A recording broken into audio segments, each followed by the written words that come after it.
Excuse me, once again, if you want to speak at any of the committees today, you will need to fill out a speaker slip. Moving forward, every meeting, you will have to fill out a speaker slip. Once the meeting starts, we will not accept any more slips. So if you want to speak at this Finance Committee meeting, you need to fill out a speaker slip. We will be gathering those slips as soon as we start the meeting.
Okay, everyone, this is the last call for speaker slips. We're about to start the meeting, so if you want to speak, you want to go ahead and fill out a slip.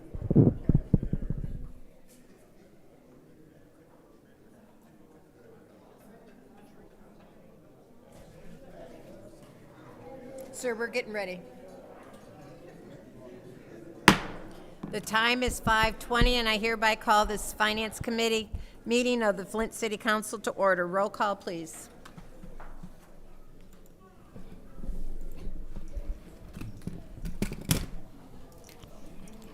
Mr. L. Alleman, Present.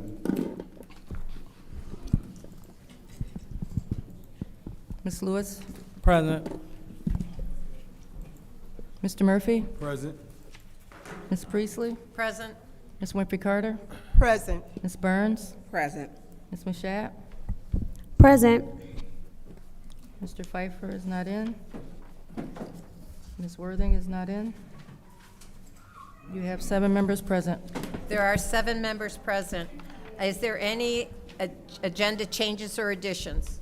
Yes. Go ahead, Mr. Murphy. I would like at the end of the meeting, after we deal with all the resolutions, to discuss the council budget that was earmarked for each council member for the 30,000, so that we can get that process.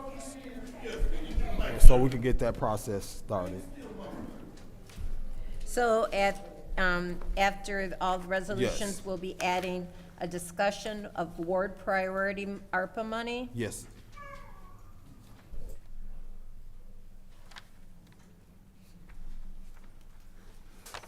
And I'll order that without objection. Is there any other? Seeing none, we have a request for closed session. Mr. Cups? That's correct. Under the Open Meetings Act, a closed session for this purpose is allowable under MCL 15.268, 1E, to discuss the pending litigation of Lucio versus City of Flint. And it's also allowable under the Council Rule 7.1 subsection 4.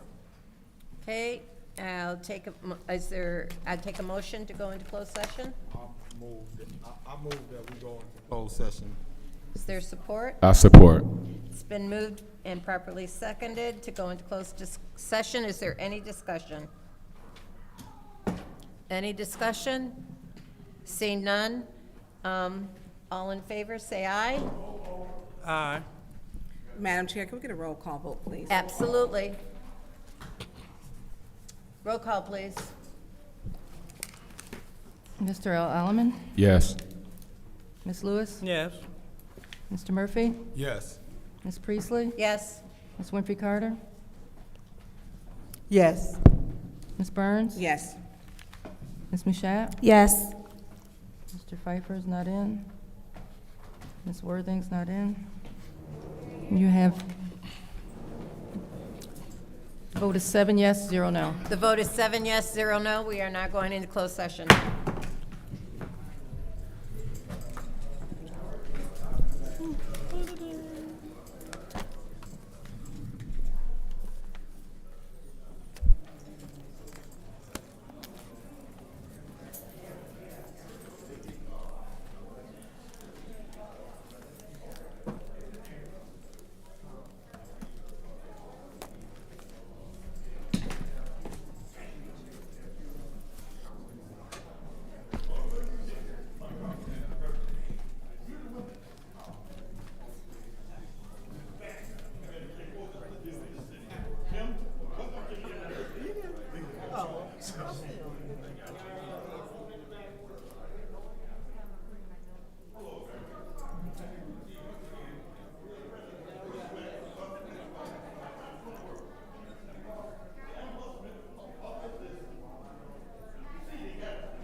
They about done.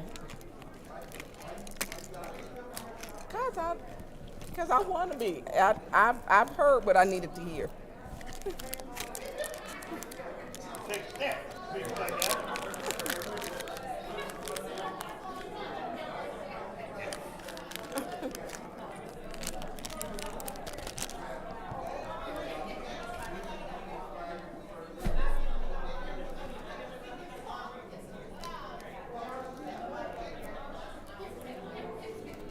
What lift you gave me? A change of life bill?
We'll find out, right?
The time is 6:02, and I hereby call this meeting of the Finance Committee back to order. Roll call, please.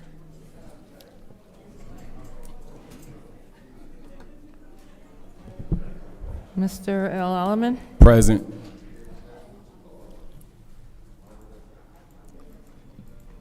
Ms. Lewis, Present. Mr. Murphy, Present. Ms. Priestley, Present. Ms. Winfrey Carter, Present. Ms. Burns, Present.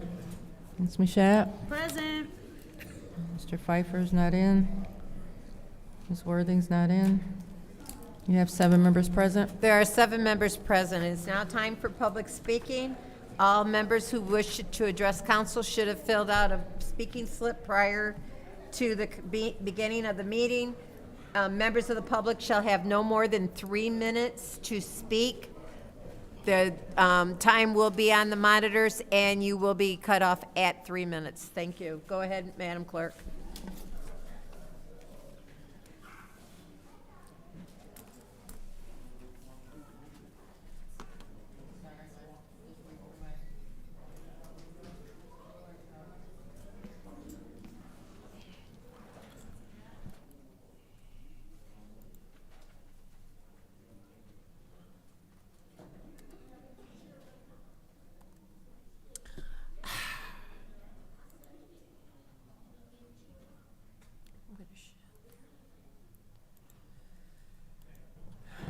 Okay, the first speaker is R.L. Mitchell.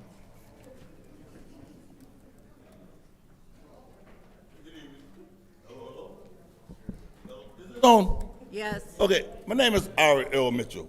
I live in the 3rd Ward. Councilman Murphy is my councilman. I live on the borderline of Mays, number Ward 1 and 2.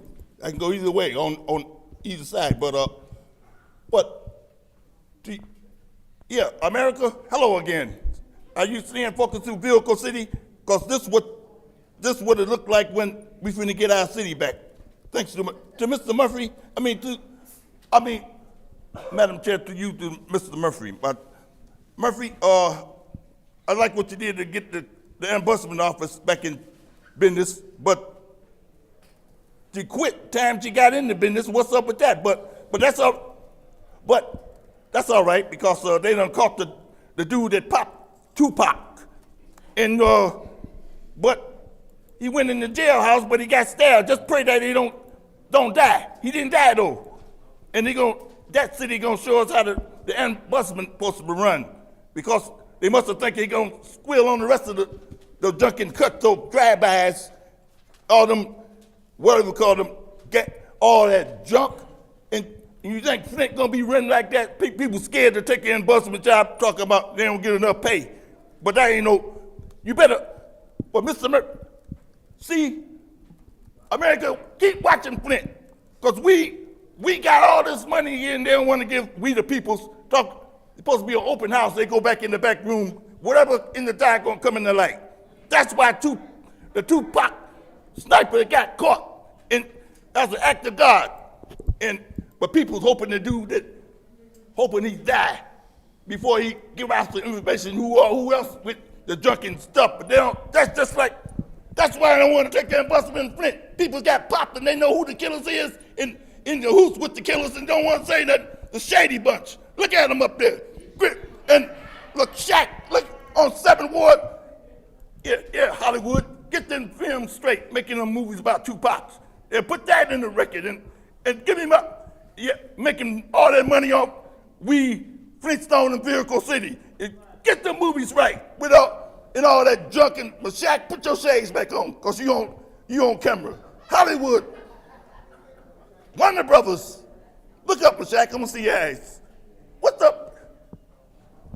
Yeah, Hollywood. You see what we dealing with in Flint? People saying he must, and the mayor downstairs, one he must come upstairs looking like a penguin, walking bonehead up. What'd you say? Hey, Mr. Murphy, the big black guy looking at me, but he ain't tickled. Uncle Sam, stand down, at ease. I keep coming back. I'm going to ask I'm going to ask the audience to please respect the people speaking by not laughing or jeering or anything. Thank you. Go ahead. Next public speaker, please.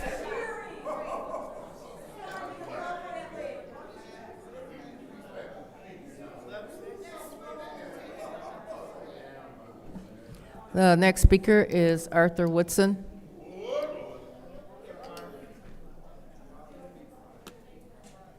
That was the dumbest thing ever. I started to cuss, but I told the young lady I wouldn't even cuss, man, telling us we can't laugh. Y'all done lost y'all damn rabbit mind.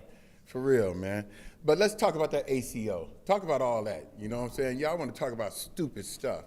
Y'all went in there to executive session and let this lawless administration, well, lawless mayor, Mayor Sheldon Santos Neely, draw y'all back there.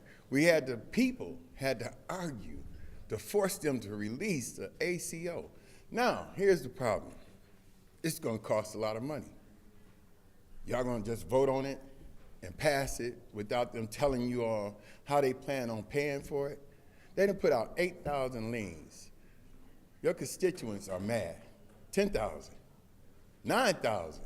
Oh man, I felt like Price is Right. Man, and no one, I guarantee you, no one will say anything out of the majority vote. No one. In the communication call, Katie O'Neill, which is communication director, she said that people are not getting their service lines changed because they're using data. Then she turned around and lied again. This administration does nothing but lie. Every time you turn around, they're lying about something. Let me ask y'all something. Before you pass that lead abatement, before you pass that, why don't you talk to MDHHS, which I have. We're having a meeting June the 6th, where we can get in-home plumbing fixed. Councilman Elamine, you did lead abatement classes before, right? So you know what goes on with that. So they get ready to put out all these contracts for lead abatement, and none of the inside plumbing is gonna get fixed. But in Benton Harbor, they did fix in-home plumbing and bought appliances for Benton Harbor. So before you pass that, let's talk to MDHHS before you pass all this. Plus, look at 170, Mike and Moore. They the same people as AZ Renovations. So why would they give them 2 contracts?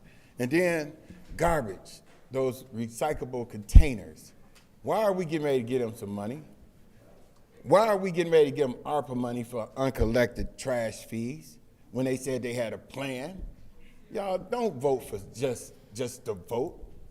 Oh, we're doing good things. We're doing good things. We're moving the city forward. No, you're not. You're moving it backwards. You're getting ready to bankrupt the city. And then don't give Ashley Capital nothing. Oak Park, no. Easement, no. I bet you if it was Dewey Park or Cyrus Park, you would vote against it.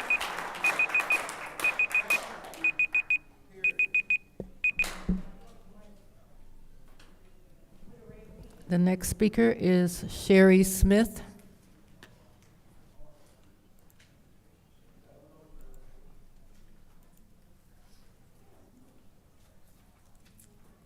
Hello, I'm Sherry Smith, and I'm here on behalf of the brothers and sisters of Oak Park.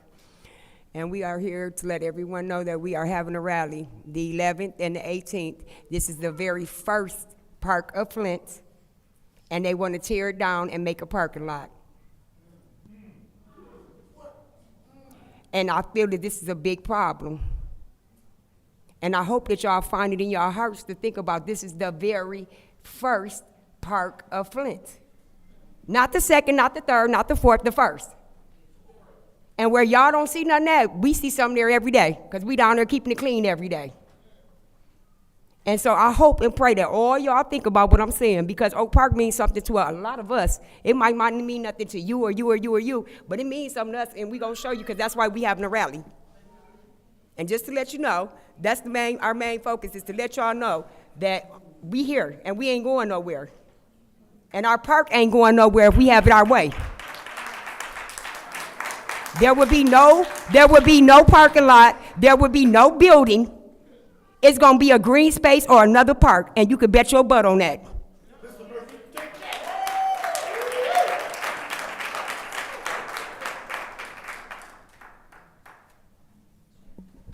The next speaker is John McFadden.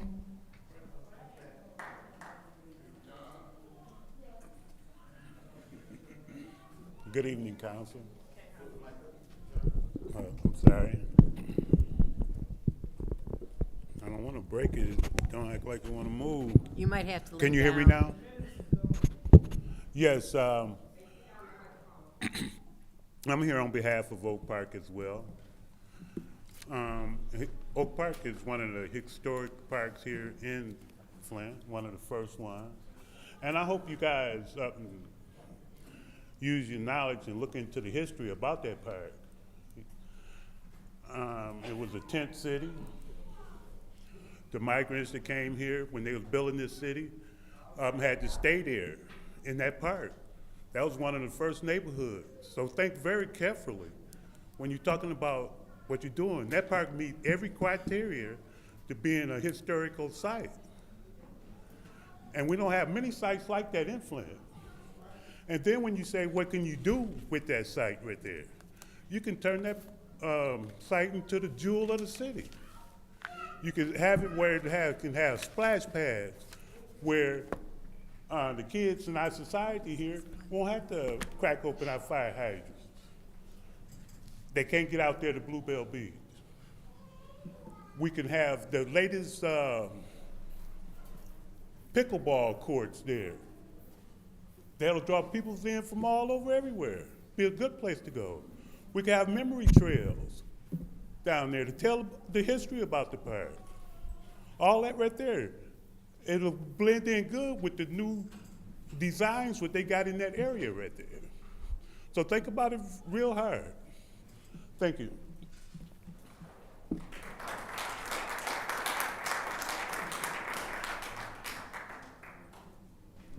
The next speaker is Allison Montgomery Littlejohn.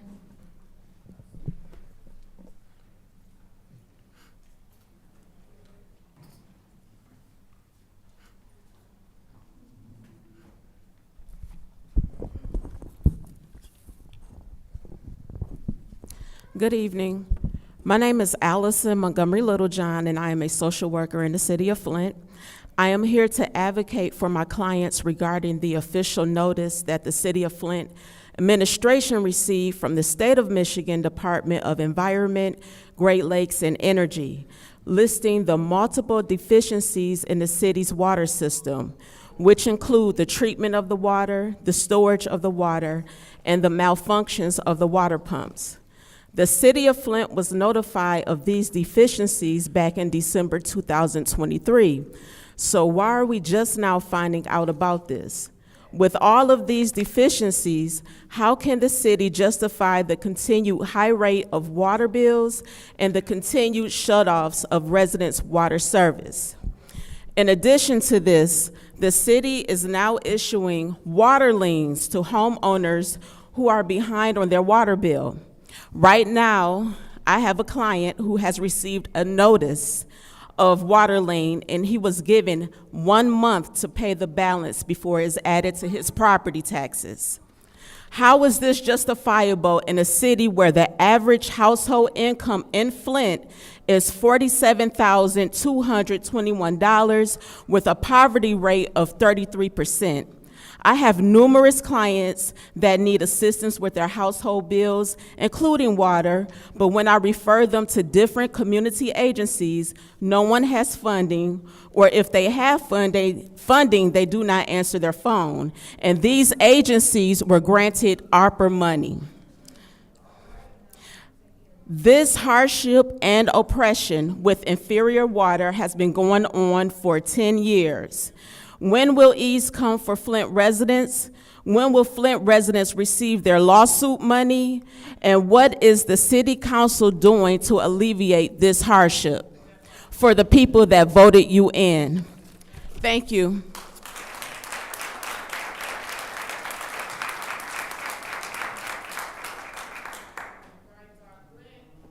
The next speaker is Melissa Mays. All right. Hello, my name is Melissa Mays, and I too am a social worker here in the city of Flint and a Flint resident, and also received a tax lien notice. So you all have received a packet of information with copies. I know I talk fast and there's a lot to cover, so I wanted y'all to have the reading materials that you can cover with links to the information about this. Sorry that if it's boring. Basically, the 9,000 tax lien letters that were sent out to Flint residents after a week after a wave of shutoff notices hit. In 2017, we came before City Council, and City Council actually passed a resolution to put a moratorium on the tax liens. At that time, we were still under state control. We were under the Receivership Transition Advisory Board, who overturned it, and our former mayor, Karen Weaver, at the time, actually stopped it. She stopped the rolls from being sent over to the county. These are things that absolutely can be done. You guys can come up with a resolution. There was a quick resolution about burning in the city of Flint, so how about putting a stop to people losing their homes? And then the Mayor Neely, could stop this as well. There have also been several pots of money, if money's the issue, that the city and G-Card have missed out on. And there's currently money right now that the city and G-Card are not going after. There's an attachment I gave you for $25 million state appropriation for the water grant program that we didn't get a part of. There's $35 million right now that we're coming up at the end of September will expire. There's $17 million left for water affordability. So why aren't we going and getting that? There is, absolutely, you can get that. So in case you didn't know, I've included all of the information in this packet. Now, unfinished service lines. I'm tired of my lawsuit dragging on forever with this unfinished stuff. And we keep hearing there's no money, there's no money. Right now, up until June 1st, you guys can get on the phone with the state and adjust your state revolving fund loan application to include service lines and the cross-contamination with our water and sewer lines. There's $61.9 million right now the state just got for this reason. So you guys can get on there. You have until June 1st to adjust your SRS application. So stop saying there's not money, especially if you're not going to go get it. There's money out there. You just need to get together and focus on that instead of giving ARPA funds to everything else in the world, including things you guys shouldn't be, but also things that are causing harm to the residents. So adjust our applications. Also, there's $239 million coming for fiscal year 2026 in infrastructure money to the state. What are we doing to apply for some of those funds? What are we doing to put a resolution forward to get Flint fixed properly? Nothing. So, if we could do that. Also, I have a great question. Where's the city's settlement for the illegally raised water rates in the Kincaid case? $19.5 million was a proposed settlement back in 2022, and it wasn't taken. So now we're going to end up just going to judgment. Why can't the city settle that? Because a $19.5 million would go a long way to taking care of these shutoffs and these tax liens. Thank you.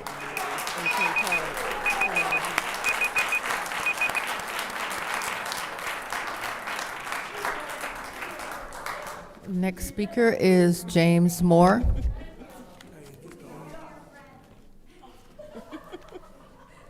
James Moore, Second Ward. To the chair, I hope to address Mr. Clyde. The our city manager, in regards to these here houses that's being tore down. They do a great job of tearing the houses down. They come here, they get paid. They fill the holes, and they even throw some grass and throw some hay on it. But I'm noticing that they're leaving blight behind with the trees that they leave cut down and the shrubs. If they do that, other people see that, and they'll be putting blight back in the city that we are trying to clean up. I'm gonna give a shout out to the Third Ward, to Quincy Murphy, on the park that he just, the cleanup at the end of the block where he put a small park in. He did a nice job. It looks good. But the problem is still the same, because at the end of the corner, there's a big pile of cut up trees and shrubs that's left there, and that's what these contractors are doing, and now that's what we're doing. If we, like the lady said, if we're gonna do the job right and finish it and clean it up. Thank you.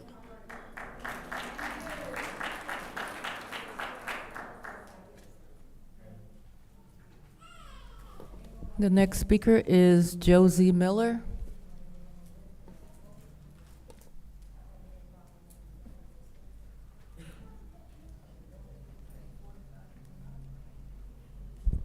Hello, my name is Josie. I'm here on behalf of the Oak Park And there's a lot of history behind Oak Park, and we would not like to see that park tore down. So please find it in your hearts to save the park because it is historical and it means a lot to a lot of people here in the city.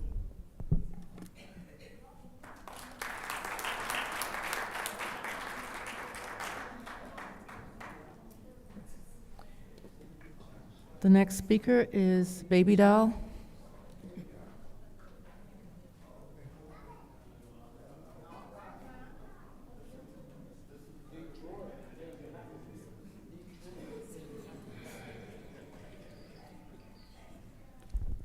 I'm Baby Doll. First of all, I want to say to all the wards, we got to clean up these wards.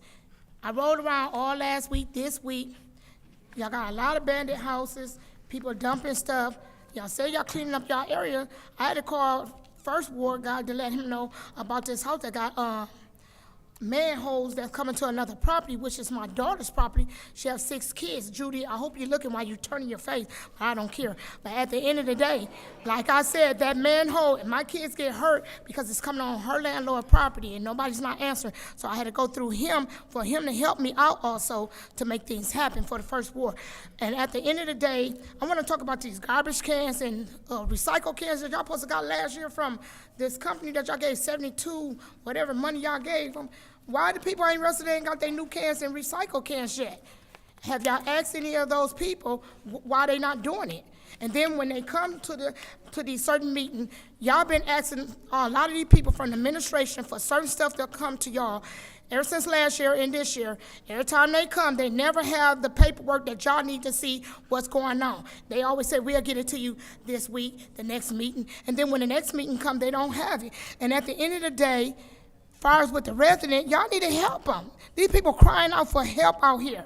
Crying out for help, and y'all just steady throwing money to Ashley. But y'all need to question Ashley, ask them, is they really doing what they said they were gonna do with the money? You got this building over here off of Hamilton, it's empty as hills, built up, ain't nothing going on. It's just an empty building with no job. They said they were gonna bring jobs here. That building been up for a minute, so why we ain't got no jobs here? So don't let people come in here and grab the money that the taxpayer paid out of their pockets for Flint City and Genesee County cover everybody area. So at the end of the day, y'all need to question all these people that y'all gave the money to and ask them, what are they doing? Mona ain't been here since y'all gave her all that money, and then she had other people come behind her get some more money. Y'all keep approving stuff, but y'all not letting them bring no paperwork to show y'all what they really doing, and all y'all doing is throwing money. So all I'm gonna say, like I said before, who doing the back door getting back deals and stuff and getting money, because it sound like ain't nobody doing their job. And at the end of the day, are y'all really for the people? That's the question. Tell the truth. I want that answer today because I've been asking y'all. Is y'all really for the people? Say yes or nay. Nay or yay. Because at the end of the day, y'all hurting these people. Then the ambulance service, what I don't understand, I tried to call ambulance service for my daughter. We didn't know she was a diabetic. Her number was 800 something. They said they didn't have nobody come and get her. So her fiance had to fly through the light and the police come behind him. I said, no, he taking her to McLaren Hospital because we ain't got no ambulance. That fix it. I understand the fire department, they want a kitchen remodel, but is that important than getting the ambulance first? People health around here is important. Y'all got people dropping dead, young, old, little kids, all that. But we ain't got no ambulance service. So at the end of the day, make that decision. That is your right. time. Thank you. Yeah, my end up, and you need to clean your property on the inside. The next speaker is Claire McClinton.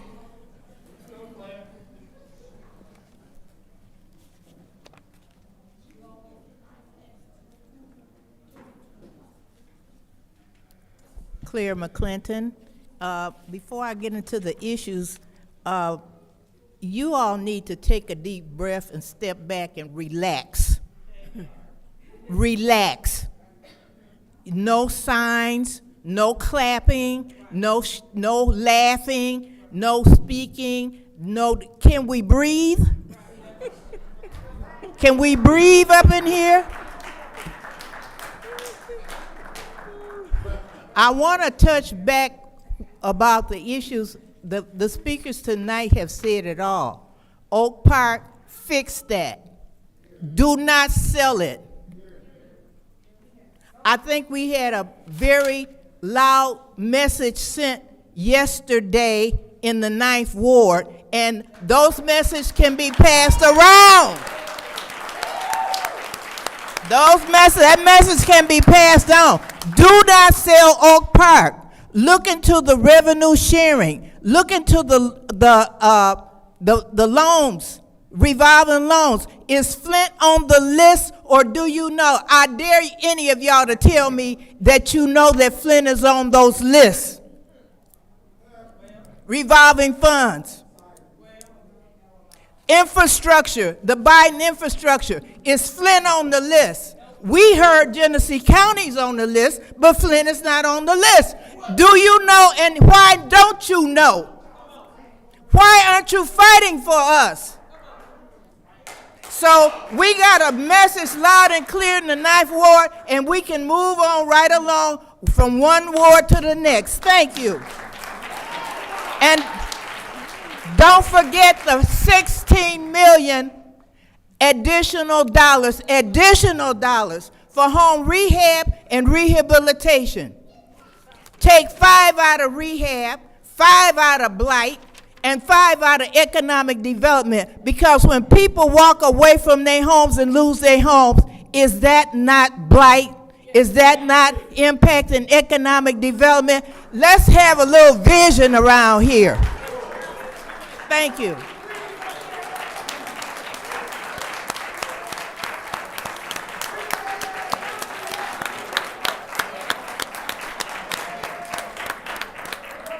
The next speaker is Doug Matthews.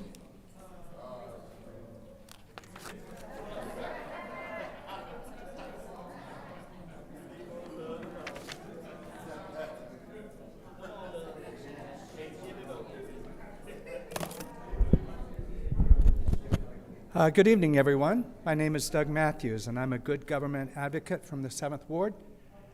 Firstly, let me say that on principle, I'm against selling Flint parkland. I'm against selling Flint parkland. We're currently witnessing a disturbing trend in our local governance with the Ashley Capital bribery allegations driven by Tanya Burns and her associates on the council and the Ethics and Accountability Board. This scenario exemplifies how demagoguery, using emotional appeals rather than rational arguments, can distort the truth and sway public opinion.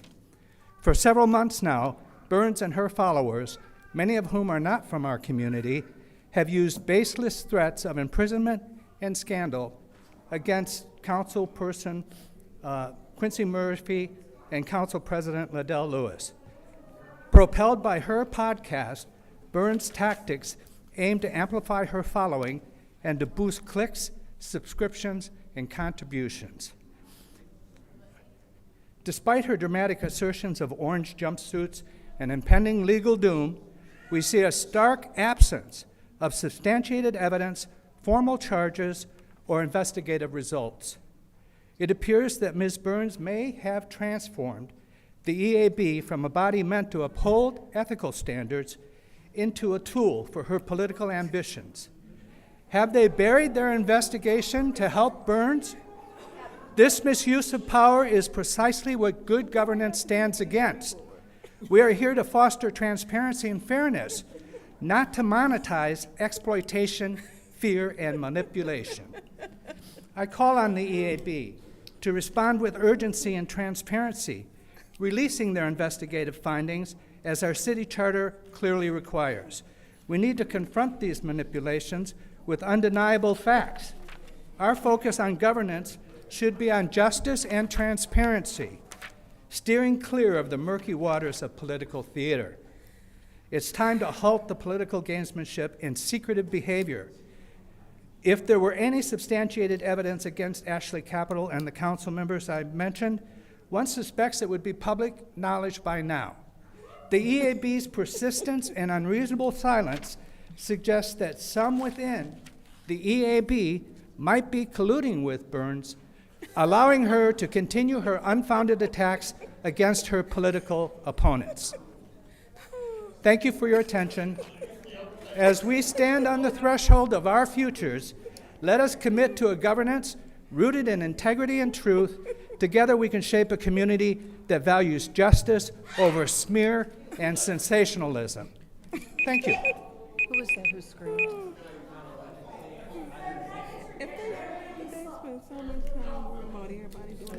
The next speaker is Beverly Biggs Levy.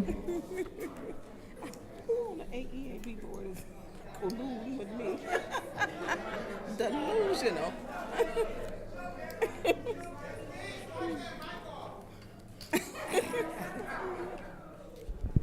My name is Beverly Biggs Levy.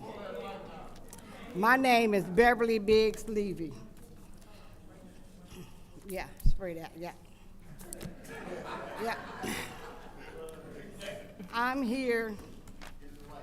You guys don't want to give the resident of Flint anything, but it's mighty strange, Quincy. They done redid your whole sidewalk. All the way around, the whole sidewalk. They just did it last week when we went by, they were digging.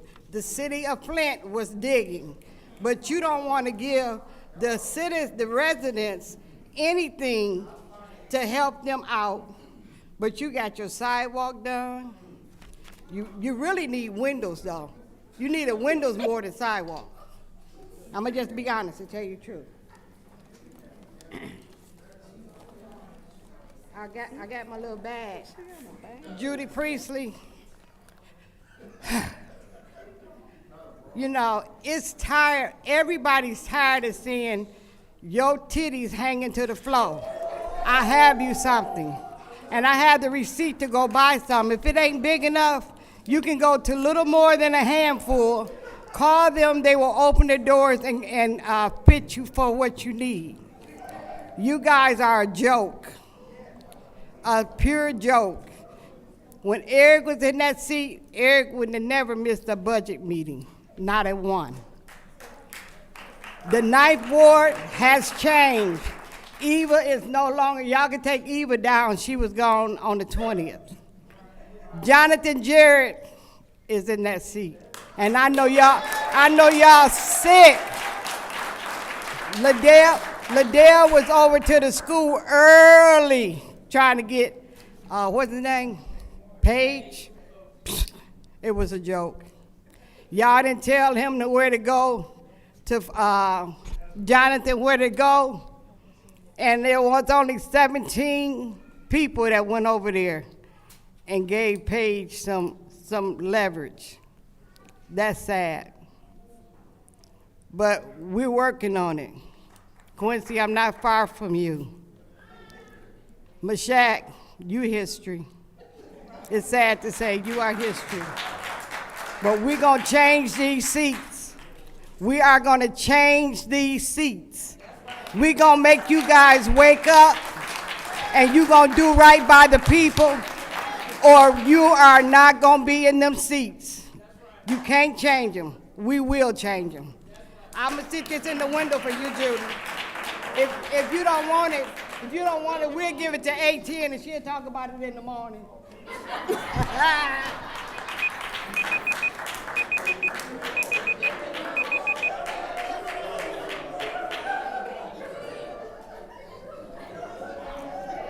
The next speaker is Yolanda Figueroa.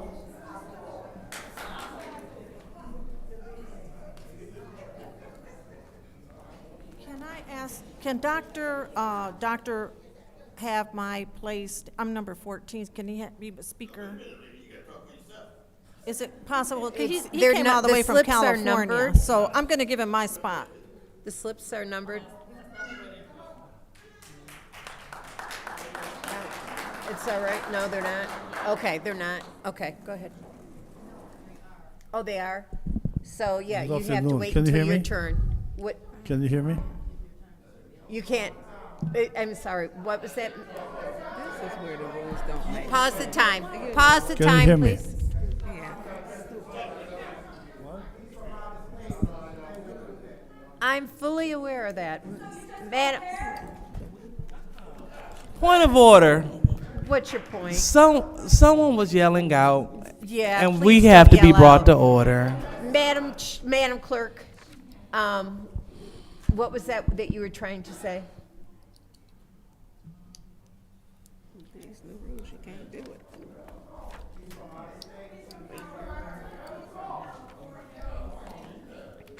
Was he the next speaker?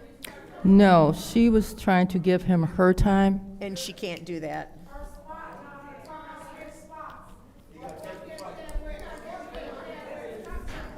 He's from California. What is, Can you hear me? I'm sorry.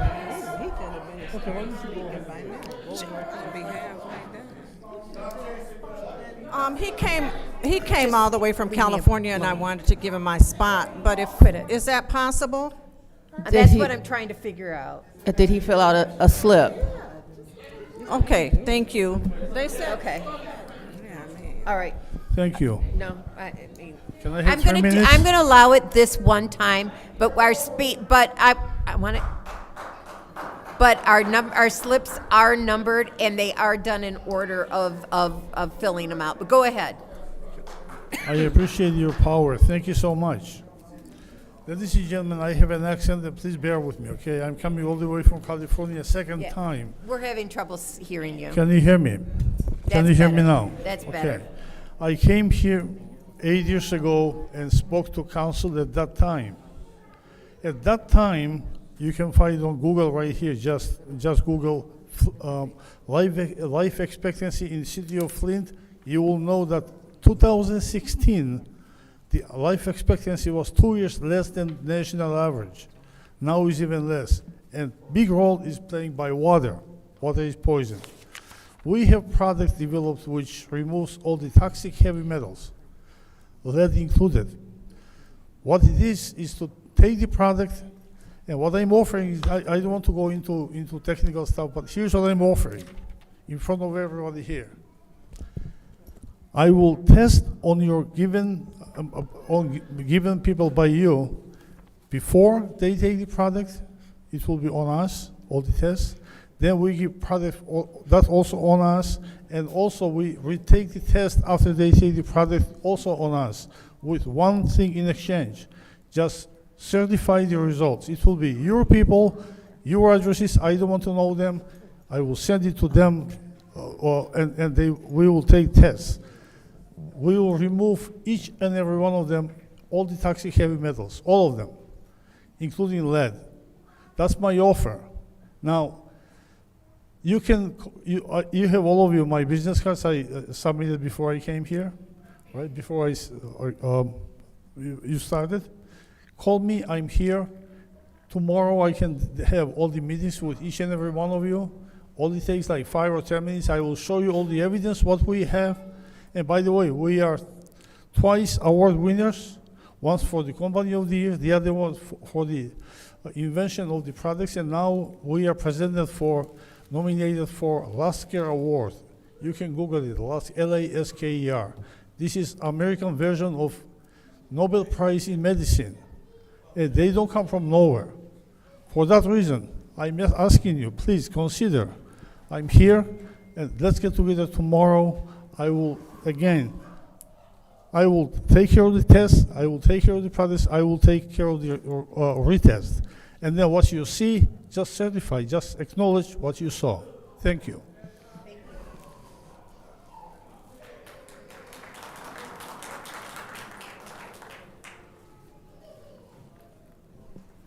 The next speaker is A.C. Dumas.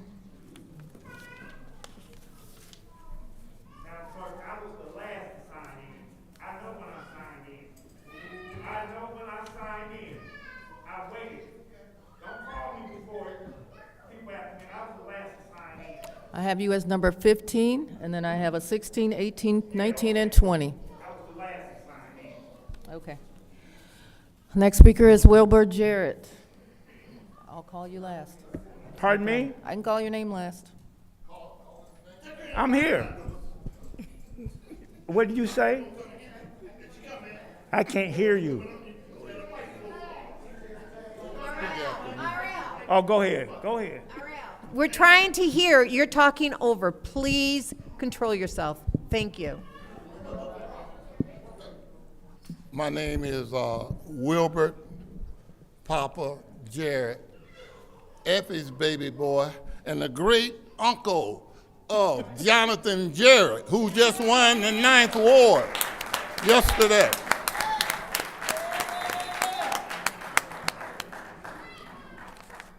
I got up really to address my comment to the newly elected 9th Ward councilman, but he's not in the seat. I texted him last night and congratulated him. I didn't talk to him. I was saving my comments to address it in front of all the people where the people could bear witness as to what I was going to impart to him. I was told that he won't take a seat until 7 days or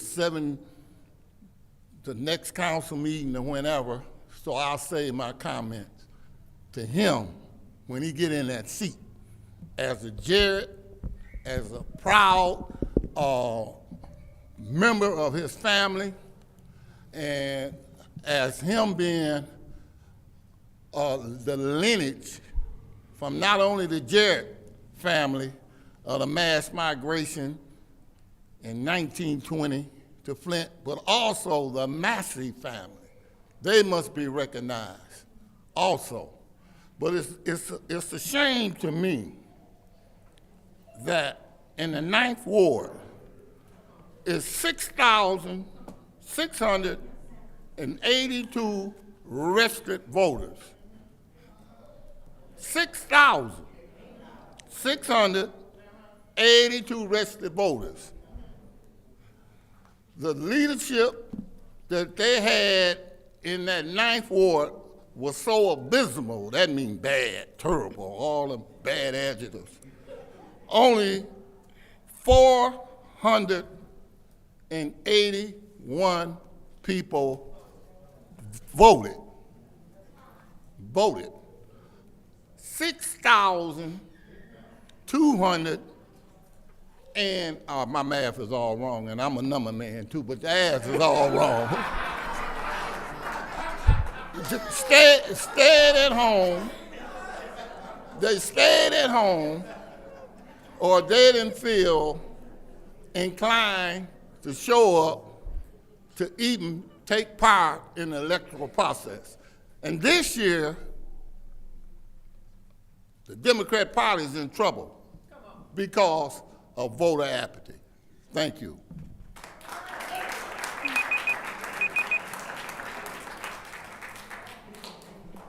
The next speaker is David Garden.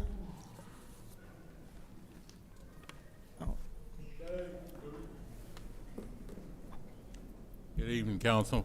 I'm here today. I was going to talk about the money there, but I want to talk about Oak Park. You need to preserve Oak Park. You know, Flint Central is historical, and you know they can't tear that down.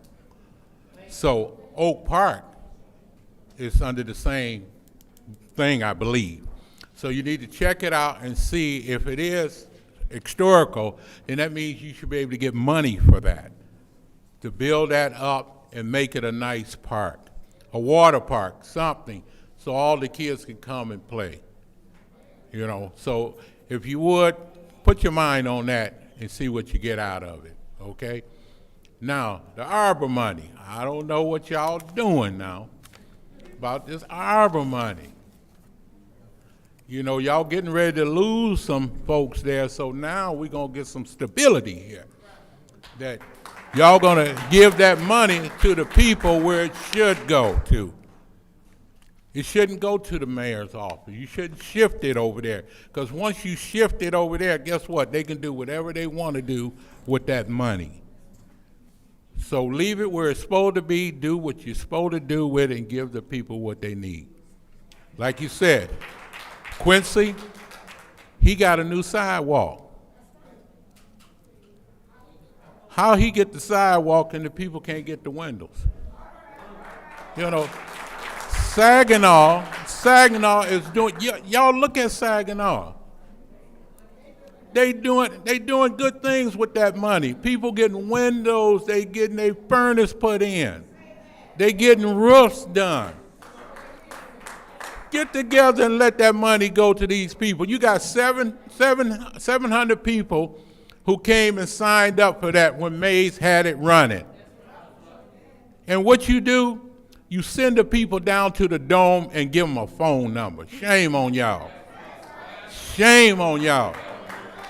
You shouldn't have never did that. Why get these old people out and standing in line?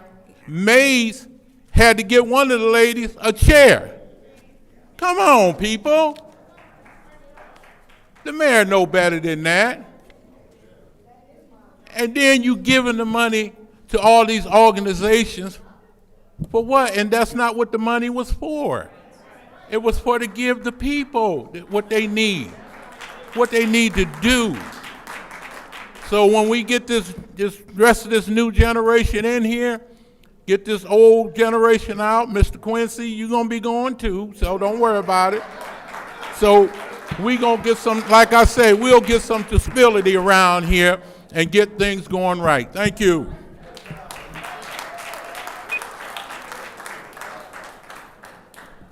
The next speaker is Jan Marie Arbor.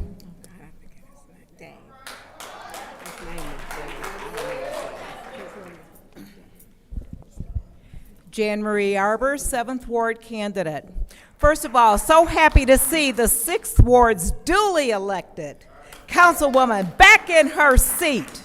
And I hope that this will be the last suspension that this council ever makes upon any of its colleagues. Next, I'd like to congratulate the 9th Ward's newly elected representative, Jonathan Jarrett. As we all know, it's important to throw out the trash. When that area was emptied, we threw out the trash. And now I think it needs to be deloused before the gentleman takes his seat. Watching the budget hearings, it appears as though there are very few council members attending those meetings, and that's very concerning. You don't even have a quorum. So how are you informed to be able to make responsible decisions upon millions and millions of dollars? These meetings need to be scheduled so that all of you who work during the day can attend during the evening so that you can vet the information that you're provided and vote responsibly, yay or nay. That needs to be changed so that that does not occur next year. Next. The budget meetings are not the proper forum during which to complain about E&A board members' practice of their First Amendment right to free speech as citizens of this city. They were not present representing themselves as E&A board members. That needs to be made clear. Every citizen here has a right to free speech. They were not here as board members making voice. They were here as residents of the city of Flint. The budget hearings are for budget. They're not for kvetching about E&A board members or any other personal complaints that you have. Next.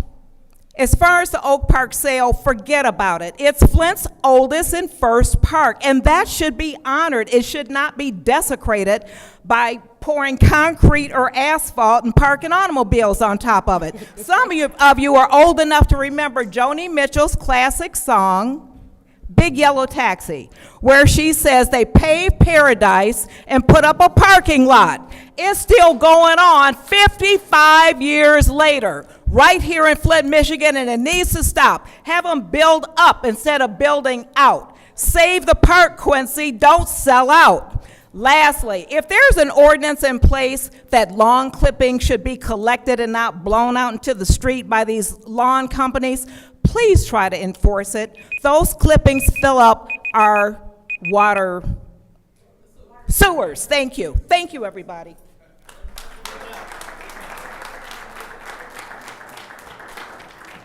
The last speaker is A.C. Dumas.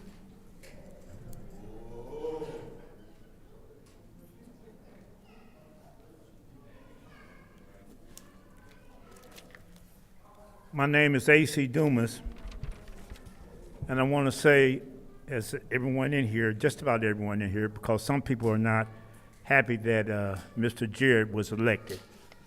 But I'm so thankful that he's elected, and I think he's going to do an excellent job representing the people. And by the way, he had more votes than the other candidates put together.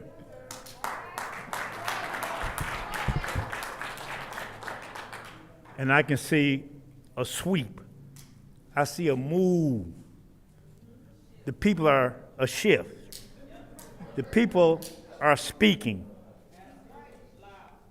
Our vote is our voice. I want to say this about Oak Park.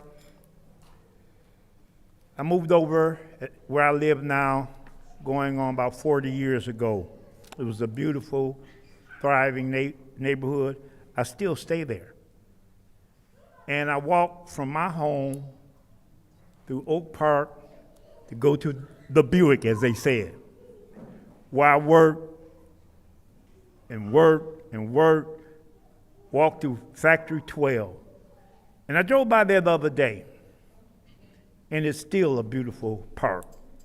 Just go by there. It abuts the 599 parking lot from Baker all the way down to Leaf Street. It is beautiful. And instead of selling it to Ashley, you ought to require Ashley to adopt the park. How about that? Y'all done voted and gave Ashley all that money. Got lawnmowers and whatever else y'all got. Ashley Capital should adopt a park and adopt that park and make it beautiful for the residents to come. As I close, some of these council members are worse than emergency managers. You tell me the difference of what the emergency managers did and what some of you council persons are doing. They gave away everything, and guess what? You're giving away everything. There's no difference. Tomato, tomato. It's no difference. The emergency managers, y'all junior emergency managers, you're giving away everything. Old folk fought and bled for this city, and you all giving it away. Thank you.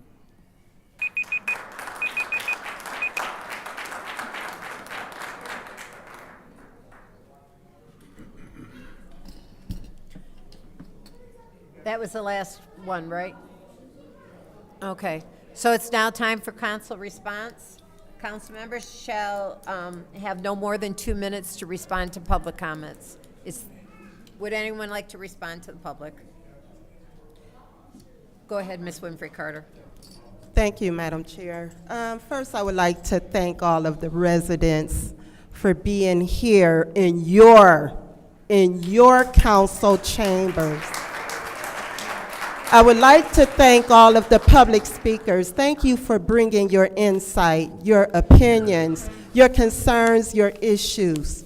Thank you for being engaged in the process. Secondly, I would like to congratulate Councilman Jonathan Jarrett.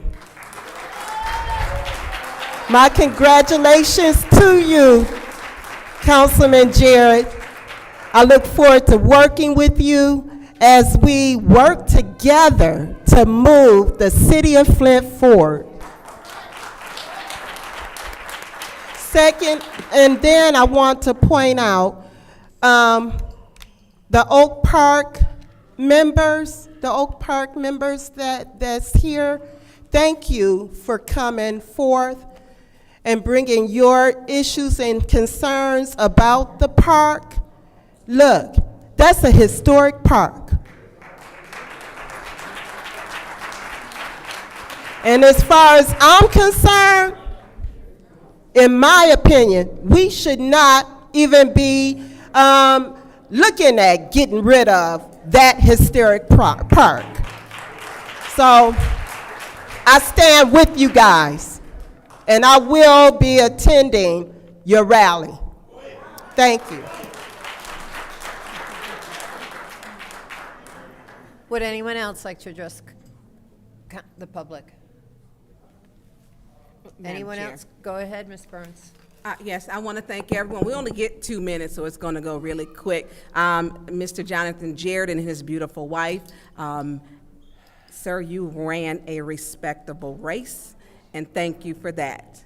You will do this city and that seat an honor. I was thrilled. To Melissa Mays, a 6th Ward resident fighter. She is in my ward, and she always reminds me if I was not her councilwoman, she would get rid of me because she knows I'm going to fight for the truth like her. People like that are people that we have to continue to engage with and encourage, that we have to fight together. And you are my sister.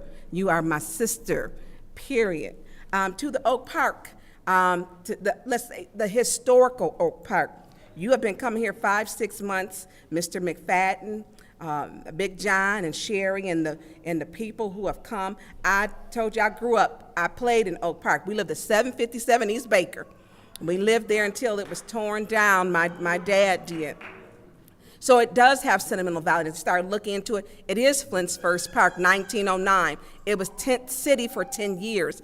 Families lived there.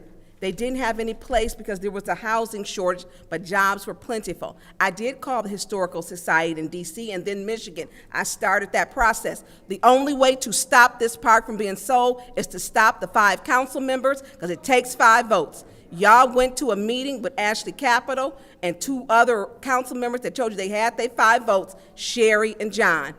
You got to put the pressure on them. That's the only way you can stop this park, is to stop the 5 votes from the 5 council people that you heard at that meeting that they told you. It's a historical park. We need to save it. The first park. I stand with you.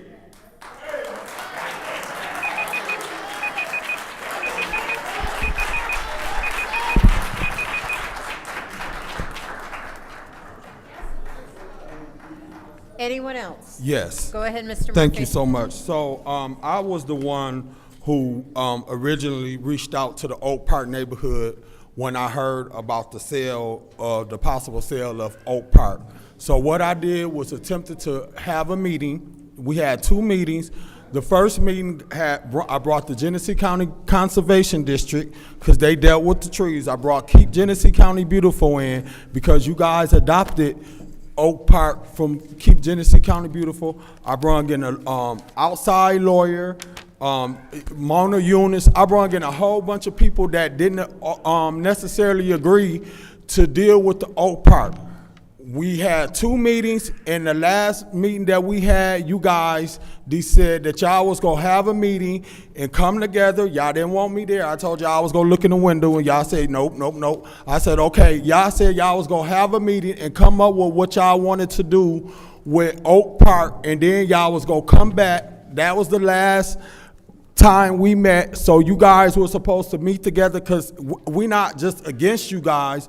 We wanted you guys to come together and come up with what y'all wanted and bring a proposal to the mayor and administration or whatever for them to do what we did. So what happened since then, and now you guys want to have a rally, the ball is in y'all hand now. If y'all want to do something with Oak Park, come together when y'all do y'all rally and come up with a vision board and write down what y'all want to do. When y'all bring it together, then come and present it to the city council and all of this. But let me take these 30 seconds to talk with Melissa Mays, because Melissa, when we was at New Jerusalem, you guys did a consent agreement to stop the water pods from the city of Flint. Y'all should have never voted to stop the water pods. When we was at New Jerusalem a long time ago, you guys agreed to stop the water pods. Why would y'all stop the water pods when y'all knew the service lines? That's your time. Thank you. Thank you. No, you may not. No, you may not. Ma'am, you may not. Madam Chair. Consent agenda. I'll entertain a motion to approve, to Madam send the Chair. consent agenda to council. So move. It's been moved by Dr. Lewis. Is there support? Point of order. Ye- Point of order. Mr. Jones, we're bringing you to order. Proceed, Madam Chair. Thank you. It's been moved by Dr. Lewis. Is there support to approve the consent agenda? Support. It's been moved by and seconded by Mr. Murphy. Is there any separations? Madam Chair. Go ahead, Ms. Burns. I want to separate 240131.2, approval, amended Brownfield Plan, DuPont Industrial Facility.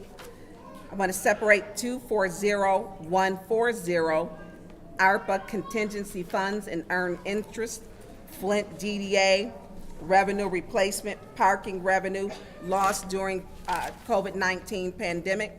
I want to separate 240144, administrative consent order with the City of Flint, State of Michigan, Department of Environment, Great Lakes and Energy, Drinking Water, and Environmental Health Division. I want to separate 240150, contract Trio Paint. I want to separate 240154, Palo Alto Network Security Initiative Project. I want to separate 240155, Budget Amendment Fiscal Year 2024, Third Quarter Operating Budget. I want to separate 240157, Cascade Solutions Recycling Carts. I want to separate 240169, reallocation ARPA funds to payment of uncollected trash fees. I want to separate 240, did I give you 158? No. Okay, I want to separate no, I don't. I took that back. I want to separate 240174, budget adjustment, Choice Neighborhoods, Clark Commons, Project Phase 2.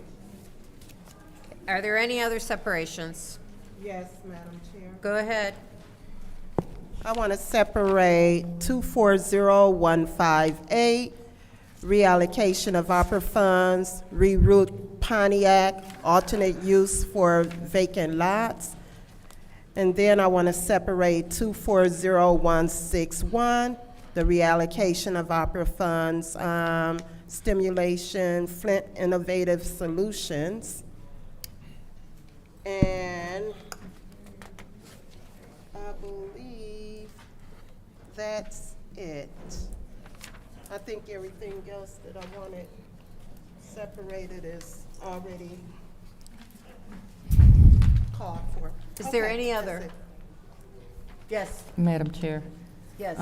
Resolution 240170 has a typographical error in the resolved paragraph, so I'm asking that it be separated just to make that correction.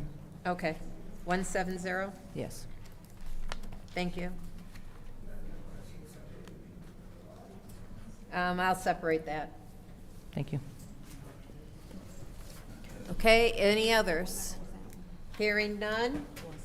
This is the consent agreement, consent agenda consists of 240115,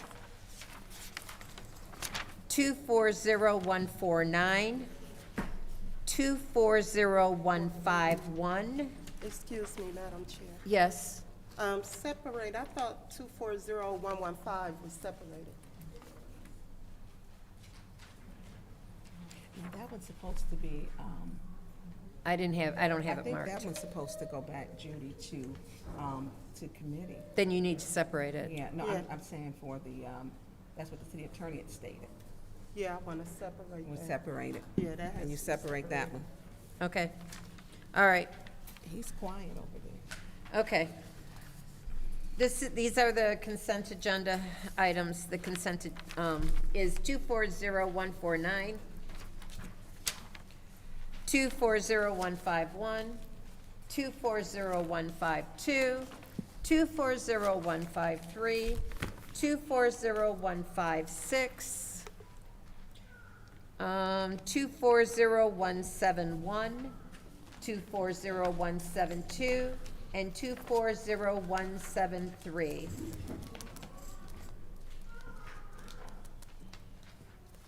Seeing how I know there will be an objection to a voice vote, roll call, please.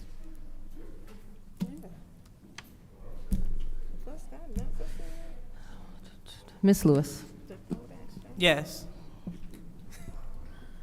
Mr. Murphy? Yes. Ms. Priestley? Yes. Ms. Winfrey Carter? Yes. Ms. Burns? I abstain because the chair should not be making assumptions.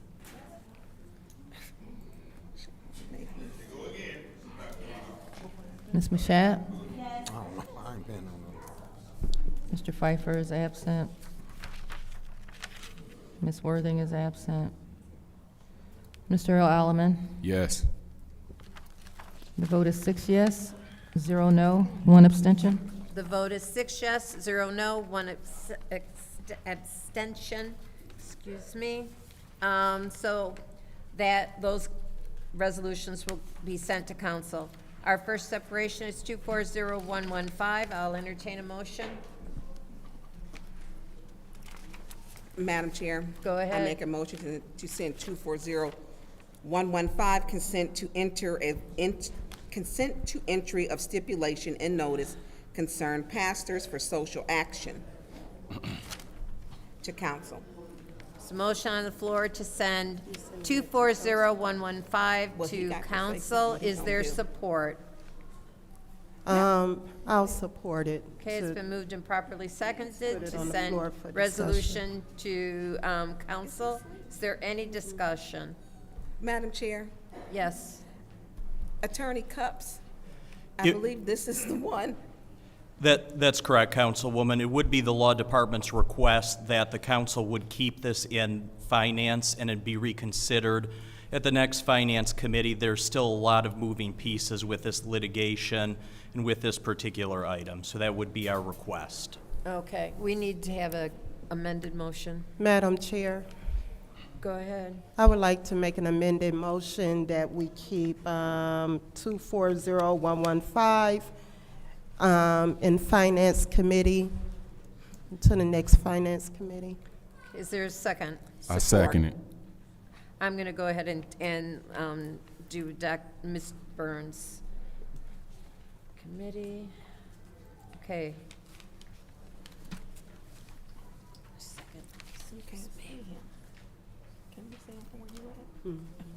Is there any discussion? Point of order. Yes, ma'am. According to the rules, do we go straight to the vote? Yep, I think you're right. I'm just checking my notes here. Yep, straight to the vote to keep, to keep 240115 in committee. Roll call, please.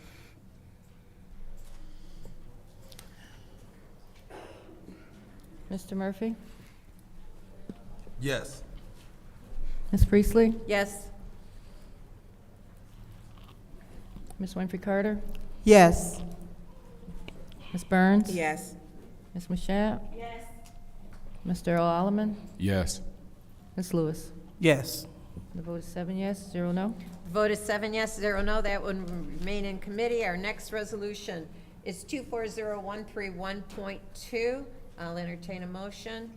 Madam Chair, I make a motion to send 240131.2, approval amended Brownfield Plan DuPont Industrial Facility, 1809 James P. Cole Boulevard, to council. Is there support? I support. Okay, it's been moved and properly seconded to send 240131.2 to council. Is there any discussion? Madam Chair, Emily, I believe this is you.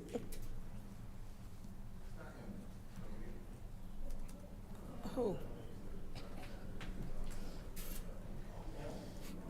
Good evening, Council. Yeah. We actually have a representative from the company here to answer questions, and then I will be behind him if there's anything that additional. But we actually do have Nicholas who can answer questions specifically. Thank you. Thank you. Good evening. If you have any questions, feel free to ask. Can you explain what this is, please? Yes. So back in 2021, this was a brownfield plan that was approved to redevelop the north and south parcels of the old DuPont chemical factory. It was approved by City Council, and shortly thereafter, another business entity who wanted to buy a part of the project, the south part, purchased it. So he had to come back and have an adjusted brownfield plan or amended brownfield plan to address the north parcel. And at the same time, the construction costs have gone up, and they were trying to make a larger building on that northern property so that they could have a bigger job creator and a bigger tenant. So we had to readjust the budgeting and all the numbers. So that's why we're here today, to ask for an amended approval of the prior plan amended under this new plan. And the DuPont plant, that was it Hamilton? It's the address of the property. James. Is, The James P. Cole. Yeah, it's the James, it's on James P. Cole. And how much is the amendment? Well, the new investment amount is a little over 11 million. It's like 11,000,005. The original was 15 million. And the ask on the brownfield for the demolition, site cleanup, relocation of utilities, site development is a maximum of $3.1 million. So that was projected to create a little over 50 jobs based on the square footage, but it will really depend on the tenant that ultimately settles in the building.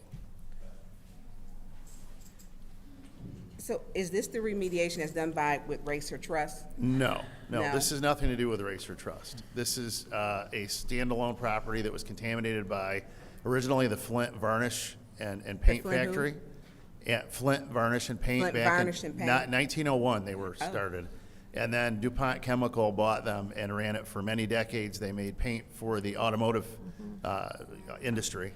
And unfortunately, in the manufacturing of those chemicals, they got into the ground. And so there will be some remediation done to make the site safe, and then a building will be constructed. Absolutely. I just wanted to reiterate, this is not a tax abatement. The people who are using this structure will be paying full taxes. What this is a brownfield plan which produces new taxable value, and a part of that new taxable value would actually then help pay for this. And so I just wanted to reiterate, they will be paying full taxes. What we benefit from is that they are making the investment, and then some of the future taxable value that does not exist now will come back to help pay for some of this upfront cost. So this is not a tax abatement.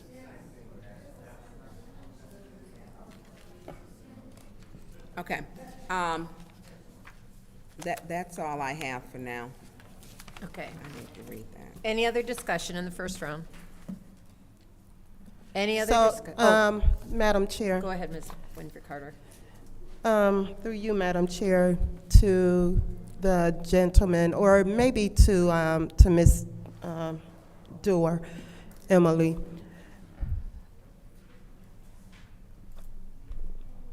Is this immediate? When do you need this to happen? Do you have any deadlines? The deadlines would just be that the building will continue to sit there with no additional investment until this decision is made. But you can please comment on that.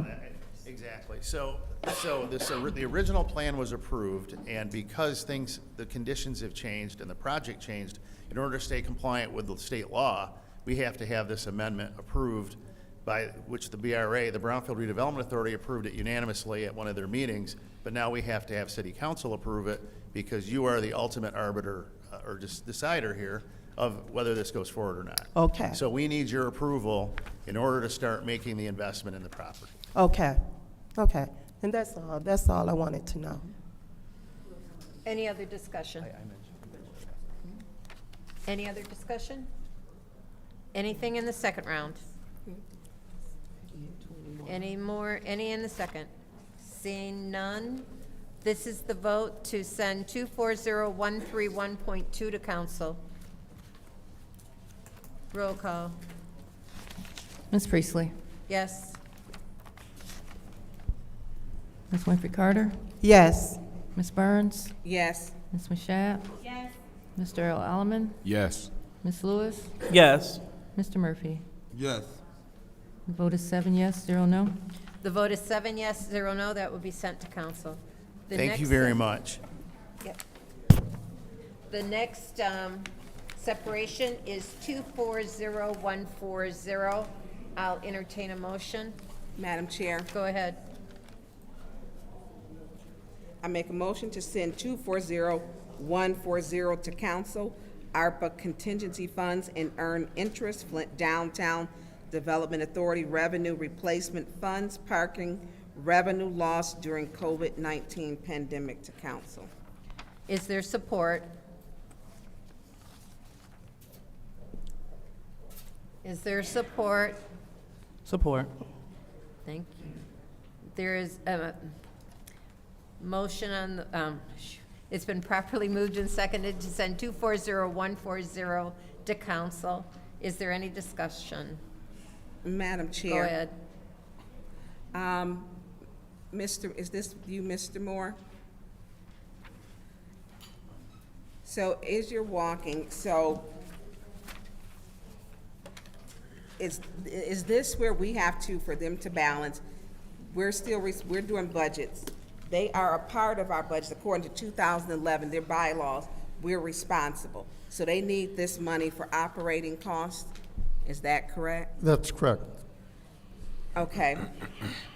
So why don't we have, and I spoke to you, the auditors have always said during budget season that budget time, we should have all budgets. They are a part of our budget, but we never know. I know their budget is done separately, but they should still be presenting what they're doing so that we know. And we don't know. They're coming here asking for a lot. So $560,586 is what they're asking for, which is a lot. And there's no representative here. And so I know people, I've heard my colleague talk about, he hates the parking meters. I think everybody do. And you park, they don't always work. Even if you put in a credit card, often it doesn't. And I know that contract will be ending, I believe, in June for their parking meters, but we're paying for the parking ramp structure. So can you tell us what's going on? The DDA was hit hard by COVID, and that affected their parking revenue, which is one of their main sources of income. They have lost money for the last couple of years. They are struggling, and they need the transfer funds in order to stay operational. So what will happen if they don't get this money? If they don't have this money, they will be able to survive probably through the end of June, because then they owe the city money for the parking structure. At that point, they're likely to run out of money. And we'd be faced with this decision again as to whether we finance them or we don't finance them. So who is the new DDA director? Her name is Brandy. I have never met her. I believe. Is she interim? I'll let Emily answer those questions. And then my other question before Emily, Mr. Moore, I had asked you, because we're asking them for money, I asked you if you could get me a copy of the funds that were supposed to be returned and the amount from the DDA, from the former DDA director. It was said that she returned the money. I don't see it anywhere with any amount where she returned that money, and I want to see that. Just to answer the previous question, there is not currently a DDA director. Brandy Curtis is the operations manager. So Okay. just wanted to make sure that was clear. And as for the repayment, please comment on that. When I spoke to Ms. Curtis, she assured me that it had been repaid, and That it has been repaid? It has been repaid. Yeah, well, I like to see something in writing. I'm not doing a verbal. They're here asking today for $560,000 on the verbal.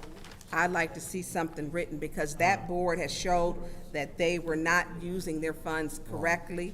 There was not a correct amount when it came out that the DDA director was getting what they said expenses which weren't covered on a credit card, and then it was told that she paid it back. You know, but if they're coming here, they need to kind of share with us that I know they don't have a DDA director according to Emily, but I would like to see that. This is a lot of money. This is a lot. And so you're saying if they don't get it by June, they'll cease to operate? Well, not June 1st, at the end of June. June 1st?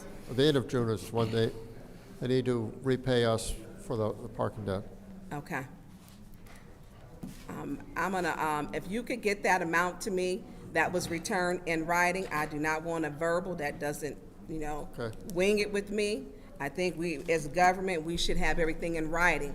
This is not a on your word thing. So my time is almost up, and I'm gonna yield to my colleagues in this first round. Ms. Winfrey Carter? Yes, Madam Chair, thank you. See you pushing your button. Through you to our CFO, Mr. Moore, when will we receive a budget from the DDA? I guess the DDA Please, we have to be able to hear our responses. Thank you. The DDA is a separate legal entity. They approve their own budget. The city council does not have to approve their budget. In terms of when we receive their budget, I assume as soon as we ask for it, they'll send us a copy of that. Well, you know what, Mr. Moore? I'm sorry. I will not be voting to approve this. This is a lot of money. I want to see what's going on. If they're asking for money, we should be able to see the budget. There's been some things going on with the DDA as far as their finances. So, I mean, I don't understand. I just really don't understand it. And if they are a part of us, then we should be able to see what's going on. I'm sure we can get you a copy of that. You're correct, they are a component unit of the city, but they approve their own budget, but I can get you a copy of their budget. They need to come present it. Yeah, they need to come and present their budget to us. I mean, the only thing that would help with the transparency. It would be a good thing for them to come and present their budget, along with you all presenting the City of Flint budget. Because, like I said, like I did last year, I voted to abstain because I wanted to see everything, all of the finances of the city. That includes grants and everything, DDA, ARPA. So what I'm gonna do as far as this tonight, I will not be voting to send this to council just because we need to see their budget. And I agree with Councilwoman Burns. We need to find out if that money was repaid.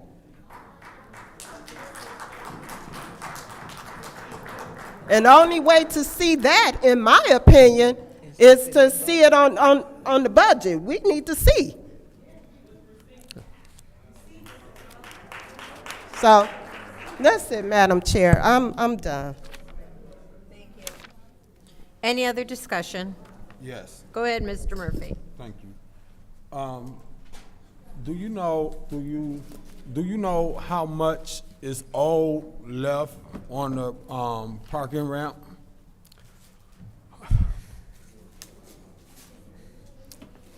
I believe it's in the neighborhood of about $6 million. Please, we cannot hear responses. Thank you. Go ahead. I believe it's in the neighborhood of $6 million. How much? $6 million, 6 million? right? That's a lot of money. Yes. How much do we have to pay on them? Do we pay monthly, quarterly? The way it works is they pay us once a year for the money that they collect through the TIFA for the repayment of the bonds. Excuse me. Go ahead. The DDA will reimburse us or pay us for the bonds at the end of June of this year. Is it possible that we can get a copy of that payment plan? So Oh, sure, sure. Also, how much deficit are we in the DDA account? Right now, they lost about $560,000 last year, and that's what we're proposing to cover. Mr. Woodson, this is your warning. Go ahead. Madam Chair, Go ahead. I appeal the ruling of the chair. Okay, there's appeal to the ruling of the chair. Is there support? I support her appeal. Okay, there's, let me double check the appeal process, just to see who speaks first. I believe that the person who makes the appeal speaks first. Go ahead, Ms. Burns, you have 1 minute. These rules are BS. Mr. Woodson wasn't even talking to anyone. He was just talking to someone over there, across there. The trigger happiness to warn people, you can't laugh, you can't talk to people 3 seats between you. It has to stop. It has to stop. You know, this is like, it's not a school. These are grown adults. They don't have to be quiet because they're in here like that.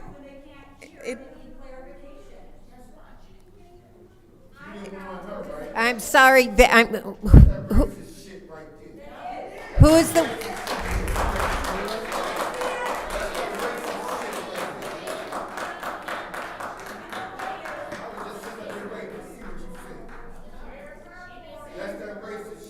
Go ahead, Ms. Burns, you have your time. And the lady could not hear. She had stated she could not hear.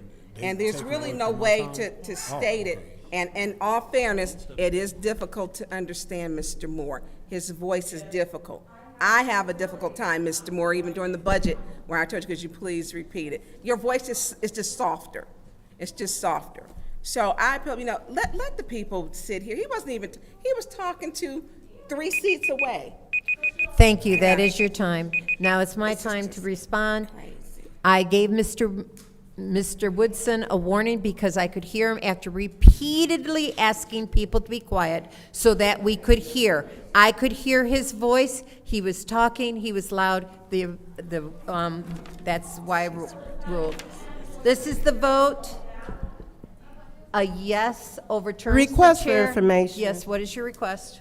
Madam Chair, so at what point are you going to give the young lady a warning? Well, that So was coming. if you heard Woodson, I'm sure you heard her. So when are you going to give her a warning? Go ahead. Yeah, let it. Yeah. Go ahead. This is the vote to a yes overturns the ruling of the chair, a no sustains it.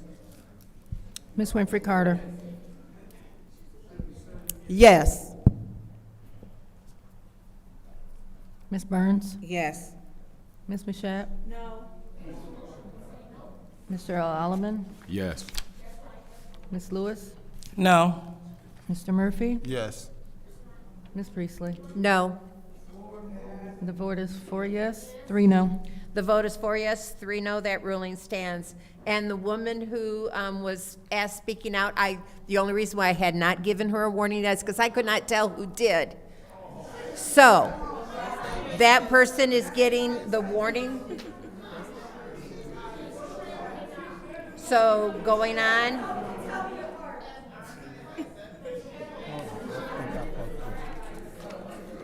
it your time? No, I think I messed up and voted. That's all right, because I it didn't wanna failed. give him- It failed. Okay. It's all right. Anybody, is it your time? Go ahead, Mr. Murphy. Thank you. Please be in order. Thank you. Go ahead. So, this $560,000, that'll take them out of the deficit, or? This will cover their deficit, yes, So their books will be clean, yes, but we still got the bond. that's correct. Are they able to sustain the bond payment? Each year it's very close, and so far, I believe it will this year, yes. Say, I can't hear you. This year, yes, So you able to give us a copy of the bond payment, yes, sir. and can you give us a copy of the budget for the DDA? I'll request that, yes. Okay. I would like to make a motion to move this resolution, is it 240140 to Yes, sir. special affairs? Okay, there's a motion on the floor to send 240140 to Special Affairs. Is there support? Support.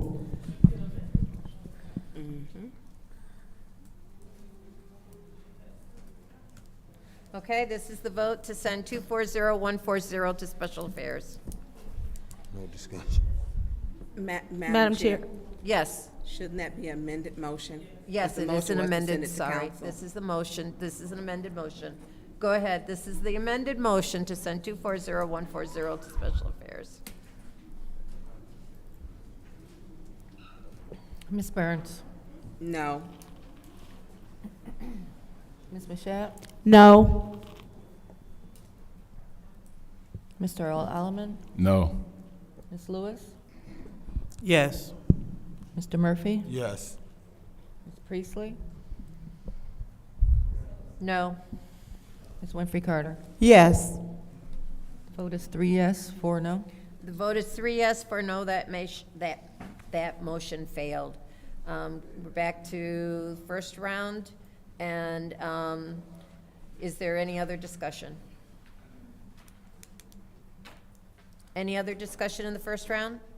I have a discussion. Mr. Moore, you can probably answer that from back here. Do we have a copy of your audited financial statements?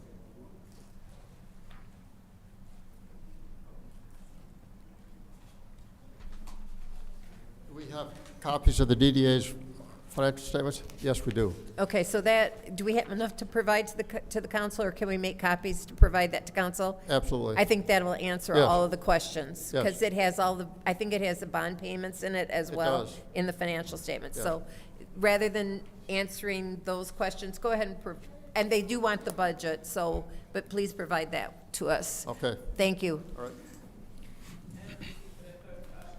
Any other discussion? In the second round, any discussion in the second round? Madam Chair. Go ahead. Mr. Moore, how much is the bond payment? It's just over I'm not sure I can, let me get that to you. I'm not sure I want to answer that just from the memory. I'm sorry. I will send that to you with the audit statement. I'm not talking, excuse me. Go ahead. Is it something that you can access, like you can tell me before this meeting is over? If How much I the can bond get it- payment If I can is? get to my office, I can get it fairly quickly. Okay, can you say that one more time? If I can get to my office, I can get the number fairly quickly. So later on in the agenda, I'll have the number for you. It'll take me maybe 5-10 minutes to get to it. Okay, to move it to the end. So we're gonna do another amended motion to move this to the end, Madam Chair, because I think we all want to know that. how much that bond payment is. I know Chris Del Moroni talked about, and may he rest in peace, that Rutherford parking lot forever. So, Madam Chair, I'd like to make an amended motion to move, I don't even know what resolution this is. It's 240140. To the end of our council. So you'd like to table it? Table it to the end. To the end Yes, of the, okay. please. All right. Is there support? Support.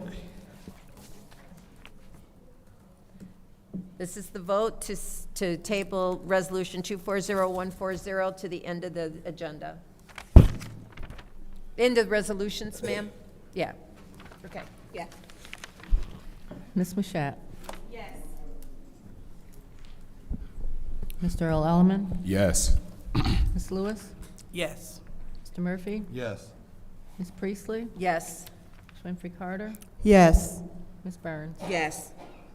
Vote is 7 yes, 0 no. The vote is 7 yes, 0 no. We will come back to that resolution. Make sure I put a note in here so I don't lose it.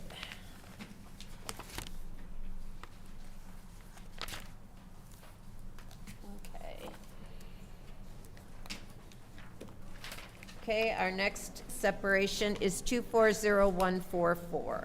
Madam Chair, Go ahead, Ms. Burns. I make a motion to send Resolution 240144, Administrative Consent Order, City of Flint, State of Michigan, Department of Environmental, Great Lakes and Energy, known as Eagle Drinking Water and Environmental Health Division, to council. Is there support? Support. It's been moved and properly seconded to move 240144 to council. Any discussion? Madam Chair. Go ahead. So this is our ACO order. This is a mess. I mean, through you to the Madam Clerk, I had asked you about having Eagle could come because this is a big document. And for people to understand it, it was released to the public. I appreciate that being done, but it was with pressure. And this document, just the first, I mean, it's serious. And it needs explanation so that residents can understand. It talks about penalties. It talks about, we actually need a special order just to talk about this. I don't want to pass this. Let me say, I will not pass this because one, this deals with it was supposed to be 300 million. That's what we were supposed to have. We had 100 million in wind funds. We had to get self-funded and then apply for funding for the additional 200 million. That hasn't happened. We were well on our way with the 24 million underneath Mayor Karen Weaver, and that 24 million was part of the fund balance going towards this, the 200 million. That 24 million is gone. We have got all of these projects that have to be completed, and we don't have any money. So I don't know how, and you reading this report, and I read the report, and I made notes, and I talked to people who were smarter than me, much smarter, that I trust, who have been in this industry for 30 and some 40 years. And when we look at this, it's disturbing. You know, when we look at this, the penalties, we have missed deadlines. We did not do as the state, as they required, sending a 14-day notice. Why? We don't have our 3,000, they said at least 3,000 plus, when I spoke with the state with Eric Pocan, restorations done. I was told some people, and I talked with them, with Eric Pocan, with the state, they're telling people if you need excavation, we're relying on our city records. We know those aren't trustworthy. They're approximately 30% wrong most of the time. I have a gentleman, they said that he's fallen through the cracks. He emails me since I've been here, 2.5 years, however long we've been here, and they said they haven't been able to contact him. Not true. You know, so they're moving people to categories saying they can't contact them. I went through his entire block from 2,400 to 2,900. He wants his pipes excavated and looked at. They're saying we're going to rely on Flint's records. Well, we know we can't do that. How are we going to fund this?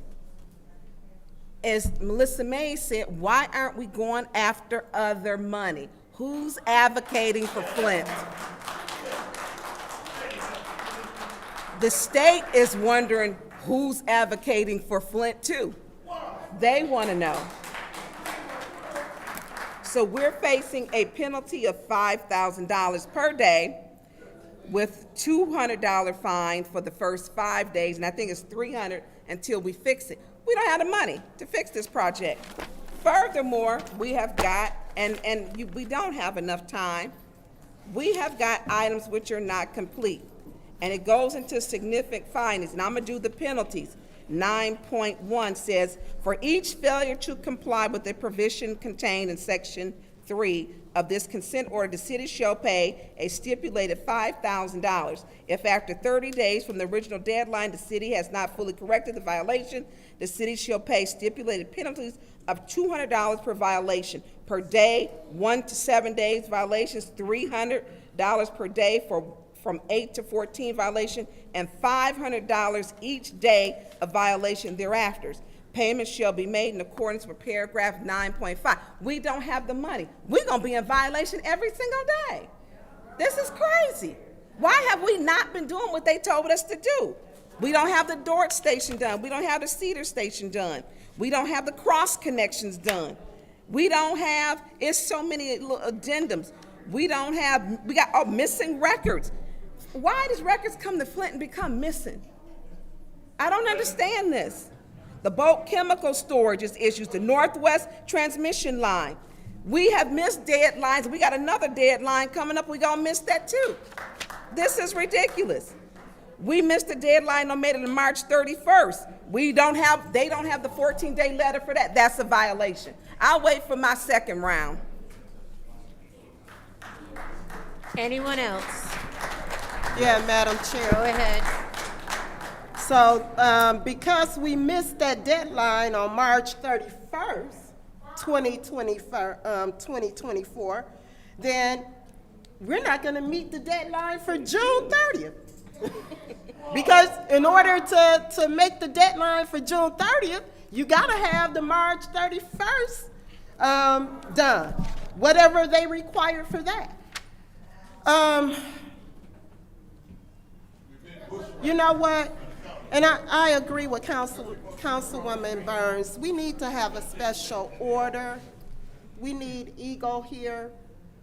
I will not vote to send this to council. Perhaps we need to, I'll make a motion, an amended motion, to keep this. Go ahead right now, right here. Okay. Yeah. So, and I'll wait. This is a lot. This is a lot. You guys see how thick this book is? And we just got got this. When did we get this? Friday, I think Friday. Yeah. So I couldn't read the whole thing from my laptop, so I had to have mine printed because I wanted to read and highlight and make notes.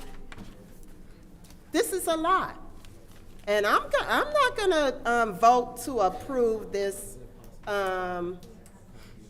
ACO. No. I didn't have to, it wasn't seconded. So I'll yield to my colleagues. I'm not dealing with this. Mr. Murphy? Tonight. This shouldn't Madam even Chair. go to council. Mr. Murphy? Thank you. So, Councilwoman Burns, exactly what you was reading off is what we heard in closed session, and I didn't understand how we was gonna pay for it. And when you look at the wind funds, I don't think we got any left, if we got some left. So to have me sign on to a consent order agreement and we don't know how we gonna pay for it, I agree. Because of some of the things that you listed is the reason why I wasn't comfortable voting yes to move this forward, because I didn't want my name on a consent order, and then 6 months from now, we still can't meet those obligations. And because we didn't know where we was gonna be getting funding and what if we apply, and like they said, we need to be applying for additional dollars, whether we have or not, we haven't seen anything. Had I known there's some money coming down the pipeline, then yeah. Even when we did the 100 million, it probably never was enough originally from the get-go. So then we signed on and said, yes, we want to take this 100 million, not knowing that it still wasn't going to be enough, but it was enough to probably quiet us down for a minute and get us started on some things. So I'm not against moving this to council, and we could just vote it up or vote it down, because regardless whether we vote it up or down, I'll let them figure it out how they let Eagle or the state let this be their responsibility. So making an amendment, I know my colleague was thinking about doing an amendment to do what? Through you to Councilwoman Jerry Winfrey Carter. What was your idea? I was just gonna make an amendment to keep it in finance, to keep it here.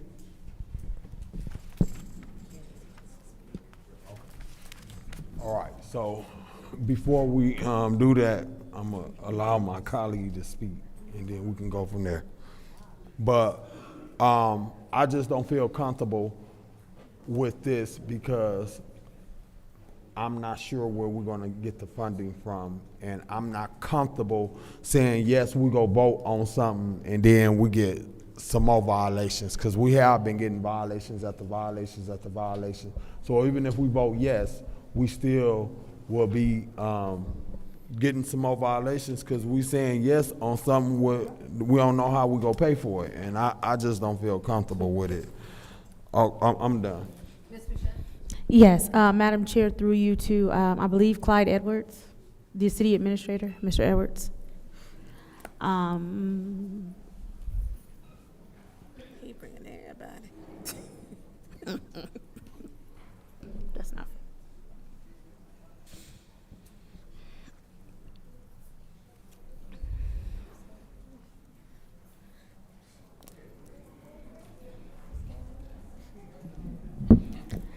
Good evening. Good evening. I have some reservations as well about signing this. However, I do want to know, is there a time frame in which we do need to have this signed? Are we on a time constraint here? As it was conveyed to us from the state, yeah, there's some constraints in terms of time and wanting to move this forward as it relates to their engagement as well as the federal government's engagement. And when you say, as it relates to their engagement in the federal government's engagement, what happens if council chooses not to move forward with this ACO? Is there then something else that will be presented to us? What happens? I believe, to the best of my understanding in the situation, that if it's stalled in council, then the state will be under some obligation to move forward with it. So when you say under some obligation to move forward if it's stalled here, what does that mean? So does that mean that this will be moved on whether council agrees to it or not? That is a distinct possibility. And there's nothing that we can do as a council to stop this from happening either way? Again, to the best of my understanding, that statement would be true. Okay. So it's sort of like when the water was switched over, it didn't matter whether council said yes or no, the switch was happening. So with this, it just sounds like whether we agree or not, there is an agreement that will be in place. And it's probably going to be this exact agreement. Again, that probably would be a true statement. And if they move forward with this agreement, regardless to if council makes a decision on it or not, the city is still beholden to whatever terms are in this agreement, money-wise. or excuse me, as far as in compliance, yeah, I should say, the city will still be beholden to have the things fixed by the dates and times of this agreement. That would be correct. As far as that document is concerned, there are things that have already progressed. But yes, those things that still need to fall and come under compliance, those would be the expectations with that document. And what is the time constraint here? 2 weeks, 3 weeks, a month? How long before council has to make a decision? At this point, I couldn't give you that. I would have to check with those sources. So this is still the first round? All right. Thank you. You probably shouldn't move though, but thank you. Anyone else? In the first round? Anyone else in the first round? Okay, I have a couple of questions. So some of the projects that are in the consent order have been completed, correct? That's correct. And this is an extension of deadlines, basically. Is there any new projects in that were added that was not in the most recent one prior to this? Not having the document in front of me or looking at the document, I'd have to know what you're referring to in the document. Mr. Cups, were you the one who worked on this consent agreement? I had some part in the negotiations, correct? Do you know if anything has been added to it, or is this just an extension of time to complete the work? It's my understanding, following the progression of the prior orders that were entered with respect to these matters that are started at section 2.1 in that administrative consent order, it's essentially a continuation of those prior orders that had been entered between the city and the state of Michigan, and that full progression is talked about starting in paragraph 2.1, section 2. Okay, thank you very much. That was my question. Any discussion in the second round? Madam Chair. Go ahead, Ms. Burns. Okay, so in this report, I was told that we may expect a 30% rate in water rates, or increase. This is what I'm told. And and with the TMF report, the technical, managerial, and financial, we still don't have a DPW director, nor do we have people to manage the water distribution center over there, I believe. So with everything, and honest, this is not enough time. 5 minutes does not give you enough time as we're going through. It's just not. You know, and this is actually a time where we need to be suspending the rules, all of us, because this is important for us to talk about, to discuss, because there's no way we can get into that. So water rates will go up. Mr. Edwards, is that correct? I don't have any knowledge of that right at this point in time. So which projects are, well, the gentleman behind you, who would know? So do we have Dort Reservoir Pump Station 4, is that complete? Dort Reservoir is complete. The pump station has been tested, and it is complete. So is it supposed to be tested for a year and a half before it can be online for a year and a half? No. Okay. What about the Cedar Street Reservoir? Cedar Street project has not started. You could not take, you could not do the Cedar Street project until you completed the Dort Reservoir. And so that one, do we know how much this will cost? Yes, the council already approved construction costs. How much was that? It was part of the SARP, which is the state, Did we have funding state for it? funds. It was 11 million, roughly 11 million that was received. And those are grant funds, so we don't have to pay that money back. So we do have that. And I'm sorry I'm moving fast, we don't have enough time. The Torrey Road Booster Pump Station, has that been started? Yes, in progress. It's in progress? Yes. How much does that And when is the completion date? The cost and completion? Currently, it's undergoing a. Speak into the mic. Currently, it's undergoing a survey from Tetra Tech to decide what needs to be done with that station. So you have what needs to be done, so construction has not started? No. Evaluation of the station had to. Evaluation, we don't know how start much first. it's going to cost. Correct. Excuse me, the woman in the mask, this is your warning. Thank you, go ahead. So we don't know how much it's going to cost. You know, I'm gonna put, we could put a motion on the floor to suspend the rules so we can discuss this. You can put a motion on the floor. I would like to put a motion on the floor to suspend the rules so we can discuss, because we can't get this done. There's a motion on the floor to suspend the rules. Is there support? I'll support that. There's a motion on the floor and properly seconded to suspend the rules.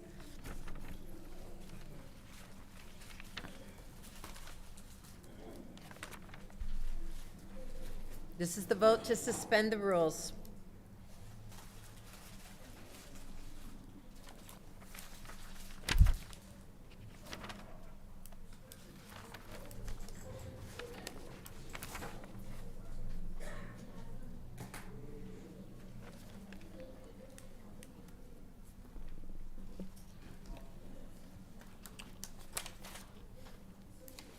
Mr. Alderman.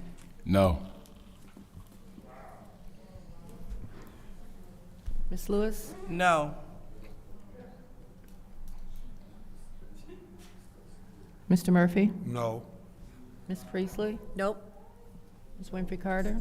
Yes. Ms. Burns? Yes. Ms. Mushat? No. The vote is 2 yes, 5 no.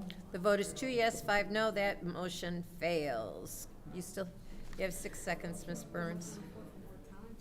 Yeah, you I can. put a motion on the floor for more time to speak. Could you please give the dollar, a time amount of 20 time? minutes, because I think. Per 20 minutes. person, please. Oh, extra 5 minutes per person. Okay, so you would like to extend a third round, add a third round for 5 minutes? Right. Okay, there's a motion on the floor to put a third round on for 5 minutes per person. Is there support? Support. Okay.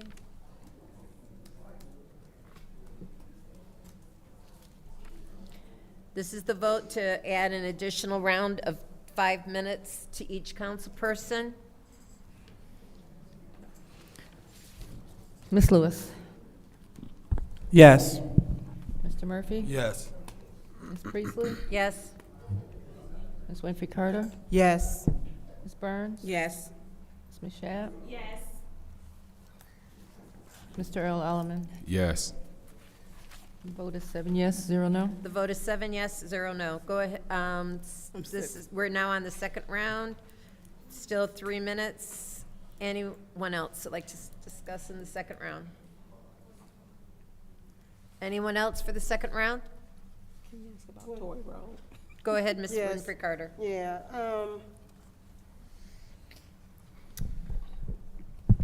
okay, through you, Madam Chair, to Mr. Edwards or whoever can answer this. So Torrey Road, the Torrey Road Booster Pumping Station, we had, it says no later than March 18th, 2024. Did you guys already start that? Yes, the contract, the process has already been started for that, yes. Okay, so when will you complete that? So that, if I remember correct, we have to have the survey done by the end of this year.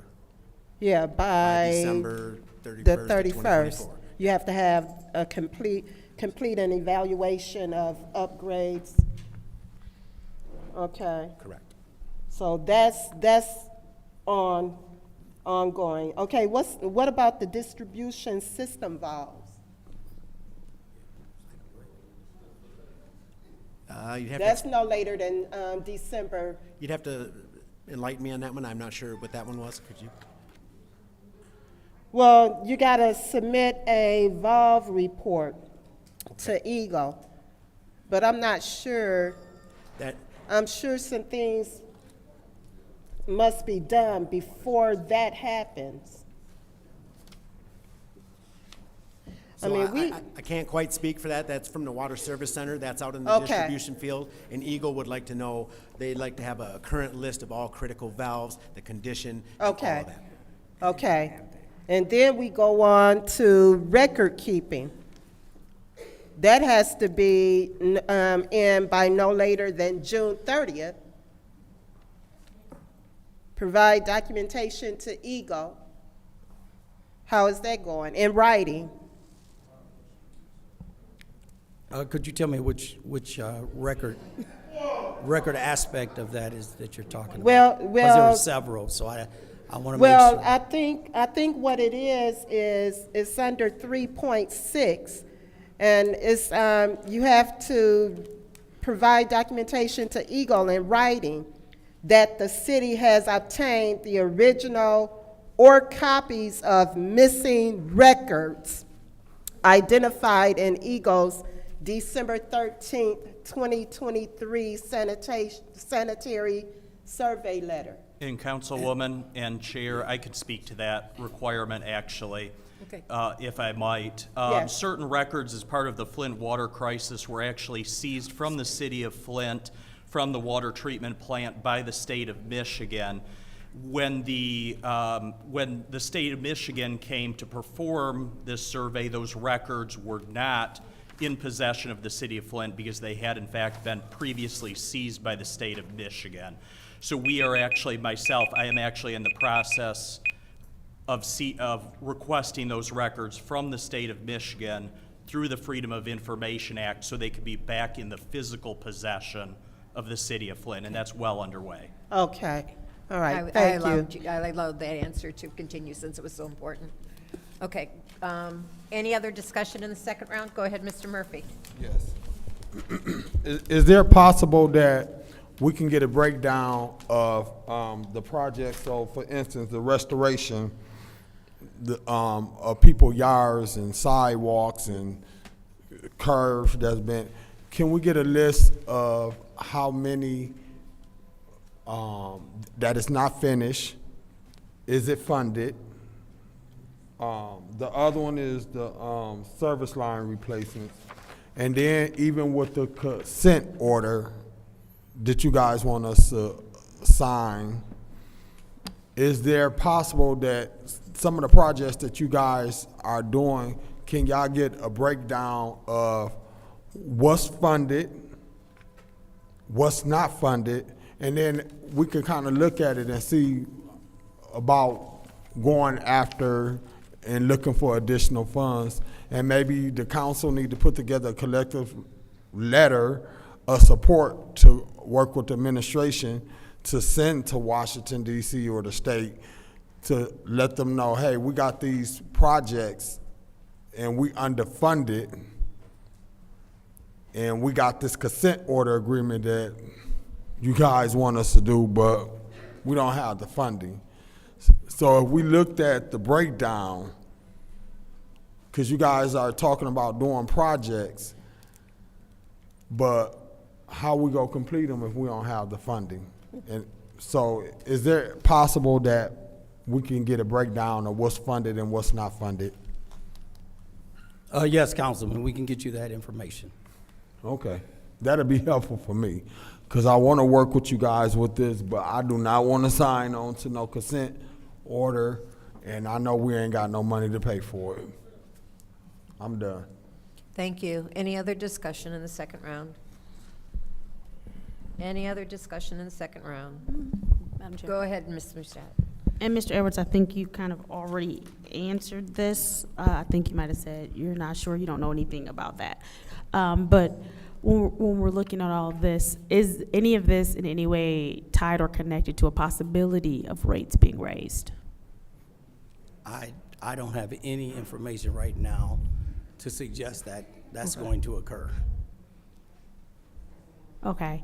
And if, for however this consent order is entered into, whether it's through council or through the state just entering into the agreement, if these terms are not met or these dates are not met, what happens then? I'm sorry, could you repeat that?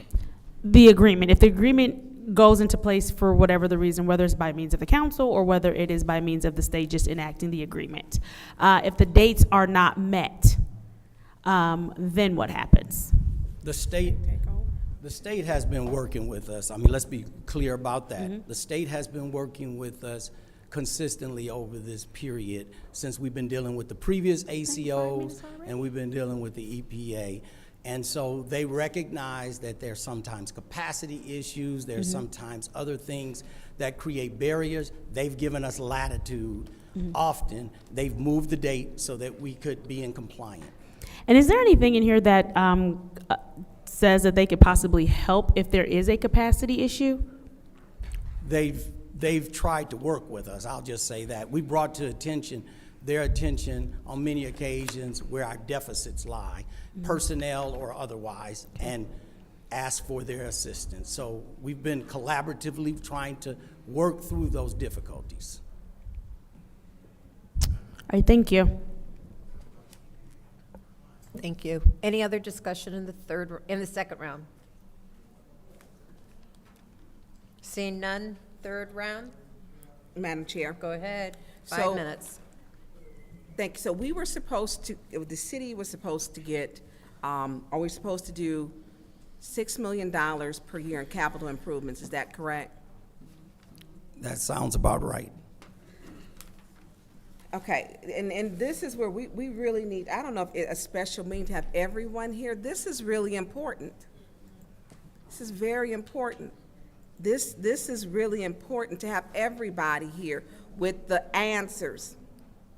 And we should not be even saying sounds about right. We're supposed to be doing $6 million per year in capital improvements. Has the city done that? That's a projection moving forward. There was It no goes back to the old one. No, there was no obligation. There do has the been no $6 million obligation per year? at this. No, there's no been. Are That's we not been an supposed to be obligation at this self-funded point. in making sure that we could fund part of our project? Was the city seeking funding? Seeking funding for, I'm Seeking sorry. funding, they gave us, it was supposed to be $300 million. $100 million was given for the wind funds. Wind funds is, when I talked to the state, Eric Pocan, he told me they were gone. He was turning November and December reimbursements, and that the state was gonna throw us $1.5 million. I don't even know what throwing $1.5 million mean, because that don't solve the issue when there are over 3,000 plus restorations that have not been done. And so we need to quit saying at this point, do the business. This is serious. You know, if we're having this on here, everybody should have, you should have numbers. You should be able to tell us. The Tory station, I'm confused. Are you working on it? Are you begin the process? Have you done any construction? I mean, where are we at with the Tory? Because I got confused when you talked to Councilwoman Winfrey Carter. Are you working on it? Or are you just in the process of getting estimates? I said the process has started. And that's Where are we at in the process? That's what Ms. Scott and Mr. Dungy just talked about. Okay, can he step up, please? Where are we at, sir, in the process? Are we at the beginning, middle? We're at the beginning of the process. And what's the beginning of the process? To evaluate the station to determine what actually needs to be done to bring it up to Okay, today's that's what I'm standards. saying. So we're at the beginning process to evaluate, to see what needs to be done. No work has been done. Correct. That I understand. So now these projects, I think when it first started, and it's a pleasure to meet you, Mr. Dungy. So, to be respectful, these are gonna be higher cost than anticipated before. I mean, some of these projects, we're bidding them, when they're gonna be, you have to bid it out, right? Yes, correct. And so it's going to be considerably higher because during COVID, we know that the cost went up. And so I'm really concerned. And so if we could get a list, Mr. Edwards, and everything that's in this ACO order, what phase that it's in, what phase, is it in the first phase? We're getting pricing, wherever phase we at. Can we have that so that we can create transparency? You put it on the city website that you want to have transparency. I'm holding you to it. We need to be transparent in this process, because if I was here and I was not. I was on 30 days. I wouldn't have went back either, because this is the one document we should not be behind doors. Flint was poisoned because of lack of transparency, and people allowed those pipes and poison to be in the water and didn't say nothing as people ingested, bathed in it, cooked in it. So I'm not going to give any passes on this. So that TMF report, and we're not even gonna have time. We need a special meeting. If the city is saying, and it's on the city site, and the mayor, he wants transparency, have a special meeting. I will stop whatever I'm doing to make sure I'm gonna attend, so we can have every person that's a part of this, every department, so that we can ask the questions, so that if we have to sign it or whatever, because right now I ain't signing nothing. And what if we don't sign, is it that the state takes over our water utility? Mr. Edwards? I'm sorry. If we don't approve as a council, does the state take over our water utility? I don't have that knowledge that's going to Okay, occur. well, and this is why we should have a DPW. And and I know you've had a difficult time. Maybe you're not offering them enough, because at this point, for a DPW, they should be getting Thank paid you. $300,000 a year to get this cleared up. Any other discussion in the third round? Madam Chair. Go ahead. Mr. Edwards, for the record, how much do we have in wind funds?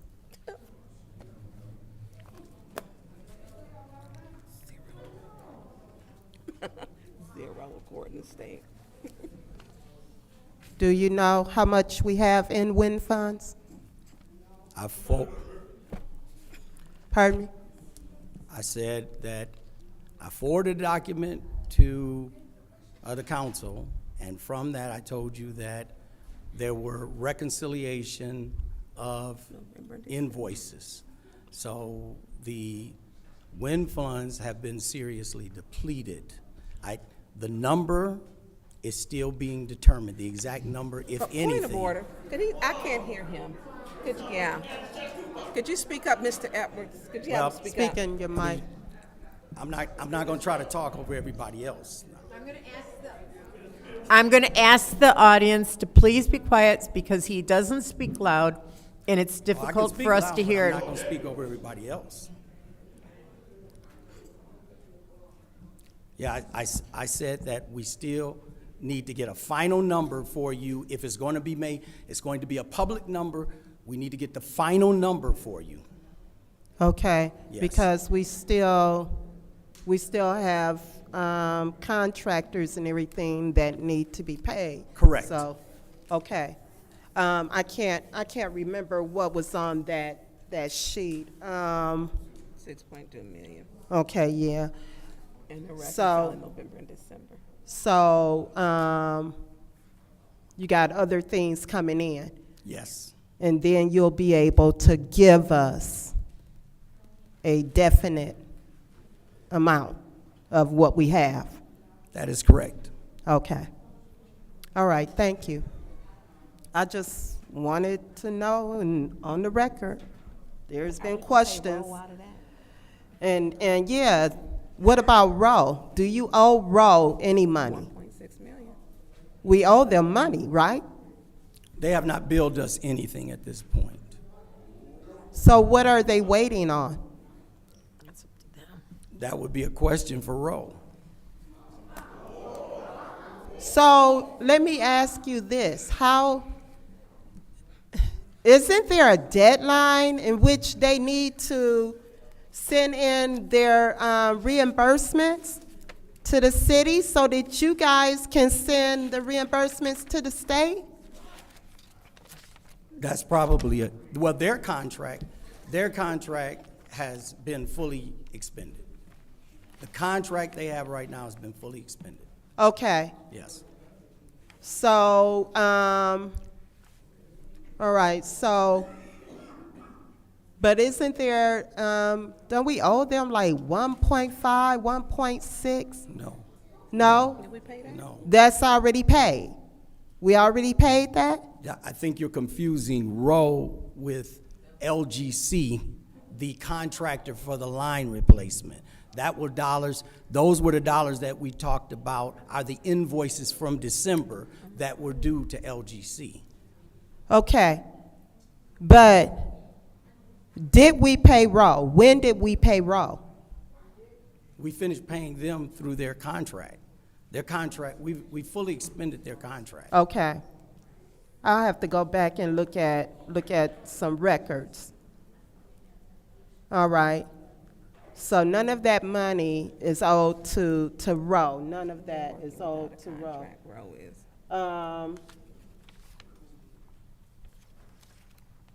So are they working without a contract? Because they've been working. Have they been working? They had agreed to continue to support the project. That's what they had conveyed to us. So they're supporting the project without getting paid? There's been no submission of invoices at this point. That's hard for me to believe that they are working without getting paid. No, something wrong. This is not adding up. It's not adding up, Mr. Edwards. You know, it's not adding up. 1 + 1 is 2. 2 + 2 is 4. And this is not adding up. I mean, I can't believe they out there working and they're not getting paid. We owe them something. And they're going to send us an invoice, so we need to find some money. Thank you, Madam Chair. Thank you. Any other discussion in the third round? Go ahead, Mr. Murphy. Yes.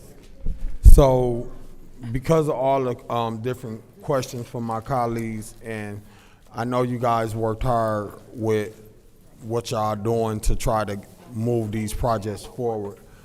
What I'm concerned about is we might got some outstanding projects out there still, and we don't have the funding to pay for it. And what happens when you can't pay someone, they'll end up suing you. So because of that, I just want to look at the spreadsheet of the budget, what we know we got funding. Is there some money in the water and sewer funds that can pay for some of these projects? Is there gap funding in the ARPA funds to cover some of these costs? If there is, can we use ARPA funds to pay for some of these outstanding projects, and maybe that'll bring our costs down? Have you guys looked at that? We're in the process right now of looking at a number of different options in terms of funding to get continued funding to finish this project. Okay. Request for information. Councilman Murphy, did you know it was reported by Scripps News that Roe is working for free to complete this project? So that's why I think it's just important that if we could just get the spreadsheet of what we know we got funded, obligated funds towards projects, what we don't know for sure. So if we got restoration to do and we don't know where we're getting that funding from, maybe that's something we need to look at. If we got service lines need to be replaced and we don't have the funding, we need to look at that. If we got these capital improvement of the pumping stations, the reservoir, is it the reservoir? Reservoir, that we need to, the transmission line, those different things. And I think we also need to build the capacity of staffing in the water department. So if we could just look at what we know we can do, and then what we gonna need some help on. Let's see what we can do to work together to try to help move this forward. Because we, regardless of whether we vote yes for this consent order, those fees and those penalties is still being applied to us.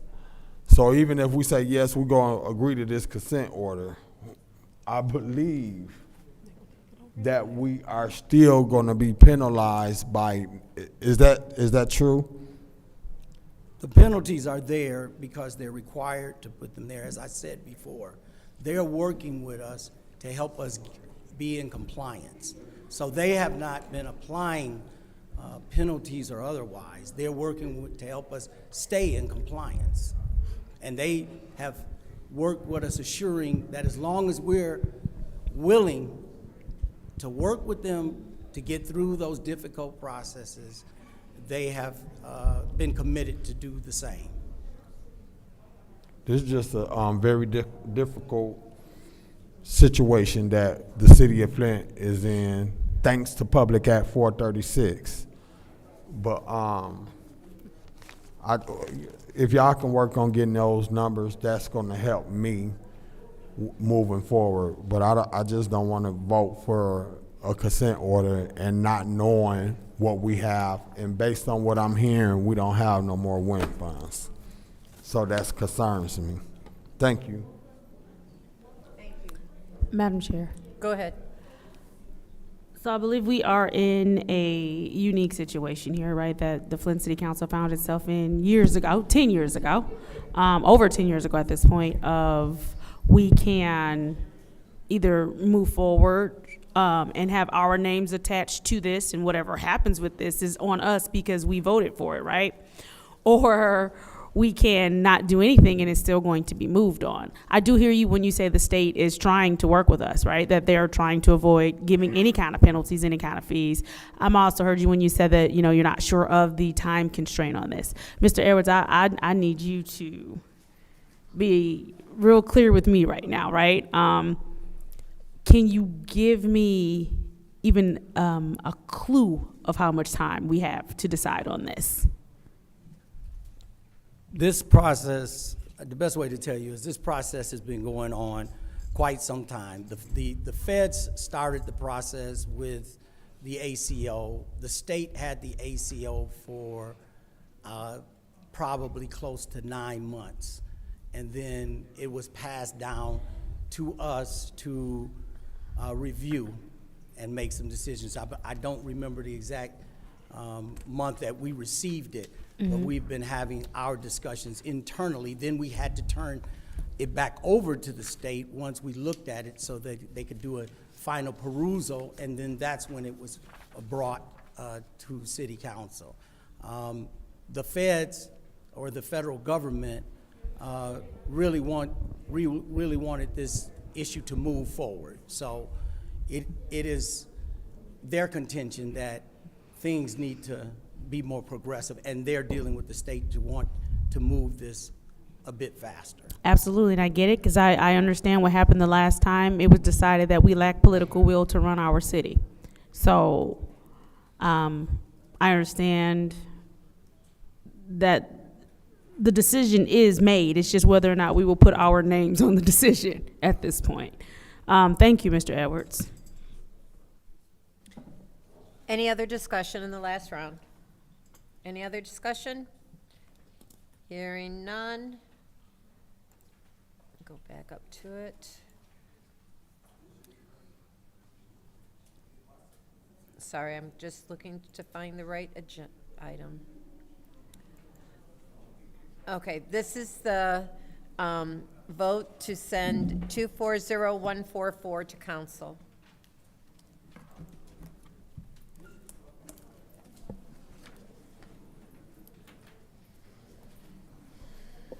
Mr. Murphy.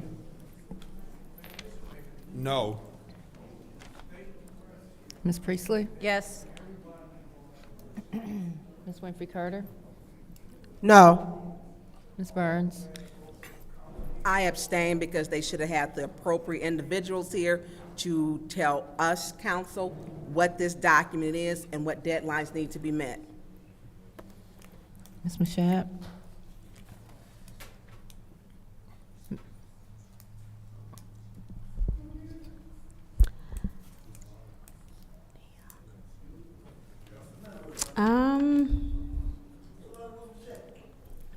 Yes.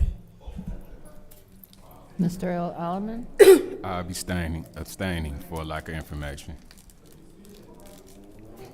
Ms. Lewis? Yes. The vote is 3 yes, 2 no, 2 abstentions. The vote is 3 yes, 2 no, 2 abstentions. That motion failed. Madam Chair, Yes. I'd like to make an amended motion to keep this in finance. There's a motion on the floor to keep 240144 in finance. Is there support? I'll support it. It's been moved and properly Madam second. Chair? Yes. Didn't we already vote to keep it in finance? No, it went to, We did? was special affairs. Okay, thank you. Okay, this is the vote to keep 240144 in finance.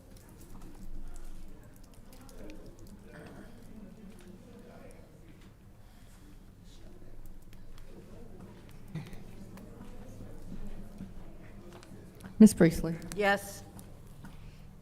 Ms. Winfrey Carter? Yes. Ms. Burns? Yes. Ms. Mashat? Yes. Mr. Earl Alaman? Yes.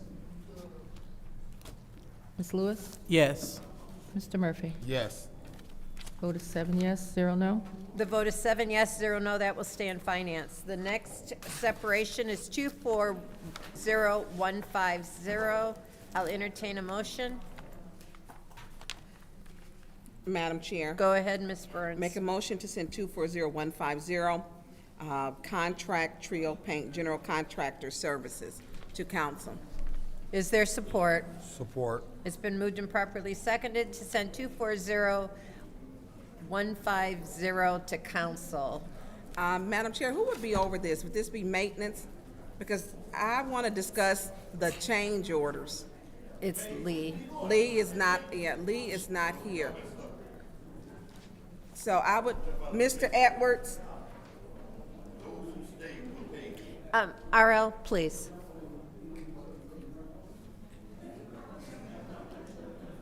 Next time, there'll be a warning, Mr. RL Mitchell. Mr. Edwards, can you explain, is Trio doing, I know they're doing a lot of projects. Yes. So, and they're up to $1,078,955.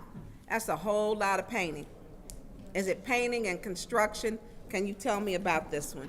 Yeah, they're all, through the chair to Councilwoman Burns, they're all separate jobs that they bidded on, and if you just give me a second, I'll tell you.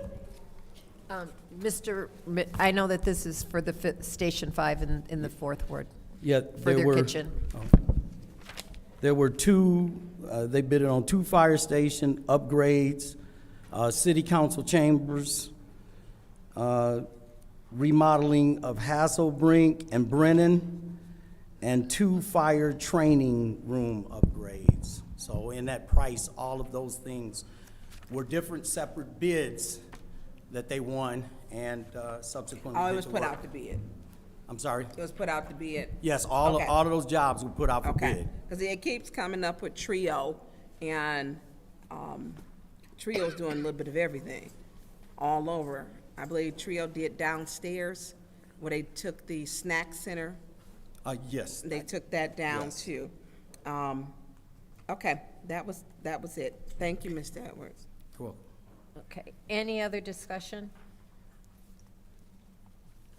In the first round, I'm going to do a discussion. Madam Clerk, you asked that this be separated for language change.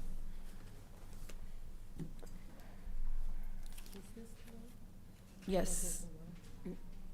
I'm looking for it over here. In the be it resolved The, section, there's a typo? No, the one that I asked about was 170. Yeah, she got the Oh, I'm sorry. All right. 170.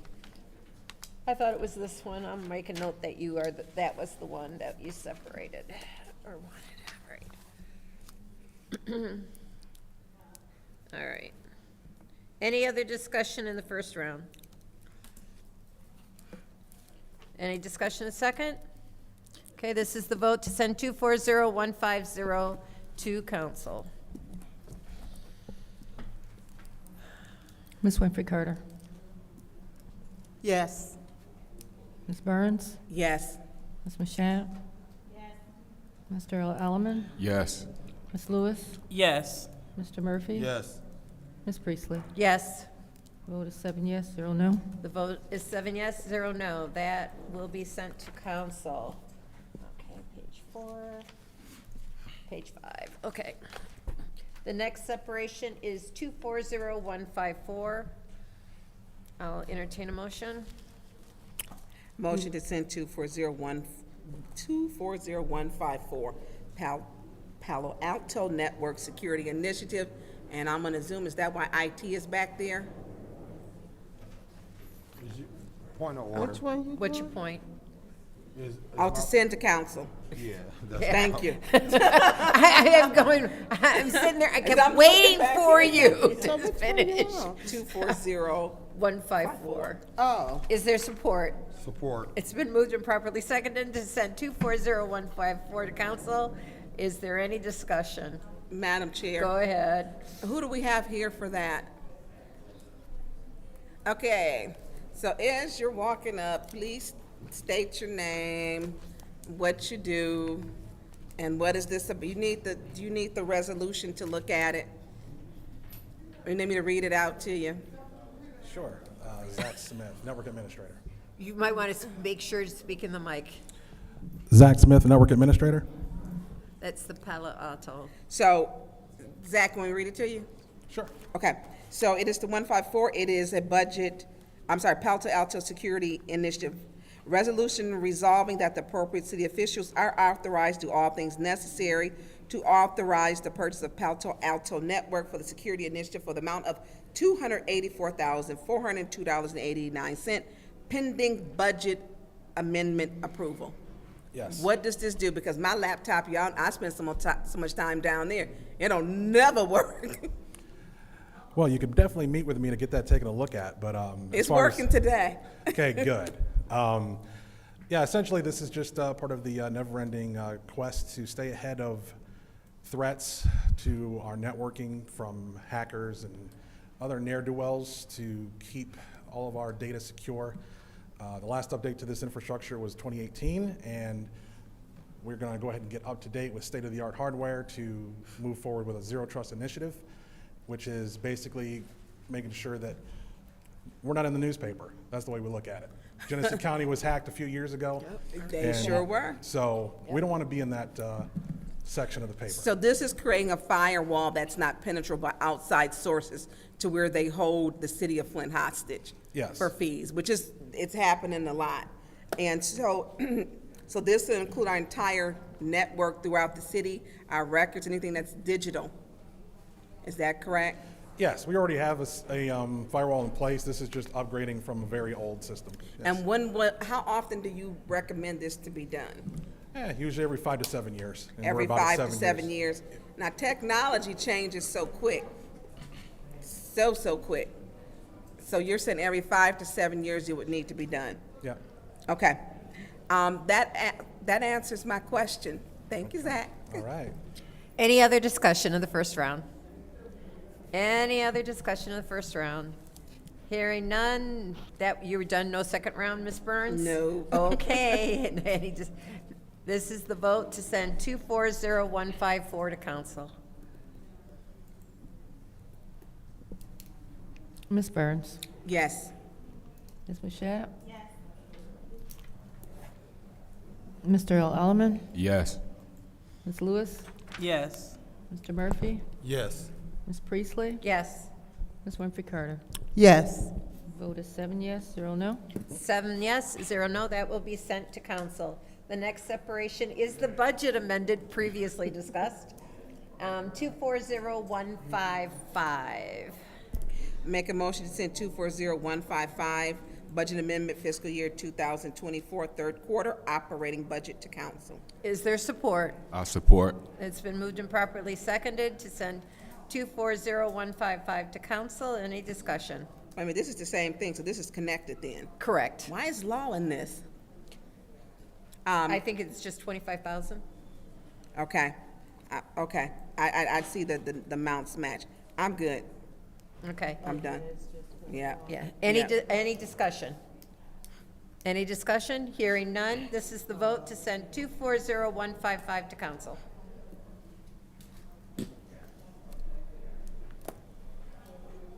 Ms. Mashat? Yes. Mr. Alaman? Yes. Ms. Lewis? Yes. Mr. Murphy? Yes. Ms. Priestley? Yes. Ms. Winfrey Carter? Yes. Ms. Burns? Yes. The vote is 7 yes, 0 no. The vote is 7 yes, 0 no. That will be sent to council. The next separation is 240157.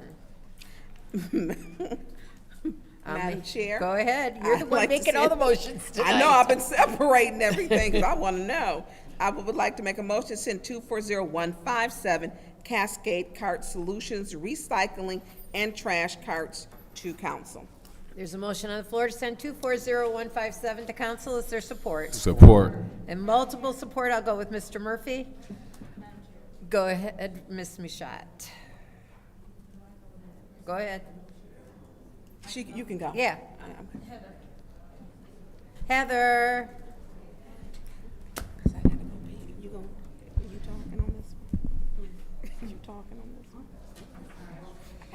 Hi, Heather. As you're on your way up here,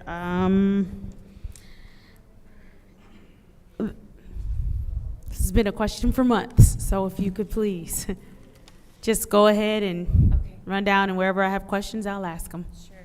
So in the process. Can you talk into the mic? I'm sorry, I'm short too.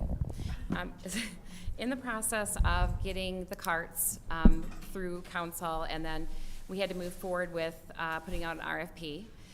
We were fortunate enough to get 6 different companies to provide a proposal, and we were able to do interview questions when needed, and actually extended out because they had more questions for us, which worked out really well.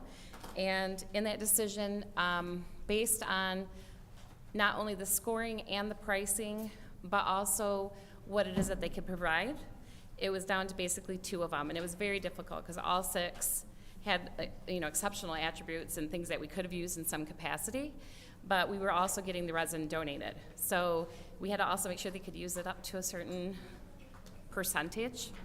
And in that regard, coming down to the last 2, we re-looked at it again, and the decision went with Cascade because we started looking at which ones are veterans owned. This one's actually the only Michigan-based company, and it's a woman-owned company. So that was the finalized decision breaker between our top candidates. I'm sorry, you said Michigan, and what was the other thing? A woman-owned Michigan and minority. Got it. company, yes, yep.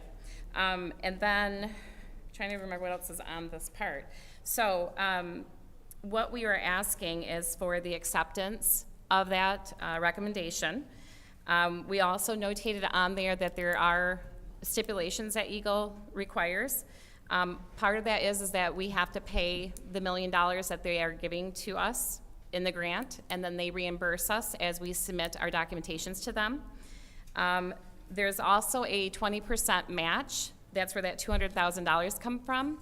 That $20,000 match will be reimbursed to us from the Recycling Partnership, which is the second grant that we are getting as well.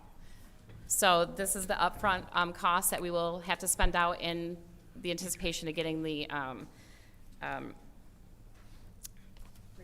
thank you, I'm like, that's something. Yeah, so that is the process. And we did attach, I believe we did attach the numeric portion, and that has the points that were received, and then also what their numbers that came in during the bidding process for the bidding. So we do consider it, of course, a proposal, not truly a bid, because it allows us to have those other exceptions. The other thing with the 6 different companies that provided their proposal, every one of them fell under the total grant money that we're going to be receiving. So that will allow us, regardless of which one we go with, that'll allow us extra money to put towards the education. And that's going to be really important to get more things out to the community. When you said toward the education, can you expound on that? What do you mean? The grant requires that we send a mailer approximately 2 to 4 weeks before the distribution of the carts begin. And then when we put the carts to the homes, they'll also have a packet of material that talks about what the expectations are, how to use it, what to look for, who to call if you have questions, things like that. And so the extra money will allow us to then put more material out, maybe further into the acceptance of the carts, just to remind everybody, or maybe answer some questions as they come up. And these are the cards that we're getting, and they will have the addresses on them or some way to identify if the card does not belong at that house. Yes, it's not going to be an address. I'm sorry, a number. I'm sorry, like a serial number or something on it. Yes, Yeah. that's correct, yes. They will be assigned to the home that they're delivered to. Mhm. And there'll be one for trash and one for recycling. All right, and then, and I don't know if you know the answer to this, but what happens if a cart is found at a home that it does not belong to? So we will try to monitor that as best as we can, because we do have to provide material and tonnage and things like that to the funding sources. Mhm. So we're going to be monitoring that along, actually Priority Waste and then myself. It'll be into a system that we'll be using. And then at that point, if it's in the wrong location, obviously we would relocate that and put it back to its appropriate location. All right, thank you. Go ahead, Ms. Burns. Yeah, I'm glad she went first, because when can they look to have them delivered? Because the carts have not been manufactured yet, correct? That is correct, yes. And how many carts are they manufacturing? We will be asking for 75,000. So it'll be 75,000. How many people, is that the trash and recycling? That's a total of both, yes, and it will also include an extra 1,000 that will be sitting at a location, just in case we have to trade things out, or if new houses are built, things like that. Okay, so we'll have an overflow as well. So they haven't started manufacturing. When will they start manufacturing? This has to be approved to accept this company, and then once we do that, then we can go ahead and move forward, and then we'll start that process. Okay, so we don't have a date of approximate delivery that they had to have told the city. We have a timeline. It was put in most of all their proposals. We also stipulated a date. Our plan was to have everything done by the end of August. There is always that possibility, of course, if we have some delays in this part of it, that it may have to extend, but that's not the intention. We would like to have it done by, July, middle July. So we'll say end of August, hopefully. That would be the very latest that we have, yeah. Okay, and so who will deliver these? So that will be procured through the Because company that people we can't hire. carry them in their car. Those are big, 96 gallon, and each household gets 2, right? There'll be one for recycling. It's slightly smaller than the trash. Recycling, okay. So how big is the recycling? I would have to double check their paperwork. So get a but 96 gallon there's a for requirement. trash. There's a requirement. It has to be between 65 gallons and then the upper one, which is 96. So Okay. 96 is generally the largest that you'll get. Right. So, but Eagle requires at least a 65 gallon. So we would Okay. I'd have to look back at that proposal. And to tell that's you in for sure. Excuse me. We cannot hear well up here, so can you please keep it down? I believe it's the administration. Thank you. So is that in accordance? I didn't like, so, I was gonna say in accordance with something. Thank you. Sorry. Yeah, so that's in accordance with the grant? Yes. Okay. And so the grant which came to us that was voted on, was it last year? Yes, it's And been a was while. was the grant 4 million? So I guess I How may much not was the understand grant question. that came? So there's 2 different grants. The one from Eagle is $1 million, and then the additional, which was, and I don't think the number is listed on this document. Let me just double, I don't think it is. I think, if I remember correctly, it's just under 4 million, so I was thinking like 3.9. Yep, 3.9. And that would be with both grants together. I would have to verify that and get back with you the exact number, but that's what I'm thinking off the So top of how my much head. does it cost to manufacture the total cost of these? So each company has their own rate or scale that they use for their cost. So that can definitely differentiate. Now, for purposes, just for the layman, if someone wanted to buy a cart, for example, they would range anywhere from, depending on the size, of course, probably 70 up to 150 per cart. Our carts are not going to be that high because the resin will actually cut the cost in half of what a cart would cost, which is the benefit we got of having that resin donated. Okay. Ms. Burns, Yeah. I have the information. I found the resolution. Good. The grant from Eagle is $1 million, Mhm. and then from the recycling part it was $2,492,000, as well as in-kind services that are valued up to $125,000, and a donation of resin valued at $900,000. Yep. So I was off about And that's because- 125, yeah. A total aggregate of 3.517. Thank you. So, because communities are moving towards this. And so, and the big issue, I like the carts. I think everyone does. I think people just didn't like the price that we're gonna have to pay for the service with the vendor we're using for trash. Yes. And that was the issue. But the grant pays for the carts.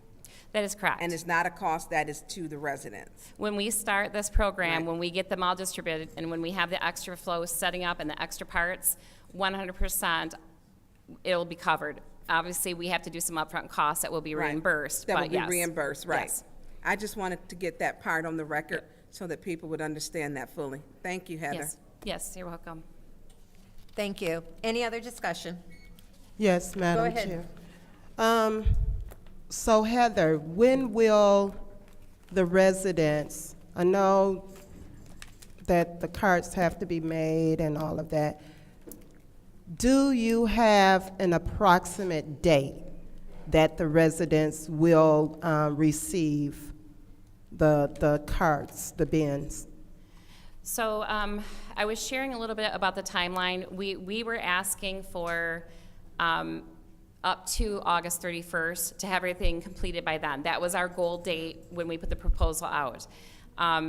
Most of it came in with what we were actually expecting, where we would start that process of distributing in like end of June, early July.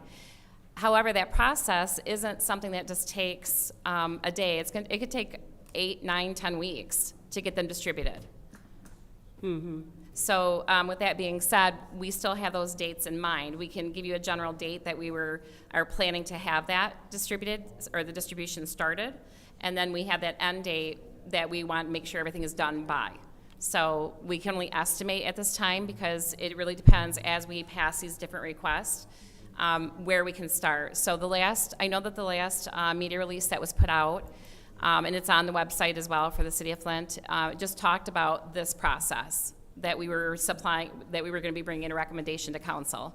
So once this goes, assuming it goes to council next, and assuming you all agree that this is the company that you are going to accept with that recommendation, that's when we'll be able to do the contract and move things forward, and we can give you more information on what that anticipated date would be.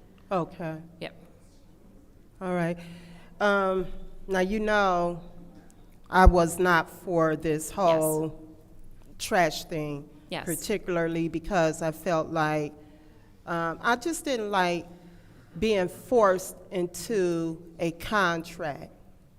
And you gotta be in there, 6 to 8 years in order to get the cart. You know, the recycling bin and the trash container and all that. I just wasn't for that. And I know that other cities are going towards this, but our city, we need so much, so much. And to be in a contract for what, was it 8 years? That's a bit too much. That's too much. So I voted no. And although I like, you know, the idea of the residents, some of the residents want the carts, others, they said we could have probably put this off. And since I didn't vote for this, I'm gonna vote to abstain. I'm gonna vote to abstain on this tonight. Just because I'm still not in agreement with it. But thank you for all the work that you've done in taking care of this issue and you know, getting the bids in and all of that. Sure. Yep. I just could not vote for it. Thank you, Madam Chair. Thank you. Any other discussion? Mr. Murphy? I know residents in the 3rd Ward want to know when is they go see a cart, and I'm so sorry, Councilman Murphy. I can't hear you very The well. residents in the 3rd Ward Okay. has been calling me, asking me when they go get a trash can. And when y'all was pressuring us to put, vote on something by a deadline and all of this stuff, Yes. a year later, we still nowhere when it comes down to, so I'll be supporting this right here. What color are the carts? That's still in the process. I do believe that that we are looking at blue for the recycling because that's the national standard for coloring for recycling. And because the initiative for moving these type of things into communities starts at a state level and then ends at the federal level, we were trying to be in compliance with what the nation, state and nation are doing. So I know that that's a consideration, but that has not been defined completely yet. I know my brother, he drives a garbage truck, and he told me that these carts make it convenient for them to pick up. Yeah, it definitely can. Yeah. Yes. What else I wanted to ask? Oh, the residents, say they got an empty house, they paying taxes. Do they still get a cart? Yes. Okay, I want to make sure we Yes, because don't the leave waste them out. assessment fee absolutely makes them eligible to receive those cards. So what about duplexes? The duplexes are a little different because our standards are like up to three units. So once you get into that multifamily that's like over the 4 units, that becomes commercial, and they're not eligible. They don't pay the waste service assessment fee, so they would not be eligible for that curbside service. So if a duplex is 1 and 2, Yes. do they get 2 or just 1? No, each property would get their own. So they would still have an address for each, so each address will receive one. Okay, all right, thank you. Any other discussion in the first round? This round, first round. So I'm going to take a few minutes just to clarify something that Mr. Murphy said. So if they are paying the garbage assessment, they will receive a trash can. That's correct. And if they do not and they're commercial, they will not. Correct. Okay, that was my question. All right, this is the second round. Any discussion in the second round? Madam Chair. Go ahead. I just wanted to, because I know my colleague in the 6th Ward asked earlier, and I don't think we got an answer about how will the residents get the cards? Like, will they be delivered to their homes, or was there a Yes. pickup location? So they will be delivered to They the will homes? be actually delivered to every single home, yes. And so when you talked about that 8 to 10 week distribution process, that's a part of that 8 to 10 It week is. distribution process. Yeah, because every day what they'll do is they'll start assembling. We call it an A&D, so it's assembly and distribution, or delivery. I've heard people say delivery as well, but they assemble enough to do like a load. And then the idea is that we're hoping to follow along with the routes that the trash company is doing. However, we won't be able to keep up with them. They'll be moving way faster than we are. So that's why it's going to continue to take a little bit of time to get them out. And so when we say a load, is there an amount considered in that load, or just? Yeah, it just depends on what size of, it's normally like a flatbed type trailer. So it just really depends, or it's even like a flatbed on a truck, right? So it just depends how many they can fit on there. And every company can have their own process on what that truck or trailer would look like. And so with that distribution process, is it going to be, because I noticed you said that it's going to happen the same day as the normal trash pickup. And so what will happen is they will have the normal trash pickup, and then when they look outside, there will also be a new container in that same spot, or? That would be the hope, but again, No. we would not be able to complete an entire route that day because they'll be moving way faster than what we can distribute. So, but yeah, that is the intention. That way we're just kind of distributing and making sure we're getting everybody hit and so that they can get a copy of those. So I guess my question then becomes, with the amount that you can do in that day, right? With the ones that are, that don't receive the new bins on their garbage day, is there another day? And I know you said there's gonna be some education and stuff that's gonna come out with Yeah. that as well. So what's the plan to make sure that they get their new carts in a, I guess, timely manner? Yeah, so again, each company, and this is where it's kind of challenging, each company has an idea of what that looks like. And then each company also has the option to have a conversation with us to see if we can make it more universal or more efficient. So we have that opportunity to step in once that company's in contract to do that. And we said that the trash can is 96 gallons and the recycle bin is how many? So the capacity is up to 96. I have to check with this vendor to see if it's 95 or 96, because I know some of the vendors actually asked like for an exception. But the minimum of the recycling is 65. So 65 I is need to gonna be double the check with minimum? this one. I believe that they may have submitted a 65, but once you look at them so many times, I mean, one vendor provided 400 pages. It was a long read. Right. And then one more thing with that 8 to 10 distribution. I know we said by the end of August is when you will start, or when everyone will have a trash can. That our end goal is to have everything done by August 31st. That's what was put in the RFP. And when will it start? We're hoping July-ish, mid-July. Thank you. Yeah. Thank you. Anyone else in the second round? Anyone else in the second round? Seeing none, this is the vote to send 240157 to council.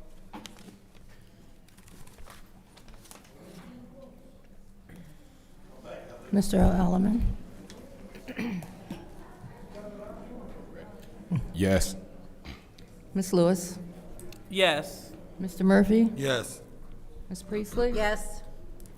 Ms. Winfrey Carter? I abstain for reasons stated before.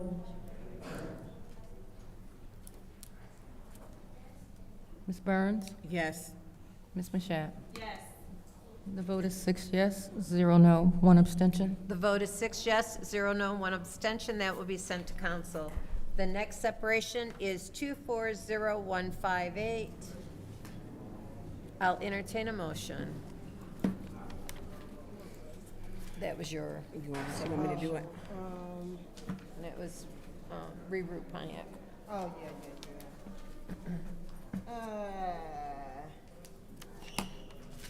Madam Chair, I'd like to make a motion to send 240158, reallocation of ARPA funds, reroute Pontiac, alternate uses for vacant lots. I'll make a motion to send it to council just for discussion purposes. There's a motion on the floor to send 240158 to council. Is there support? Support. It's been moved and properly supported by Ms. Burns to council. Any discussion? Yes, Madam Go ahead. Chair. Did I see Ms. Sparks Green? Is this for you? Is this yours? Yep. Can you explain?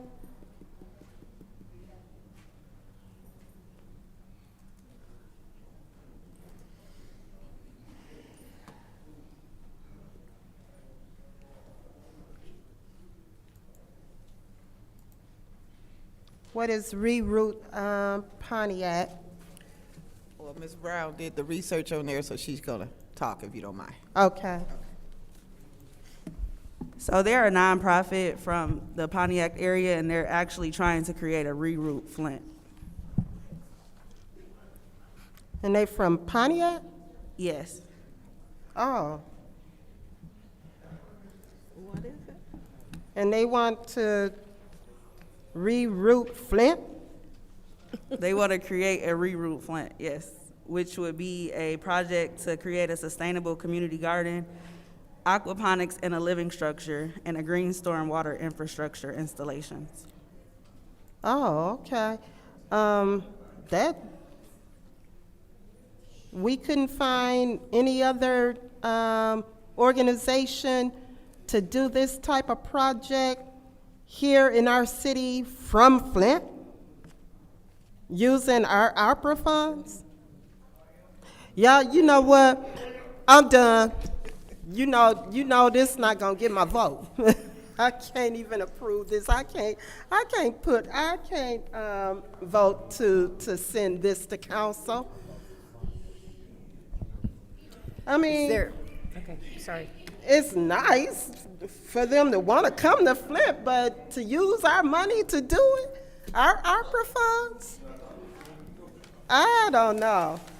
No.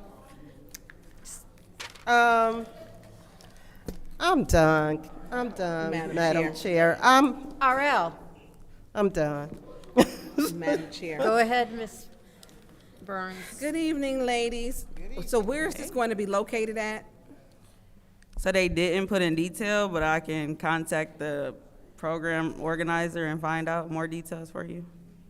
So who is the program organizer? I can look that up and get back to you.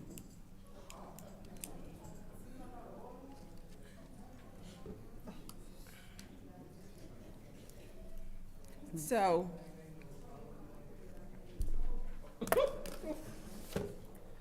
man, I have never done so much reading in my life. So do we need to Google it? I mean, but how do we? So they want to come here. Why is Pontiac trying to do something? Are they working with somebody here? Is there a specific group or person that they're working with that we can identify with? How do I make the Pontiac Flint connection? Listen, I just went off of what they submitted with their ARPA application, and that's what I put in the resolution. However, When did they put this ARPA application in? probably about a year ago, when the application thing was open. Was it approved on there? Yeah, I don't have mine up, it was submitted 3/27. Okay. It was submitted 3/27. What was the deadline for cutoff? 31st? Okay, it was right before. Who is this associated with? They didn't list any partners. Listen, any Joe Blow can come in here and say, I want some ARPA funds and not be associated, everything unknown. We got a Pontiac to Flint connection. Residents ain't got one shingle on the roof, not one furnace, not one window, but we making and helping out Pontiac to grow a garden. They don't even have shelter over their head. And I know it's not your fault, but I don't know why this is even before us. Pontiac got their own money. Wait, why are they dipping in our ARPA money? Who is this associated with? What made them want to come to Flint? And where they gonna put it at? What ward is it Point going of in? order. What's your point? Ms. Biggs keep yelling out Liddell, so I'm calling her to order. Thank you. Go ahead. Where is this garden? This comes incomplete, no place to put it. This shows frivolous, irresponsible spending on ARPA dollars. This is incomplete. This shouldn't even be before us. This make you feel like somebody hiding something.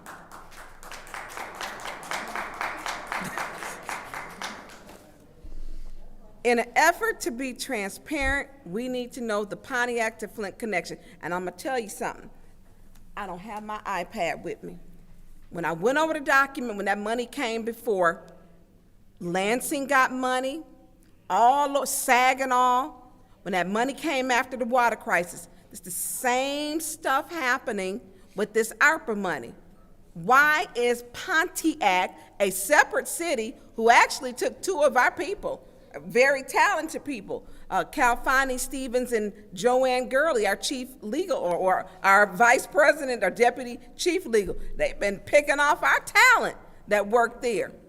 Why are we giving them this? Who is over this? Whose name is on it? Who is behind this company? And if any kind, none of us should be voting on this until we know this. How are we gonna vote for something blindly? Matter of fact, look, Tanya Burns wanna put something, since we don't have to have no information, because that's just how, to me, ridiculous it is. When residents still have blue tarps on, we giving Pontiac some money for a garden? They worried about shelter and heat. And they worried about a garden that who knows name over it and where it's gonna go. This is ridiculous. How this make it up here? Who sent this up? Who sent this up? Shelley, do you know? Ms. Sparks Green? Whose resolution is this? Who sent this up to us? The administration? Yeah.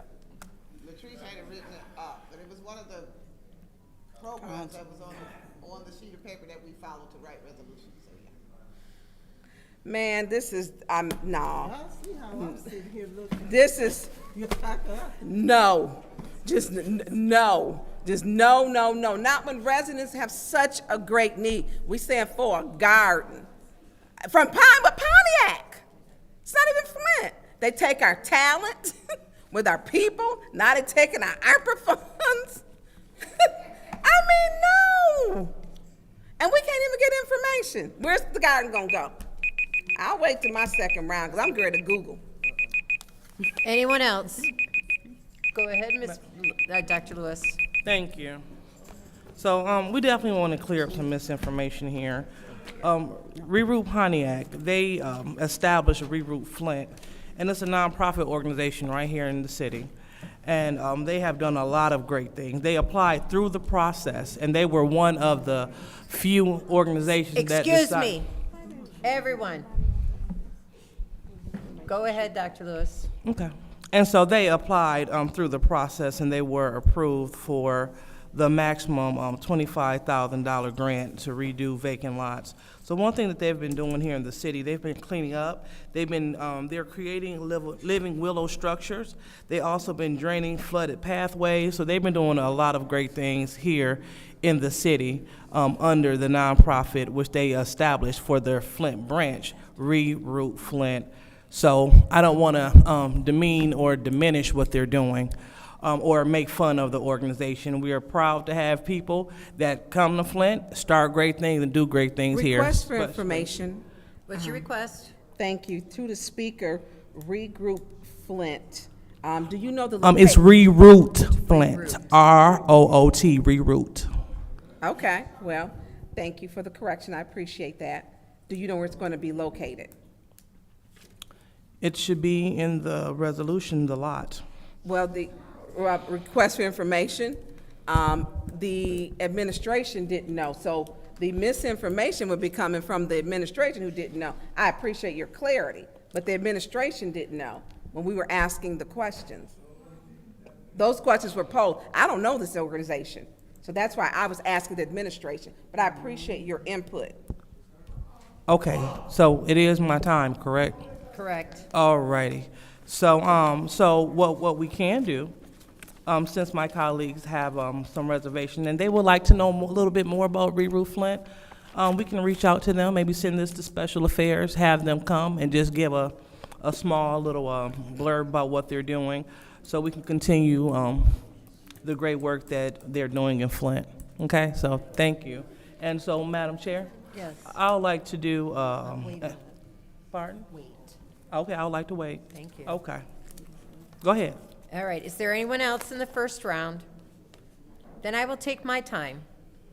Because they are installing willows in Kersley Park right now. They have already done some of the work. They have, they will be planting on Saturday, the willows, the living willow structure, and they have cleaned up the property along the creek. And I was involved in their day of design, and I felt that what they were doing is a wonderful thing for Kersley Park. And so I'm very happy, and I'm proud. I will be very willing to say yes to this, because they're going around the city doing these things. They're just starting with Kersley Park. And if you look on their on Facebook under Reroute Flint, you will find their flyers and information and pictures from their previous events. Any discussion in the second round? Yes, Madam Chair. Okay, so is this in your area? This first project is in my area. It's in Kersley Park. So Kersley Park will be the benefit of this 25,000. This, not the whole 25. So who else will benefit from that? I just know about Kersley. So far.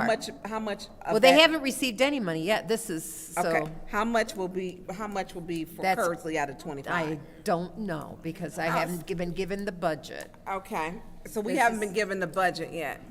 They asked for 25 and they have matching funds. Okay. So I looked up reroute established in 2016. And this is, Shelley, remember you was Mrs. Sparks Green, so. So, remember you gave us those sheets that kind of spelled it out for us? I mean, we shouldn't have to Google this, 2016, if this is an organization. I mean, we don't have enough. Point of information, yes. those sheets came from the council, from myself and Liddell, from their applications. Oh, okay, that Shelley handed out? That Mrs. Sparks Green handed out? That I handed out. Oh, okay, I'm sorry. Yeah, different ones, yeah, sorry. so she had given some sheets a while ago, so thank you, Councilwoman Priestley, but she had given, I had requested something from her before, So the other sheets, the spreadsheets, I've read those too. I don't remember seeing this one. And so, Judy, you said this was approved? And was in the yellow on our spreadsheet? Reroute? My colors have all changed because I've been doing so much. The changing, okay. Okay. So, I'm just, trees are nice, but I'm gonna tell you, I can't get past people needing roofs and furnaces is a necessity. I can't get past that. You know, willow trees are nice, but people can't live in these parks, you know, and it's so much going on that until we start putting the residents first, I can't approve of reroute. I can't. These people calling these agencies and not getting anything. I mean, they're not getting anything. Nothing's been Saginaw on phase 3, and we putting willow trees in, which willow trees are pretty. But I mean, people are, you know, I'll read up on this now that I had to Google it, and to see reroute, which was established 2016, to transform blighted properties in Pontiac. That's what it says. Yeah. In Pontiac, into interactive spaces focused on nature, sustainability, and environmental topics. Any other discussion? Madam Chair. Go ahead. Thank you. I forgot, it happened that fast. All right, so about reroute Flint. So I think it'd be a good idea, like we say, if we just bring them in and let them speak for themselves. But I want to be really clear. We are completing the blight category because right now we are on the subsection of vacant lots. So we are going through all of the vacant lot applications, and this is one of the vacant lot applications. So, so we are doing this, as I said numerous times, category by category, so we can let those people know that have been selected, that they have been selected, and let the individuals, the organizations know if they have not, give them the letter that they have not, and the alternative resources that they can pursue. So, as we continue to eliminate the category of blight, we did it with the blight cleaning, and this is the restoration of abandoned lots. We will move on to other categories so we can have the same MO. And so these nonprofits that have been preparing for this money for a very long time, so they can use them because we have this money since 2021, we have to 2026, and so the money's been in limbo for a long time. So we want to make sure that we are getting this money out to the appropriate people, either voted up or voted down. So if this body decides not to use reroute Pontiac, which have established reroute Flint, then we can send them the letter, and then they can be on their way looking for alternative resources. But one thing I don't want to do, I don't want to diminish their work. If you would follow them on their Facebook page, they've done a lot of great things. And then we also must realize too that these beautiful parks help draw money to Flint business. So parks, all these things matter. Yeah, they help make up neighborhoods. They increase property value. And so we want to make sure that we are just being good stewards, and especially good stewards of these funds and being fair in the allocation of these ARPA funds. So, Madam Chair, I would like to make an alternative motion to move this resolution to Special Affairs so we can have Reroute Flint come and address the body. There's a motion on the floor to send Resolution 240158 to Special Affairs. Is there support? Support. It's been moved and properly seconded. This is the vote to send 240158 to Special Affairs. Ms. Lewis. Yes. Mr. Murphy. Yes. Ms. Priestley. Yes. Ms. Winfrey Carter. No. Ms. Burns. No. Ms. Mashat. Yes. Mr. Earl Alaman. Yes. And the vote is 5 yes, 2 no. The vote is 5 yes, 2 no. That will be sent to Special Affairs. Our next separation is 240161. I'll entertain a motion.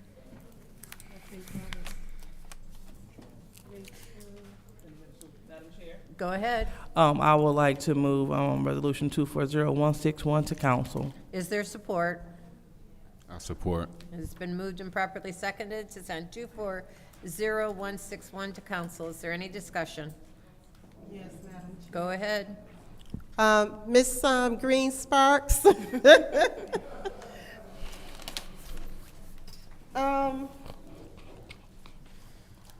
What exactly will the Flint Innovative Solutions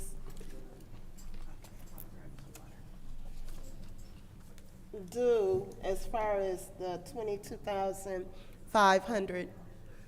We have the gentleman right here from there. Oh, okay. Yep. Hello, Council. Hello. My name is Aaron. I am a Flint resident. In 2020, I was an AmeriCorps of the city during the pandemic, and I got to see the effects of what happens when we don't have an infrastructure as far as food. Since 2020, I've been working in the Civic Park area to teach young children how to grow their own food, how to maintain a garden. Last year, for the last 3 years, I've adopted Haskell's Park over on Green Line near the Dayton area. Just adopting that park. I grew up in the Lawndale area. I went to Lawndale Elementary. I'm a part of URC Church, and that's where I was AmeriCorps at. We have a 2.5 acre garden there that I help support. As the AmeriCorps there, my job was being a liaison for agriculture. Since my time there, I now work with the Double Up Food Bucks program, which is based in Detroit, to bring some of the ideas that they have about food here. I go all over the state of Michigan to get ideas about how I can support our economy, our food infrastructure, and that's my job now. So I am the Double Up Food Bucks ambassador for the Flint area, and just understanding what type of opportunities there are as far as food, what type of resources there are, and what we can solve as far as food. When it comes to economic, when it comes to feeding, educational, STEM, there are job opportunities that we can create for our children. There are educational opportunities that we create. There are opportunities to, hunger is a thing that goes untalked about in our city, and that's something that I would also like to address. And I realized that the food drives that we were doing during the pandemic weren't always enough, because at some point the food runs off of that shelf. But if we're able to teach our children and our community how to grow, I think that will better address the food insecurity that we have in our city. So for me, working with places like, I also work with the Flint Registry at MSU. So my goal is to put pressures on these entities to support the initiatives so that Flint residents can have their own we don't have to depend on all of these agencies that are coming in. And it's nice to see agencies come in, but for us to have our own resolution going forward. So I visit the different areas and the different wards around the city. For me, being a North Side kid, I do plan on most of this impacting directly the north side of Flint. From Lindale to Forest Hill is where I want to do most of our beautification programs, but I do hope that it catches on for the whole city, that we're able to teach each other tactics from Asbury's to URC to Lindale to a lot of the different churches that a lot of you attend.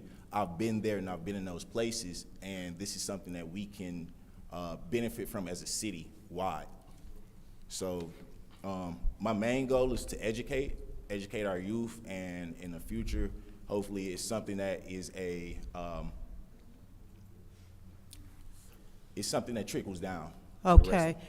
Thank you for that detailed introduction of your project, but I'll finish asking my questions in round two. I have other questions.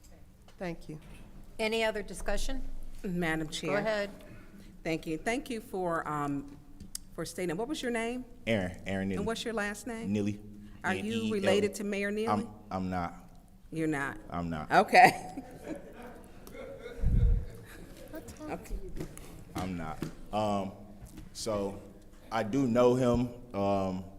We've met several times, but we're not actually related. Long story short, so friend of the family, I would say, when I was young, his cousin or brother and my mother knew each other well. So that's long story short. We're not related, but I do. But you do share the same last name. We do share the same last name, right? But we're not related in any way. We don't have any family ties or anything like that. So with that, my endeavor is to again educate and promote hold up, general because my wellness. time is limited. Okay. I heard all that with Councilwoman Winfrey Carter. So with this, you're using this to educate, to feed. How will this 22.5 be used, and how many people will it be used for? So this is a 3-year project. A 3-year project. Yep, 3-year project. I plan to build on the project every year and to involve more kids every year. How many kids are in it now? So this last year that I did the project, I had 30 kids that participated in my event at Haskell. And what was the amount of time? So this is at Haskell? Yes. So is this a summer program So this was. or after school? Nope, I used a $1,000 grant from KGBC to do a composting education. We transplanted, we planted, we maintained the plants from the day that we planted to then the rest of the summer. So you're gonna have this project, it'll be housed, you'll be working, and it'll be housed out of Haskell Center? Correct. And so it'll be in the second ward? Yes, ma'am. Are you working with Councilwoman Liddell Lewis on this? I have not spoke with. Are Liddell you Lewis working, because I about know this PAL is out of there. I am. So You are I working actually- with PAL? Yes, so I actually Okay. coach basketball with the Flint affiliation team. We have a relationship with the PAL organization. Well, and there's 2 PALs, which, are you with Chief Haskell's. Green's Chief PAL? Green, yes, Or, ma'am. or, because I think Attorney Trishelle Young was working with a PAL Well, too. they work together. Yeah. Chief Green and Trishelle Young work together at Haskell's. So before they were in that facility, I was in that facility last year with my elementary school students. And how many did you have? Was that, We had 30 the day that we did the event.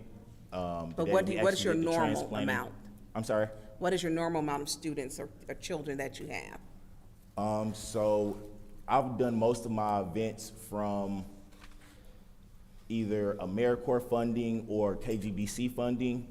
I usually have about 15 to 30 kids, and that's just So this isn't like regularly, like they meet, on a Wednesday, Friday, or Saturday. This is only per event.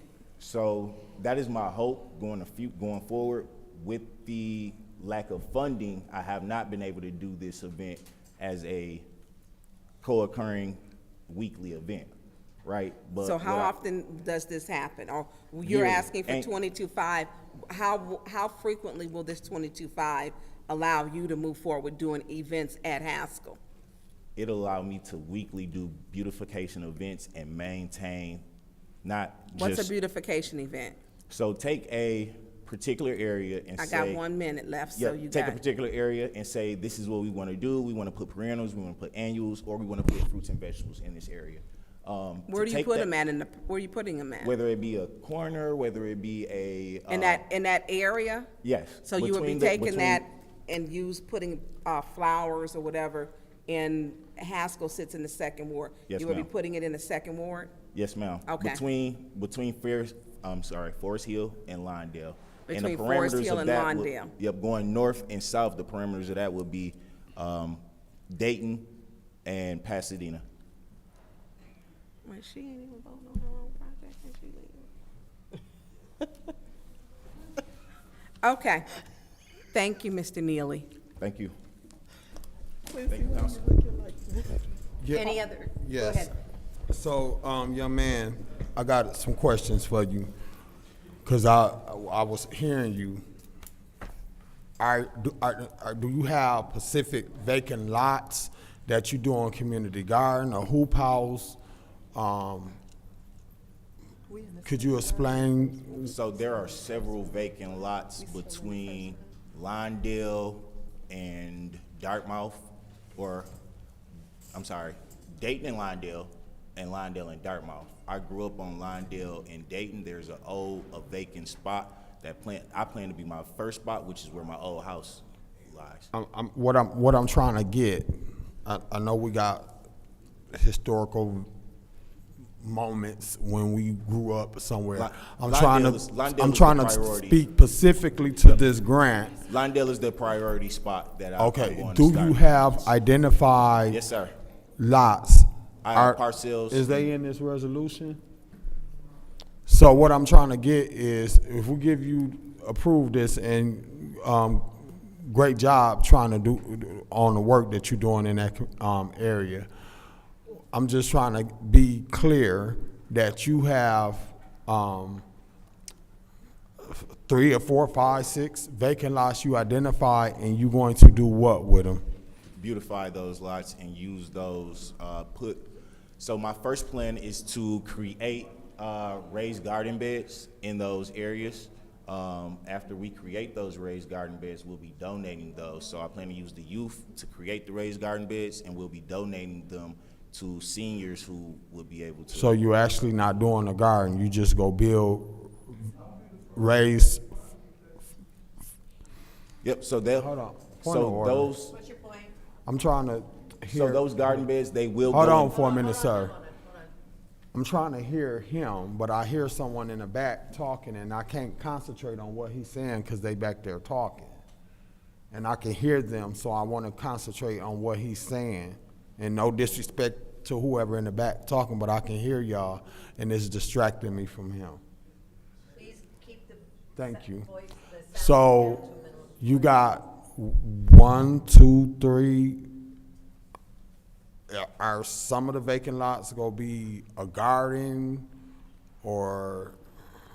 So what's attached to the 2.5 acre garden, I'll be helping URC support. So for will a- they be a CI benefiting off of this funding? No. So it's a partnership, but my project is on a smaller scale because they'll actually be doing the large lots. So I plan to help the residents in the immediate area who might want to have a take-home garden. In those areas, we'll be able to do. that's So where this we'll grant is gonna help you build raised flower beds for residents. So when we get ready to approve this funding is for you to build the raised flower beds for residents. Right. That's a And the good vacant lots idea. will serve as pretty much the classroom. But far as you taking vacant lots and converting them, that's not what you're really getting into. You just really getting into building raised flower beds. Well, the purpose is for those to go somewhere, right? So they will go in those vacant lots, right? The goal is the immediate vacant lots that are in the civic park Dartmouth and Rankin area to beautify those areas. And if residents would like to take a garden bed from that area, then that's fine, we will replace it. Okay, I'm done. Any other discussion? Any other discussion in the first round? Yeah, Dr. Lewis does. Hurry, hurry, hurry. Okay, so just one question for you. So who owns the land?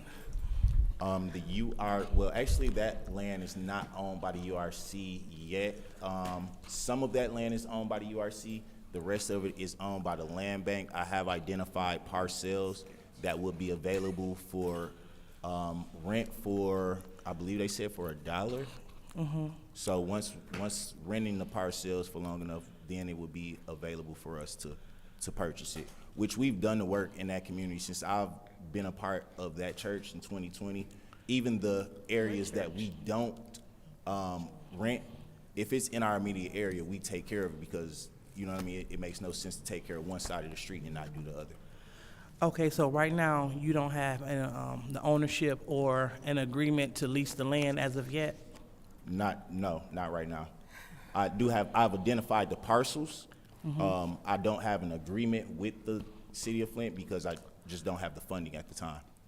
Or Okay, didn't have now, the not the funding. city of Flint. Or land bank, Yeah. I'm sorry. Okay, all right, thank you. I'm confused. Any other discussion in the first round? Okay, I'm gonna take some time. So I'm reading your what you put in your ARPA grant, and I'm kind of confused. That's nothing new, right? So you're saying that you aim to challenge, now stimulation, is that your organization? Yes, it is.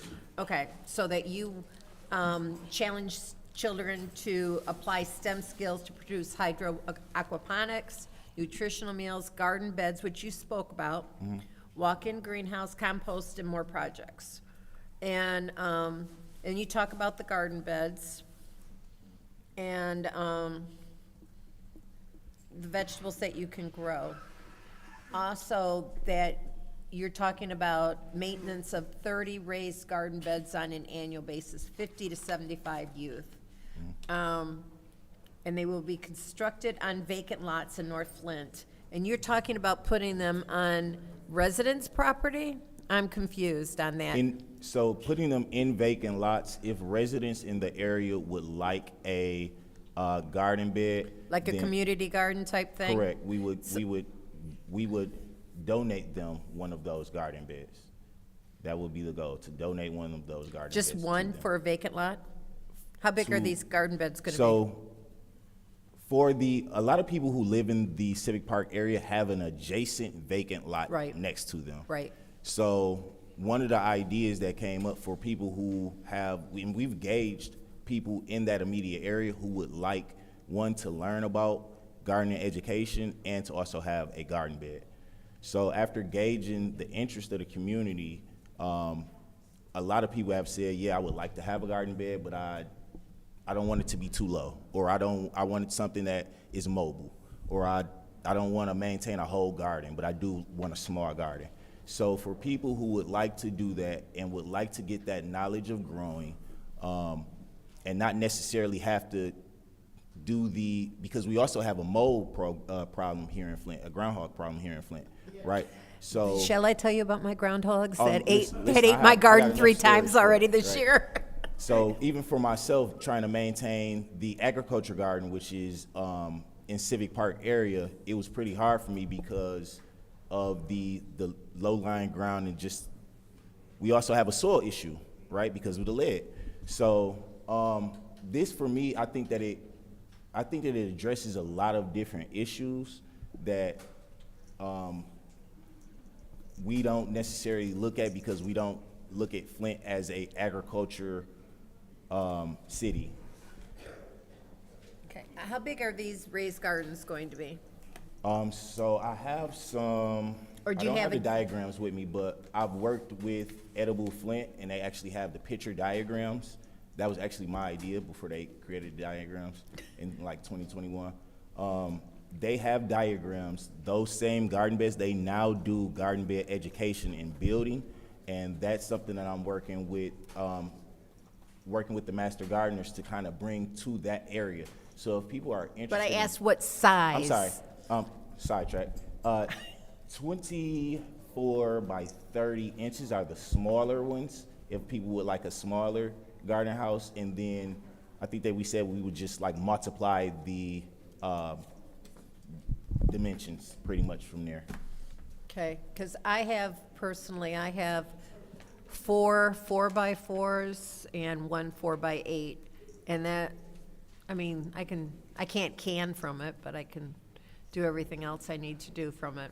So, okay, I think that was all the questions I had for right now. Is there anyone who'd like to discuss, have second round? Yeah. Go ahead. I done got all confused over here. Paperwork, all this paper. I know, there's tons of paper today. I done lost my spot. Aaron. Your name Aaron, right? Yes, ma'am. I met you before, right? Yeah, I just came up to Lindale a couple of weeks ago. Yeah, yeah. You were doing work over there at Joy Tabernacle, right? Yep, I brought my kids up there to see you. Actually, when I was doing a youth garden, I brought them up there to see your garden at Lindale. Yeah, yeah. At New Life, the New Life. Yeah, And that's so my- you guys got to come back up. Yep, that's Come my back old up. elementary, so I don't actually live on the north side anymore, but that's still a focal point area for me. So that's the reason that you still see me in that area. That area really, I still adopt that park there. Okay. I was just thinking you should talk with, speak with Sister Carol and see what you can do as far as that garden that we have over there. In the greenhouse? Yeah. Yeah, that'd be The hoop house and all that. That'd Yeah. be a great education. So let me ask you a question. So Flint Innovative Solutions, they are your fiduciary, right? Correct.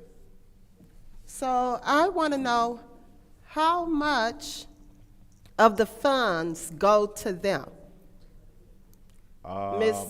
Miss Green, Miss Sparks Green, do you know? I believe only, so the grant originally was for 25,000.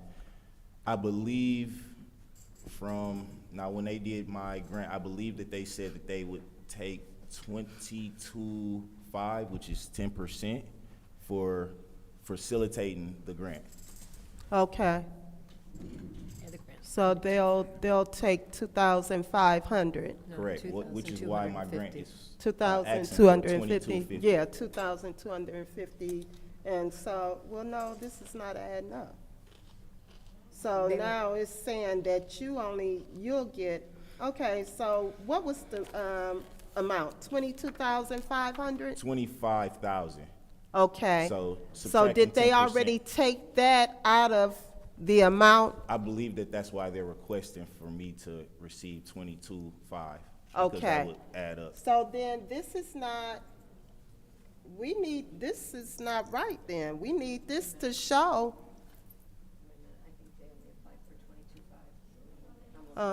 Okay. Because if that's the case, we need this to show that some of the funds will go to Flint Innovative Solutions. Well, it says requesting 22.5 for the stimulation project. Right.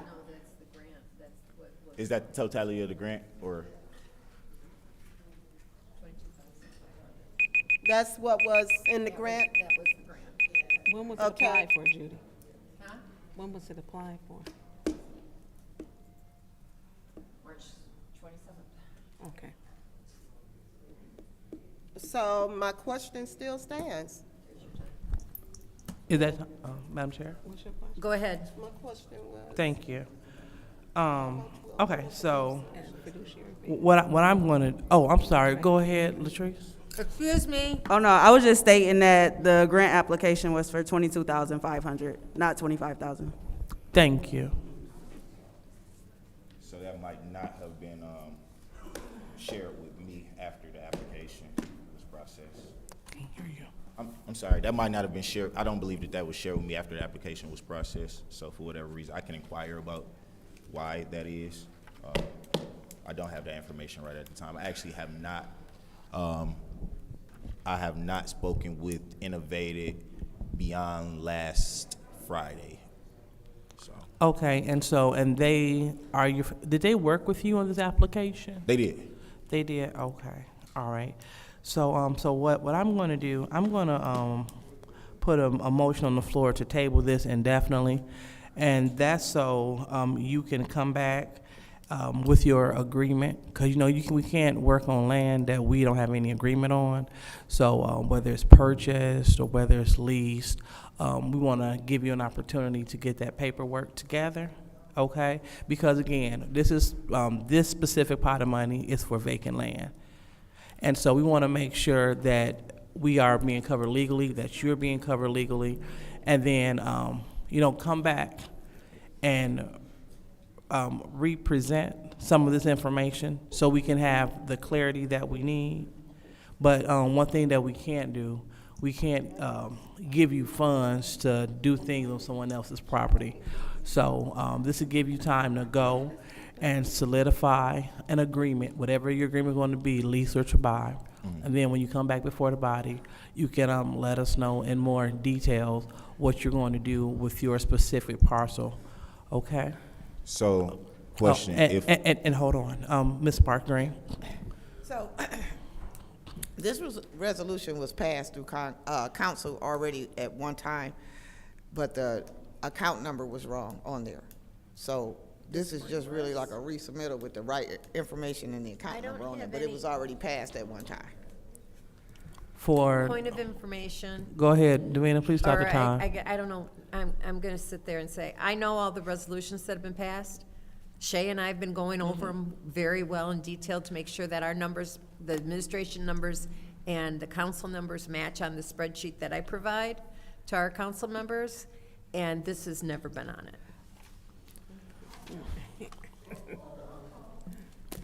There were 4 or 5 ones that just passed the last This council. is not one of those. Those were resolved administratively. We didn't have to bring them back to council. This is not one of those. Well, I apologize. I thought this was Okay. one of them. Go ahead, Dr. Lewis. Thank you, Davina, resume the time, please. As you were saying, sir?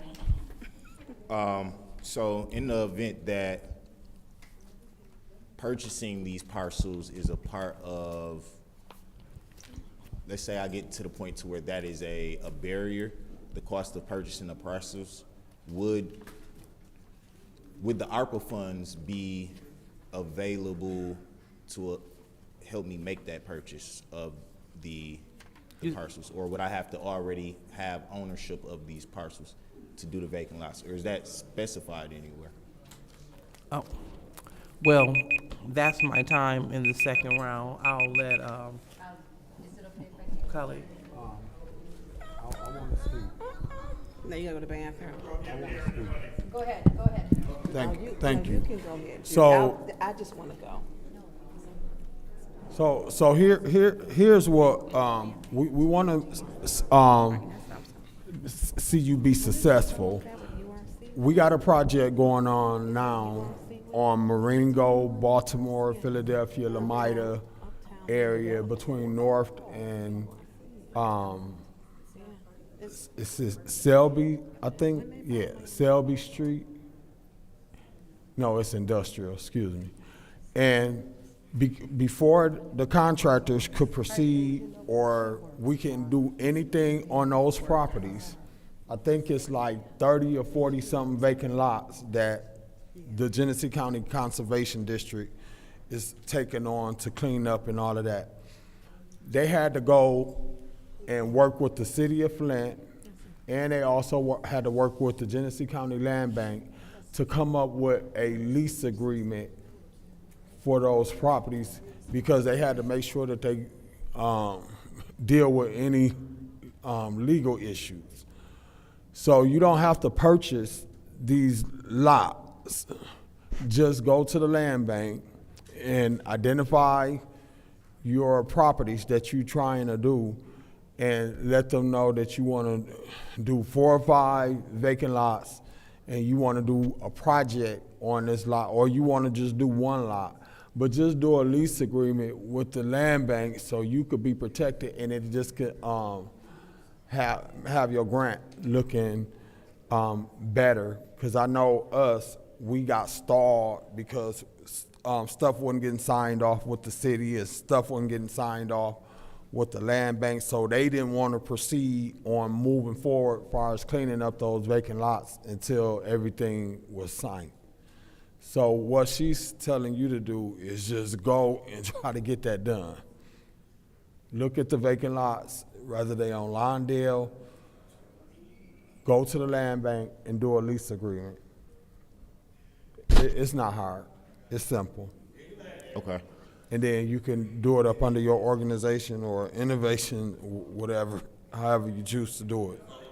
Okay. So how do I go about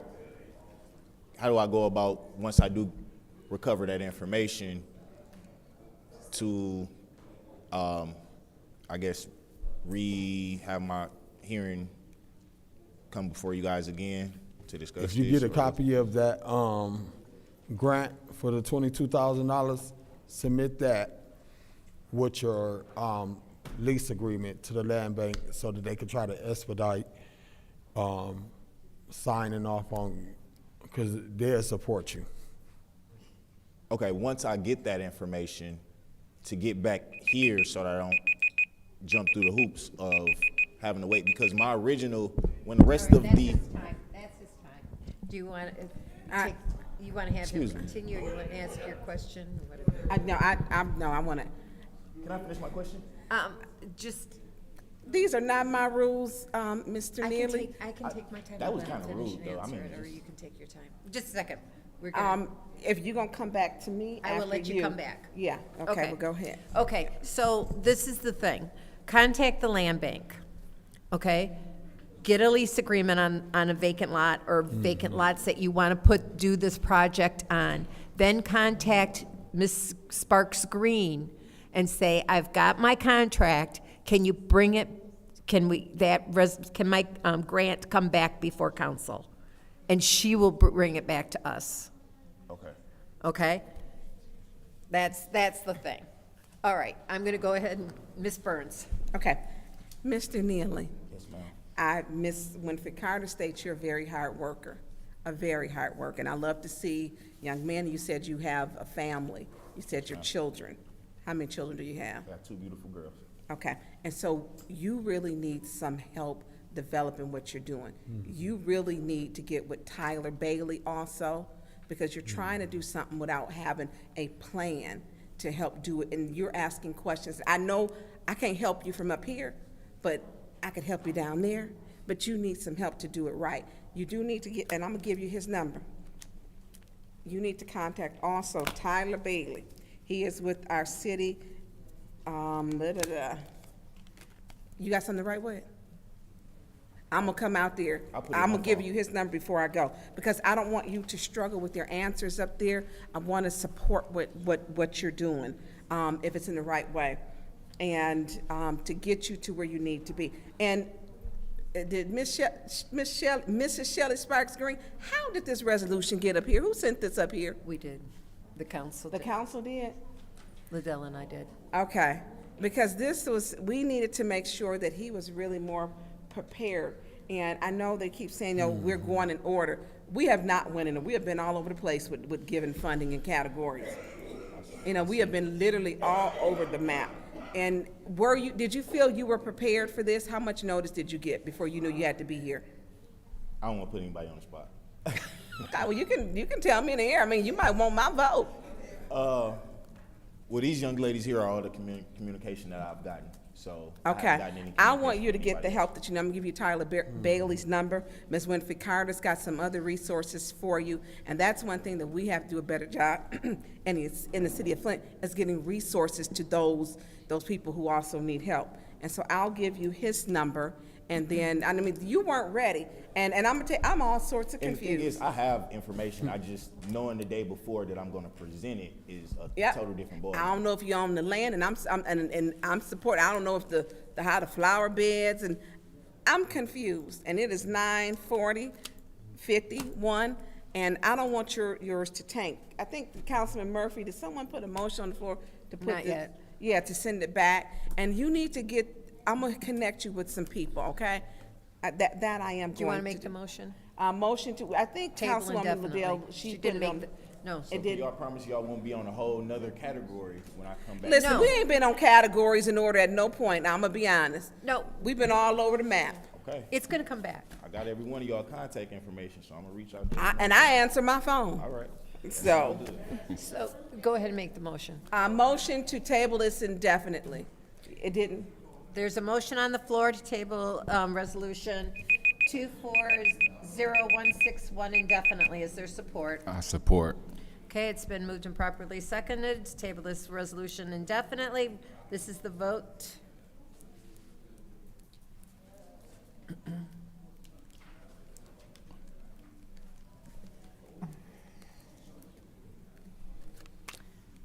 Mr. Murphy. Yes. Ms. Priestley? Yes. Ms. Winfrey Carter? Yes. Ms. Burns? yes. Ms. Mashat? Yes. Mr. Alaman? Yes. Ms. Lewis? Yes.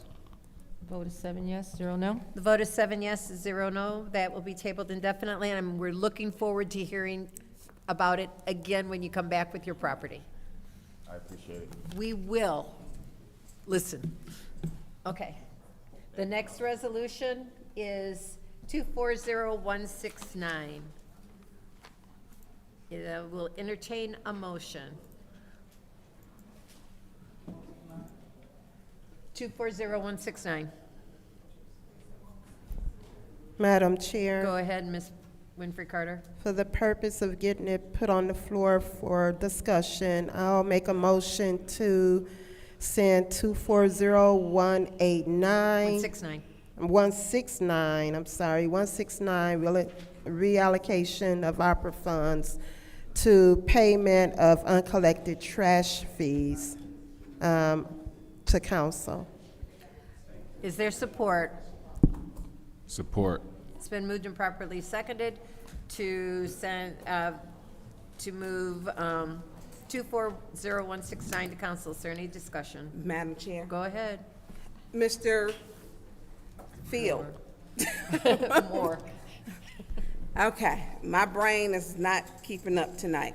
Okay, so this is for the $2 million to balance the trash fund, correct?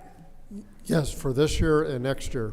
For this year and next year, then after that, we what happens? Well, we talked about this. Either we do is it a tax assessment fee, or We'll either have to- we reduce services through our trash company? Because that was our conversation before. That's correct. Okay. So this balances it for the next 2 years. We did not send this out to bid, which I felt it should have been out to bid to get a competitive price.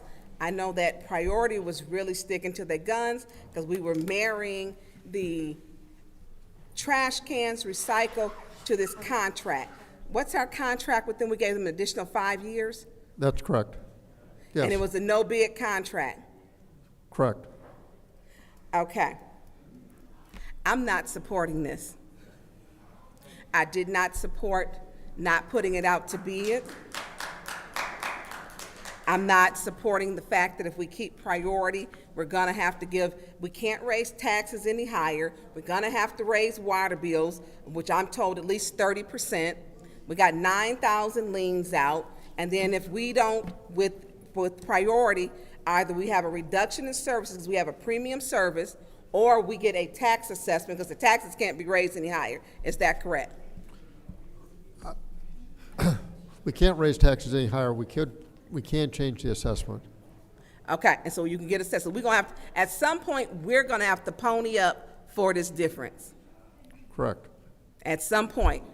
we will have to pay for this difference. We're taking 2 years in ARPA to balance this, and then after that, that 5 years, we gotta figure it out, which will come probably in the form of a tax assessment, because we did not put this out to bid.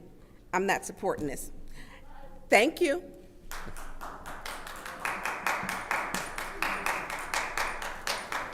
Anyone else in the first round? Go ahead, Yeah, Ms. Winfrey Carter. Madam Chair. And Mr. Moore, I think you know where I stand with this.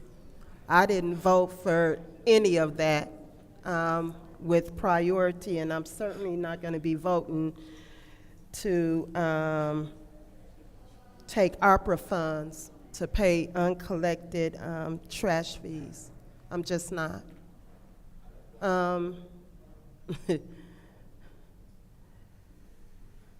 You know what? Our residents, the ARPA funds first should have been sent to our residents as far as their home improvements. And right now I feel like we're just, we getting all these resolutions on just stuff that don't even make sense to me. Don't even make sense. I will not be supporting this. This, to me, is not a good way to be using our funds, our ARPA funds. We need to come up with something else different. So, Our choice would be to increase the assessment. pardon me? The option would be to increase the assessment for our customers. What did I say? I guess you said that We'd have to raise the assessment. you'll have to raise the assessment fees? Right, yes. As well as this too? As well as this? No, If you don't do if we don't this, transfer- then you'll have to raise the assessment fees? That's correct. So please explain to me how much of uncollected trash fees we have. The uncollected trash fees last year was approximately 300,000. We don't have the numbers for this year. We should be getting those any day now.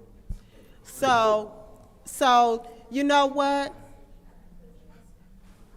I think that you guys this should have been, to me, in the plan for the, for what do you call it? For the revenue replacement.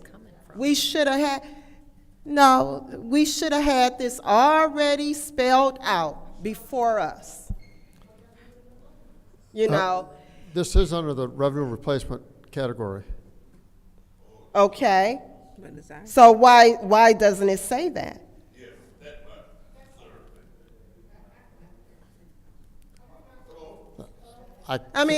You know what? I was not for the whole ARPA process from the beginning. Because I thought the whole process was wrong. All the way from them making the ARPA committee, all the way down to how we're getting these resolutions.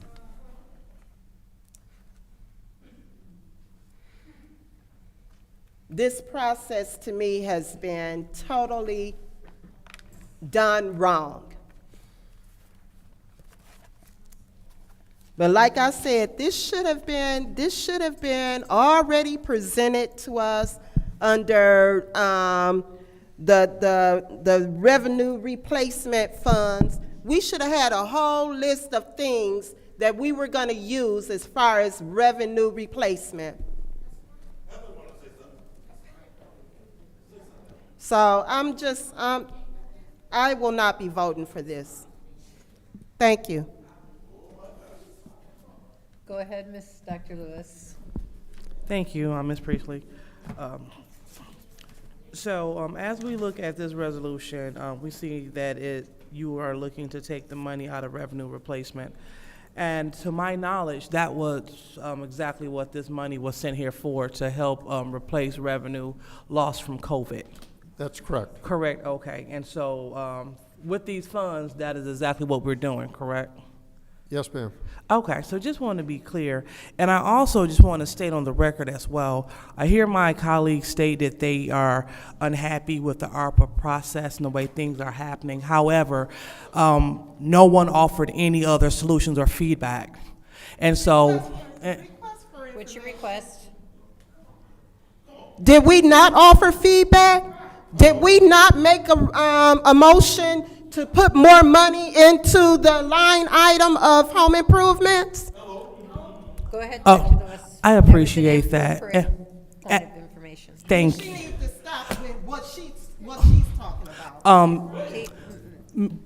Go ahead, Dr. Lewis. I definitely will, but we must make sure that we're maintaining decorum as we sit here and as we discuss city's business.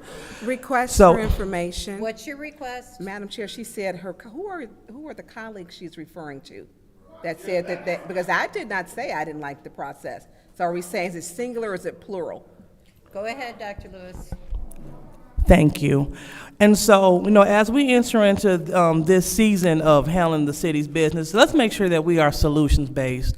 Let's not just come and yell what we don't like, what we're not going to do. Let's talk about what we need to do, and let's make solutions.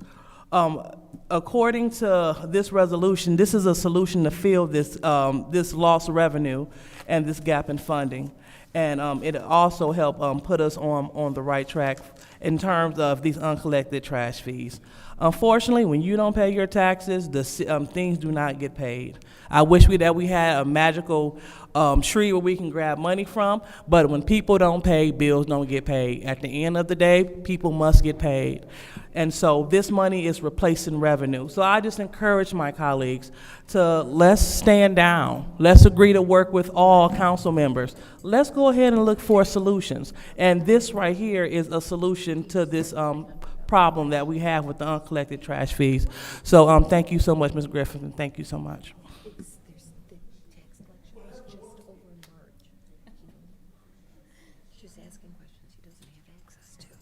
Go ahead. Was that your time? I'm sorry, I wasn't watching.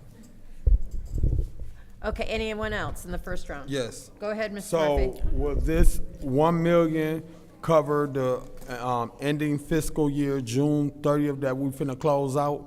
Yes, sir. And then the next funding will go towards next year? That's correct. Okay, all right, thank you. Any other? Any other? Which round are we in, Madam We're in the Chair? first round. Thank you. All right, I'm going to take some time. Heather, have you finished your inventory of households yet? Because we had talked about that.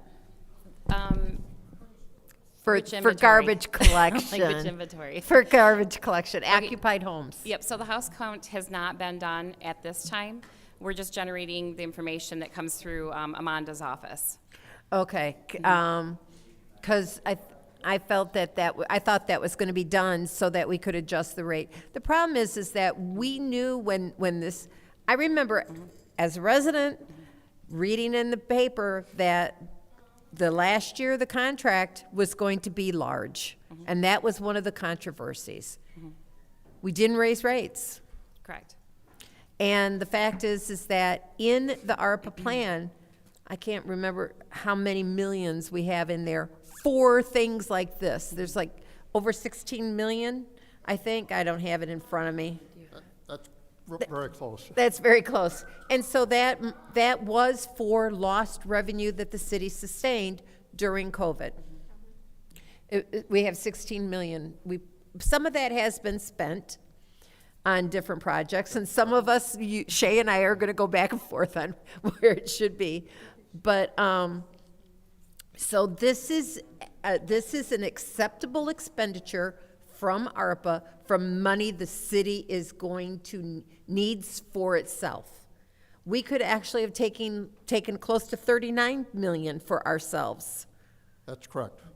And so this is 2 million to help the residents keep the trash rates down for the next 2 years. We'll have our inventory, our prices should go down because we don't have as many occupied homes, so we don't charge that fee, we don't pay for that fee for unoccupied homes, right?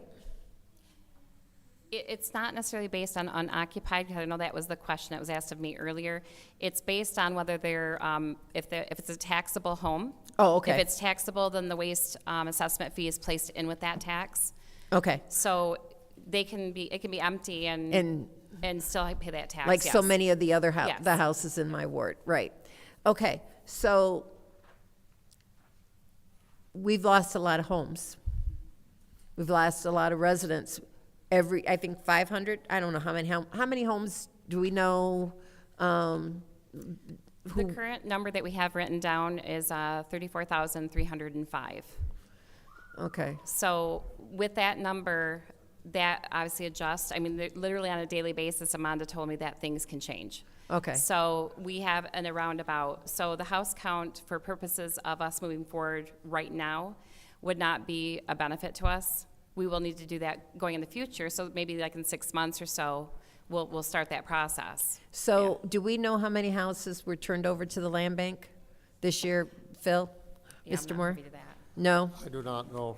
Sir. Okay, I don't know either. I don't have that number in front of me. So the $2 million is an authorized expense. It's what was planned for when the budget was made. And if it helps our residents by not increasing their fees, which you and I talked about that last year, then that's what we should do. And I know there are people who would like to see us use some of that ARPA money for water, but we're unable to do that. And I've had discussions with both Phil and Ernst & Young and other people, and we cannot use that money for the water fund, but we can for this because it's tied to property taxes and lost revenue and that. So that's my time. Is there any discussion in the second round? Yes, Madam Chair. Go ahead. So, Mr. Moore, this is for lost revenue of what fiscal year? Well, we calculate the lost revenue once a year, and we're able to carry that forward. And For so how many years? Pardon? Excuse me? How many years? I don't know how, that's a detail I don't know. But we're in a time frame where we can use it, the dollars that we have from ARPA, we can use for this year and for next year. That can count against the lost revenue dollars that we've calculated. Okay.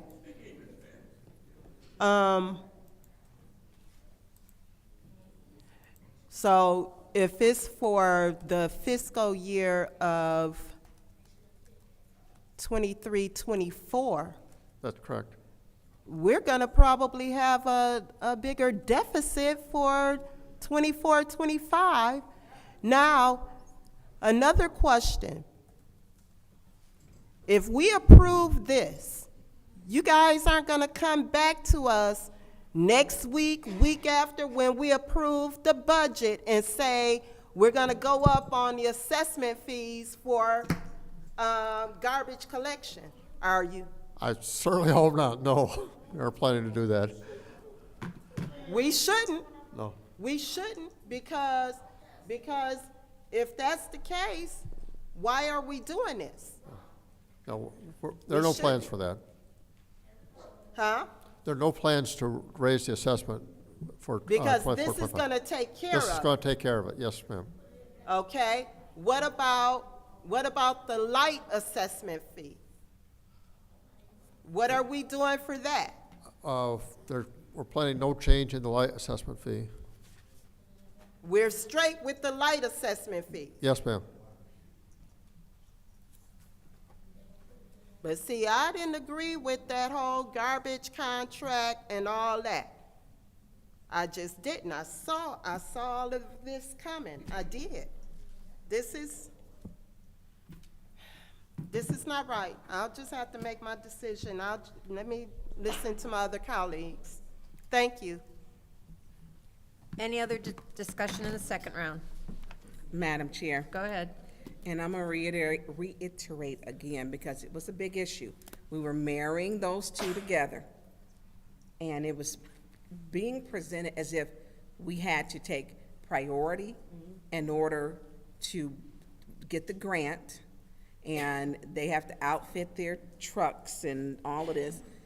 But this is what we're left with. It wasn't bidded out. The normal process, it bids out. We are with the company with a no bid contract. It could have been cheaper. We didn't bid it out. $2 million coming from ARPA, and then we have to have a tax assessment, which we talked about before. And those are facts which you have stated. Trash carts are great, and when the gentleman who, I don't even remember his name, but he had nice hair, and he had a leg problem, he couldn't stand too long. And he stated that if we cannot pay, because they are a premium service, they would decrease services. He could not tell us what decreasing services really look like or factual. It would be the number of or trash that he was saying could be picked up, but he wouldn't put it into exact numbers. It could be the number of, everything you put on the curb. Now, Lord knows you see everything on the curb. That they may not pick those things up. And so when we have a no bid contract and we're saying, okay, this is kicking not the can, not the bucket, but this is kicking the barrel down the road. This should have been bidded out. And we had a responsibility to make sure it was bidded out. Carts are nice, but we were kind of saying we got to deal with priority. And I understand people like priority, but there are some things like priority won't do that I have to call the blight department to do. So I'm kind of, I get where people are saying with the other trash company, every trash company makes, you're gonna miss houses at some time. That's just normal, because you get busy or so on. But this is a no bid contract, and we're saying we're taking $2 million to balance it for the next 2 years. This is kicking the barrel down the road, and then we're gonna have to figure out how much of a tax assessment fee or reduction of services that we're gonna have to pass on to the residents. That's just a fact, and we went over that very detailed. And so, my time is about up, and it's here to be approved, and and then we're gonna get water rates raised, because the ACO order. Anyone else in the second round? Anyone else in the second round? Okay. I'm going to take my time then. Just to reiterate, these are the shortfall in our garbage, in our trash fund has been occurring all along. We have not collected enough money, and it has nothing to do with the contract extension. These are historical costs. We're at almost nothing in our trash fund, in our waste collection fund. So this is going to cover the shortfall that has been, because we're paying for houses that were on the tax rolls that didn't pay their bills. It's just like what happens in the water. People aren't paying their bill. Request for information. What's your request? My request is, did you know that I know they said we're lowest responsible bidder, but with this contract, we were paying more than the lowest bidder by almost, I believe, $9 million? That was before our council I get, but time. that's a fact. So that's Thank why you. that would attribute to that account being in the deficit. Well, it is in a deficit, and it wasn't agreed upon, and the fact is that we have not been collecting, because people don't pay, and they lose their house, and then Well, we those. got 9,000 and getting ready to lose them now. So, Go ahead. so, anyways, although I don't want, I'd rather spend this money on doing an infrastructure or something like that, but this is for the city's coffers. This is money that is allowed under the ARPA bill and the regulations to pay for city services that were not collected during COVID. That's what this part of this money is for. And that's what this resolution does. Thank you. This is the vote to send resolution 240169 to council.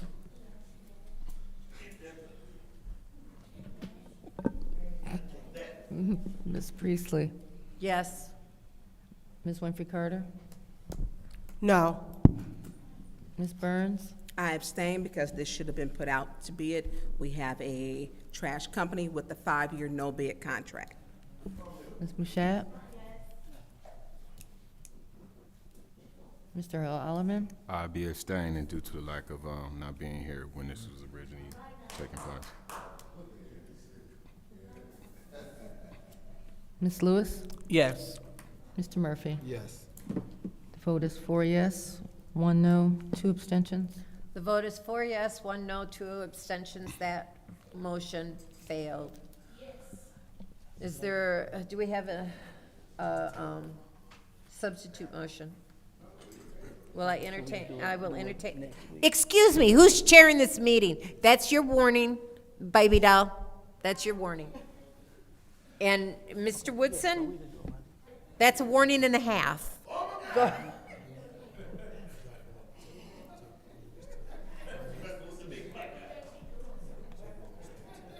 The next resolution is 240170.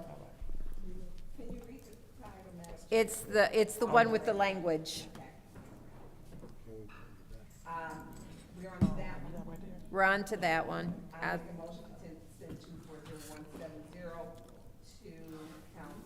a motion on the floor to send 240170 to council. Is there support? Support. It's been moved and properly seconded to move to council. Is there any discussion?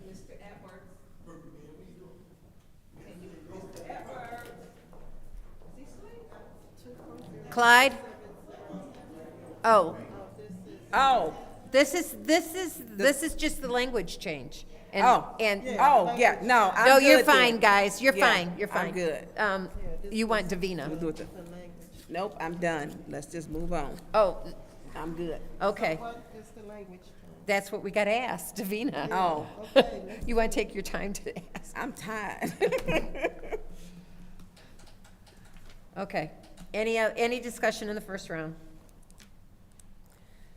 I'm gonna go ahead and Hearing take no, mine. I was going to say I'll take my time. Okay, I'll take mine. Can somebody describe what this is? Yes, ma'am, Mrs. Shelley Sparks Green. I know, you probably think I'm wearing a name out, ain't it? This is one of the contractors for the lead base. And what happened in the contract, he had left both contractors' name in there, and it shouldn't be AZ, it should just be Mike and Moore. Okay, now, does this have anything to do with the in-home plumbing? No, this is lead base, yeah. No. So, this is just a correction that needs to be made? Yes, then? just a correction in the name of the organization. Okay. Okay. Thank you. I'm Okay. done, Madam Chair. Can I take my time? Yeah. Davina, can you please give us the corrected language for this resolution? What needed to be changed? This is 240170. Let me look at it. Oh, this is AZ. Okay, so so it needs to be, I make a motion to amend 240170 where it says, "It is resolved that proper city officials are hereby authorized into a contract with AZ Renovations." I'd like to amend and change the wording AZ Renovations to Mike and Moore Construction. Support. So it's been moved and properly seconded. I don't think there's any discussion on that. Amend. Nope, no discussion on that. So this is the vote to do the amendment for name.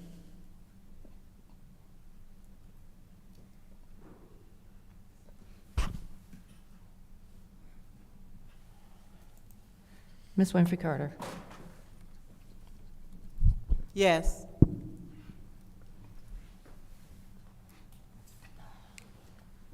Ms. Burns? Yes. Ms. Mashat? Yes. Mr. Alaman? Yes. Ms. Lewis? Yes. Mr. Murphy is not in. Ms. Priestley? Yes. Vote is 6 yes, 0 no. The vote is 6 yes, 0 no. That motion passes, and now this now becomes a .1. And so is there any discussion? This is the Ma'am. vote. I'm Pardon? sorry. I always get confused when we do the .1s, so make sure I get it straight. There's no motion for the .1 on the Okay, floor. okay. So, we need to make a motion to make it a .1? No, we just voted to Just make it a vote to .1. We do it? just need to make a Okay. motion on the .1. Okay, this is a motion to approve 240170 with the amendment. Am I saying it A right? motion to, it's their pleasure, move it to council, whatever they want to do with it, but Do you want to amend it to a .1 or send it to council? Just send it to council. This is the vote to send, with the amendment, the amended resolution to .1. okay. But nobody made the motion to. Oh, okay, we need a motion. Put a motion to send, what was that number? It's going to be 240170.1. 240171.1 to 170.1 to count, thank you, to council. Support. It's been moved and properly seconded. Any discussion? Hearing none. This is the vote. Ms. Burns? Yes. Ms. Mashat? Mr. Alaman? Yes. Ms. Lewis? Yes. Mr. Murphy is not in. Ms. Priestley? Yes. Ms. Winfrey Carter? Yes. The vote is 6 yes, 0 no. The vote is 6 yes, 0 no. That motion passes. The next resolution is 240174. It's budget adjustment for Choice Neighborhood Clark Commons. I will entertain a motion. Madam Chair, send a motion, like to put a send to, Yeah. 24017. 240174 To council, for put a the motion on the floor to council. send 240174 to council, please. Is there support? I'll support that motion. Okay, it's been moved and properly seconded to send 240174 to council. Is there any discussion? Well, Emily, Emily, I looked down and then. she appeared. What, did you sprint up here? You know it, actually. So this is phase 2. This is a big project. So Clark Commons is the 3-phase infill and new construction as part of the Choice Implementation Grant that was the relocation of Atherton East that the city received. We are in phase 3 now, which is very exciting. 120 We're in new phase structures. 3 now. We're in phase 3 now. How many units total are we talking about for housing people? Phase 3 is 100. All of them together? Yeah, I'll say phase 3 is 120 total between Oh. the 3 phases is, I think, right around 200. So phase 3 is your biggest phase? Correct, yep. But yeah. Okay, so it's about 200? In Phase total, 3 yeah. is 123. And so this last, what is this? Yeah, so we are also reconciling everything with phase 2. Okay. As you know, there's lots of old things to clean up and make right. And so there is one of the many funding sources for this project is there was an environmental grant that was given to do cleanup, whether if the site was needing remediation or soil testing, or if there was a foundation found in the soil or some additional demolition. So there was a lot of different types of, it's called an Eagle Brownfield grant. And so that grant was given to be used as part of phases 1, 2, and 3.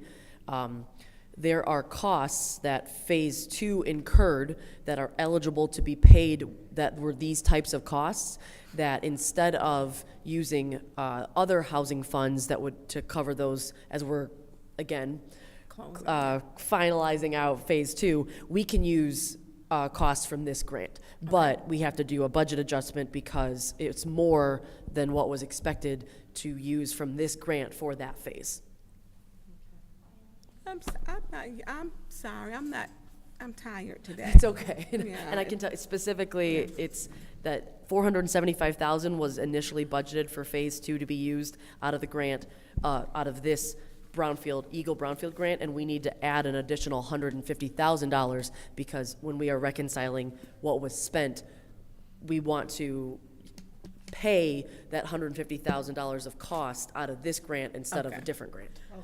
And it's all still for this new construction. We just are trying to reconcile it in the proper way. What is the total cost of Clark Commons? We take everything collectively. The collective, 200 new units. 30 million? Yeah, it was a $30 million grant, and collectively, the housing component is going to be around $27 million for the housing component. There was $4.5 million for neighborhood investment, $4.5 million for the people plan, $21 million of choice monies for the new construction, plus there's been additional home funds that's been added, and then there was additional ARPA funds that were added, and there's additional Eagle Brownfield funds that were added. Whew. I know, that's a lot. Yeah, Too but it's bad exciting. Your business isn't open, because I stopped there when I left. Yeah. So, I think this is, okay, that answer, because I know it keeps coming, and so we're in phase 3, and it only has, is it only 3 phases? Correct. There was a 4th So phase they're that was done. planned for the south side, but they were unable to get site control in previous years, so that got dropped. Okay, thank you. Any other discussion? Yes, ma'am. Go ahead, Ms. Freeharder. I am glad that we are into phase 3. Yes. So, Emily, while I have you up here, what is going on with the 2 townhouses? The burnt up ones? That got burned. Yes. They will be rebuilt. We are just waiting for them to give us a timeline. We've been pushing them to tell us when those are going to be rebuilt, but those will be rebuilt, yes. Okay. Yep. And, but you don't know the timeline? As soon as we have that, I will let you know. Yeah. Okay, thank you. I just wanted that to be on the record so people will know, because I've been getting calls, when is that gonna happen? So, okay, well, thank you for all that you do. I know that this whole Clark Commons project, it's really been a lot. And I know you had to come right in and Exciting. It's good. And we are get trying the to ball rolling. And we're trying to get another one in Northeast Flint. So we're doing a planning grant for Northeast Flint, and we're going to submit that to try to get grant money to build more housing in Northeast Flint. So we're Good. Point we're of going to information. hopefully we're going to go through all this again. Then you're going to go to the east side, Hey, right? Okay, we're go gonna ahead. keep- Yeah. That was in proper point. Yeah, yeah, but yeah, thank you for all that you do. And thank you for, moving this, project forward. Any other discussion? Are you done? Are we Sorry. in the first round? Yes. Any other discussion? Any discussion in the second round? Madam Chair. Go ahead. And I'm just gonna be clear, and I know Councilwoman Freeharder and me and her have talked about, so she was speaking about the burnt-up structure. So is it being knocked down? So my understanding is that they're going to try to, because it's a row of townhomes, It's they're 3. going to try to actually do the renovation versus having to take, because there are 2 adjacent townhomes in the row that are still occupied. Because it's a 4, I think it was the 2 Yeah, my end best ones. friend owns a home over there. Yeah. And they poorly boarded them up. Okay. It looked like I boarded them up. Okay. With a blindfold on. And so they look, I mean, and it's an eyesore because those are homeowners. And when we look at the homes over there, I think we have the townhomes and people have just, a homeowner bought a home right across from there, $165,000. And they have to look at this burnt up structure that was poorly boarded up. Okay. And so they're not demoing them down to the ground. They're going to, that's gonna be interesting because that fire was a firebomb. Yeah, I mean, They again, firebombed that. I think And because the of the vehicle- shared wall, they need to, they'll have to kind of start from Like within. take out the middle? Yeah. Because those come pre-assembled, am I correct? Those are built from scratch? They didn't come in units? I don't think they use modular. I think this Okay. is stick-built, That yeah. didn't use modular? I don't believe, yeah, I think the, Yep, you know what, they were. yeah. Yeah, because Kwani, because we watch them put up. So, you don't have a date? Okay. The construction contract has been executed, and so we are waiting. The goal is that interior demo will begin by either the last week of May or the first week of June. That's the projected schedule. However, they have not actually confirmed when the unit will be rebuilt. So Okay, I do so- have that the demo should start, the interior demo, they should start working on that by the end of the month. I just don't know when the actual unit will be rebuilt. Okay, so the But yeah. demo will Yes, start. but that should start by the end of the month, so my apologies. Yeah, And no, that no, construction that's fine. contract has been executed. Yep. Okay. That's all, so because she's watching and she's texting me. And so I can answer, well, she can watch it and she knows. So, okay, thank you, I'm done. Okay, any other discussion? Any other discussion? Seeing none, this is the vote to send 240174 to council.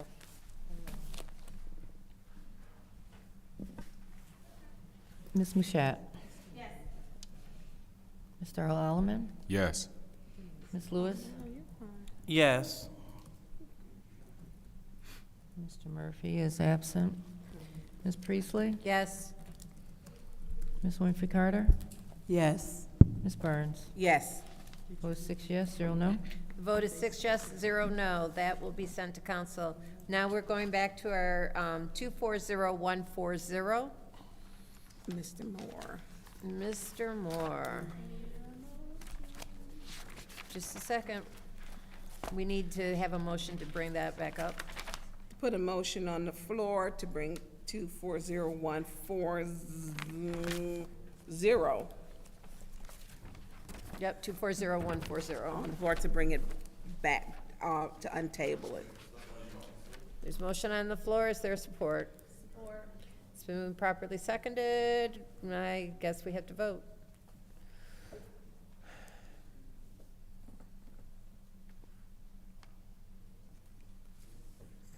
This is to bring resolution 240140 back to the floor.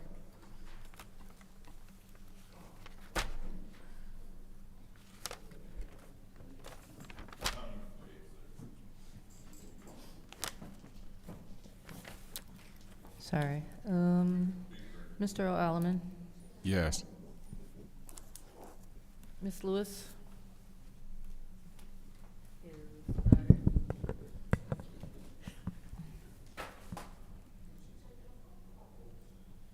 Ms. Priestley? Yes. Ms. Winfrey Carter? Yes. Ms. Burns? Yes. Ms. Mushat? Yes. The vote is 5 yes, 0 no. Vote is 5 yes, 3 no. Okay. So that, now we can go back to discussion. I'm sorry, Madam Chair, did you say 5 yes, 3 no? 0 no, I Okay. did say 3. Sorry. I was typing the letter, Okay, the just number wanted to make 3. sure. Because I was saying that.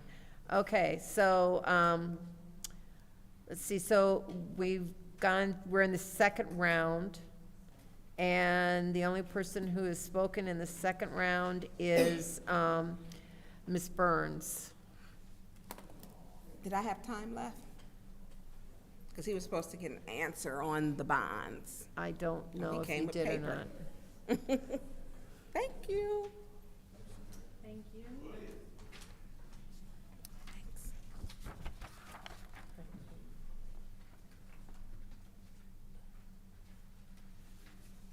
Thank you.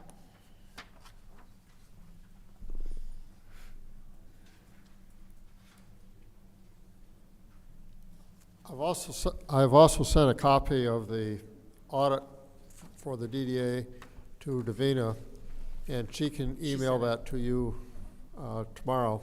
No, we've already got it. Okay. The other question which was asked was about the budget. The audit report does include the 2023 budget, but I'm sure that Councilmember Carter was thinking about the 2024 and 2025 budget, and I don't have copies of those. I can get you those tomorrow.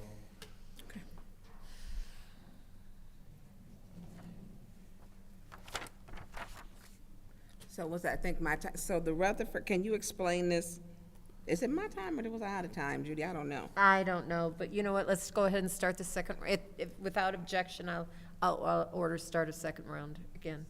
So you can go ahead and begin. Can he explain, Mr. Moore, can you explain the document you just gave to us, please? This is a page that actually comes out of the audit report, which talks about the long-term debt that the Downtown Development Authority has.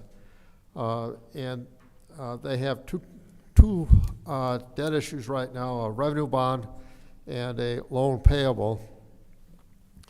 And if you look at the, it tells you how much is due each year for the bonds, and it also tells you how much interest, and it's summarized at the bottom of page 21. And then on the page 22, it shows the change from the beginning of the year to the end of the year and how much they've paid off on the bonds and the loan. Okay, and how much is their bond debt? What is their payment for this year? The payment for this year will be 64. Well, sorry. The total annual debt service that they'll have this year will be $395,000 in principal and $240,000 in interest.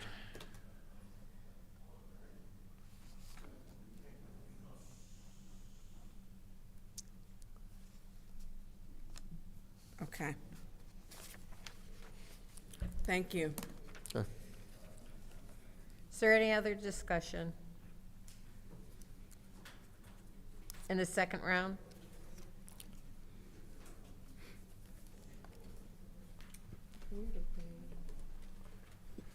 Go ahead. You want the floor? Go Yes, ahead, Ms. Madam Ricard. Chair.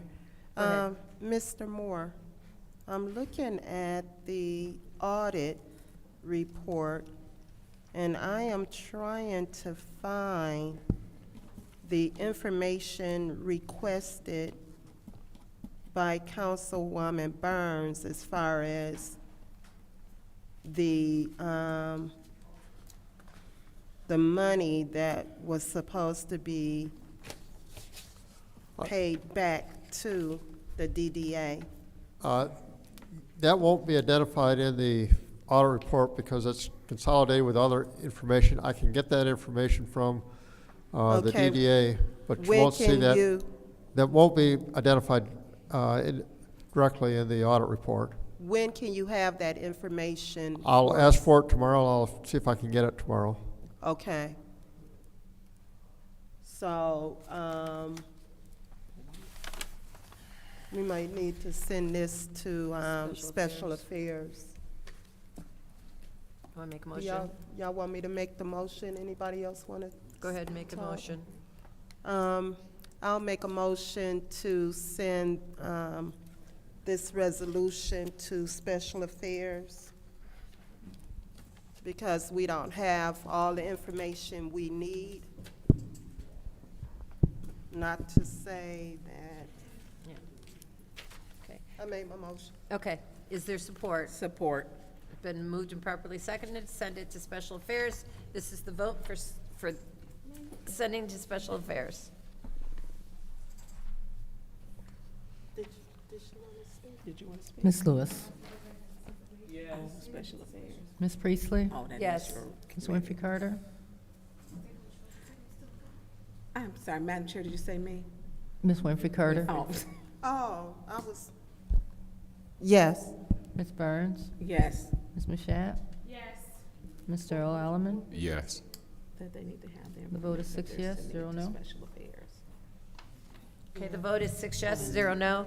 And if you have any question, what I want to do is say this, that if you have any questions that you want for special affairs, to please submit them to Mr. Moore, and he will get the information for Monday.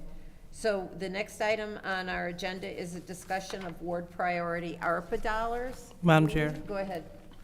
I move that we table that discussion. Okay.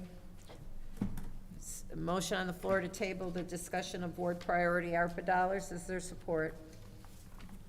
I support. It's been moved and properly seconded to table to the next meeting, the discussion of ward priority dollars. Roll call, Madam Chair, Madam Clerk. I'm tired now. 10:30. Ms. Priestley? Yes. Ms. Winfrey Carter? Yes. Ms. Burns? Yes. Ms. Mashat? Yes. Mr. Earl Allen? Yes. Ms. Lewis? Yes. Vote is 6 yes, 0 no. 6 yes, 0 no. That is tabled. That would be on the next Finance Committee. Motion to adjourn. There's motion of Support. roll call. Ms. Winfrey Carter? Adjourn. Yes. Ms. Burns? Yes. Ms. Mashat? Yes. Mr. Earl Allen? Yes. Ms. Lewis? Yes. Ms. Priestley? Yes. Vote is 6 yes, 0 no. Vote is 6 yes, 0 no. We are adjourned at 10:43. What's the next? Which one's next? And that is Liddell, legislative.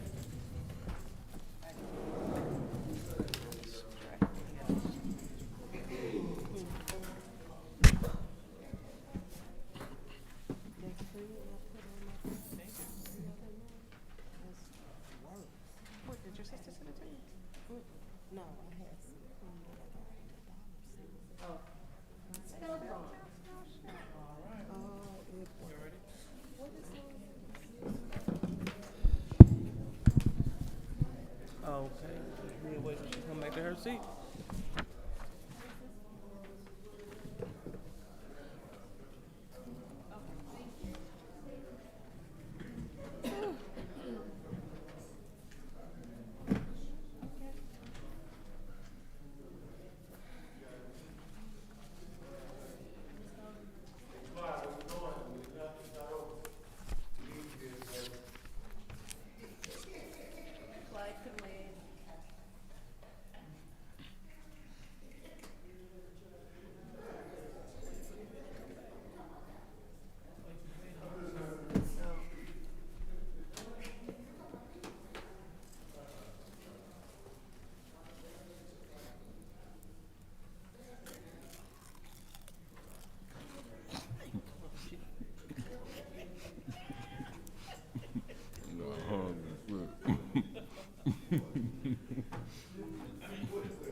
like a corn.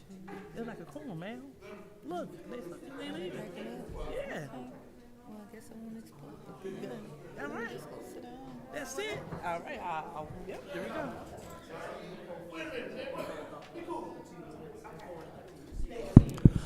All right, the time is now 10:48, and this legislative committee is now being called to order.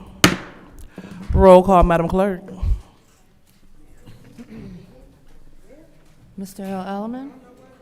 Present.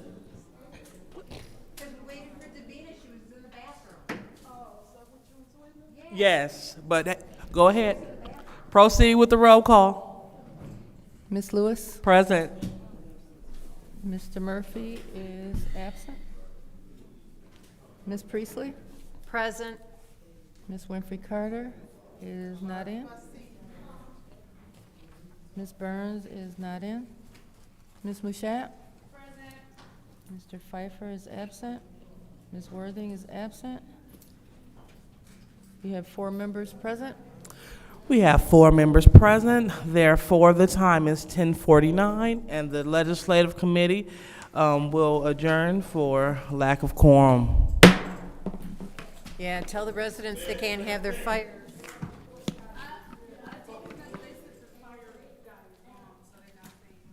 Yeah, but, I mean.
just came in with pride. Okay. Yeah, so you're here Monday. All right, then. All right. I was sure gonna call you on it. I'm like, why you didn't do it? Oh, no, look, it's coming, it's coming. Okay.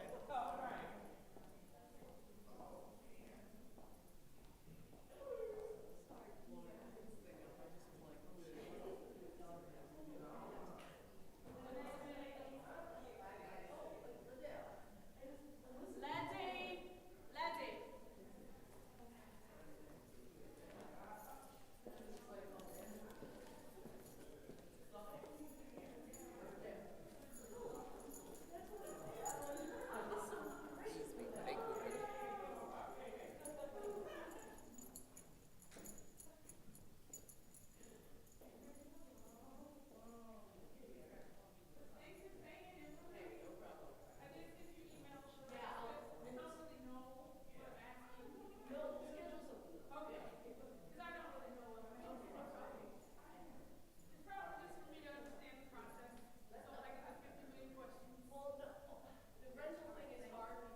Back there at the back, got you. Now, Paul's not here. The front door is locked at 11, he's gonna say we locked him out.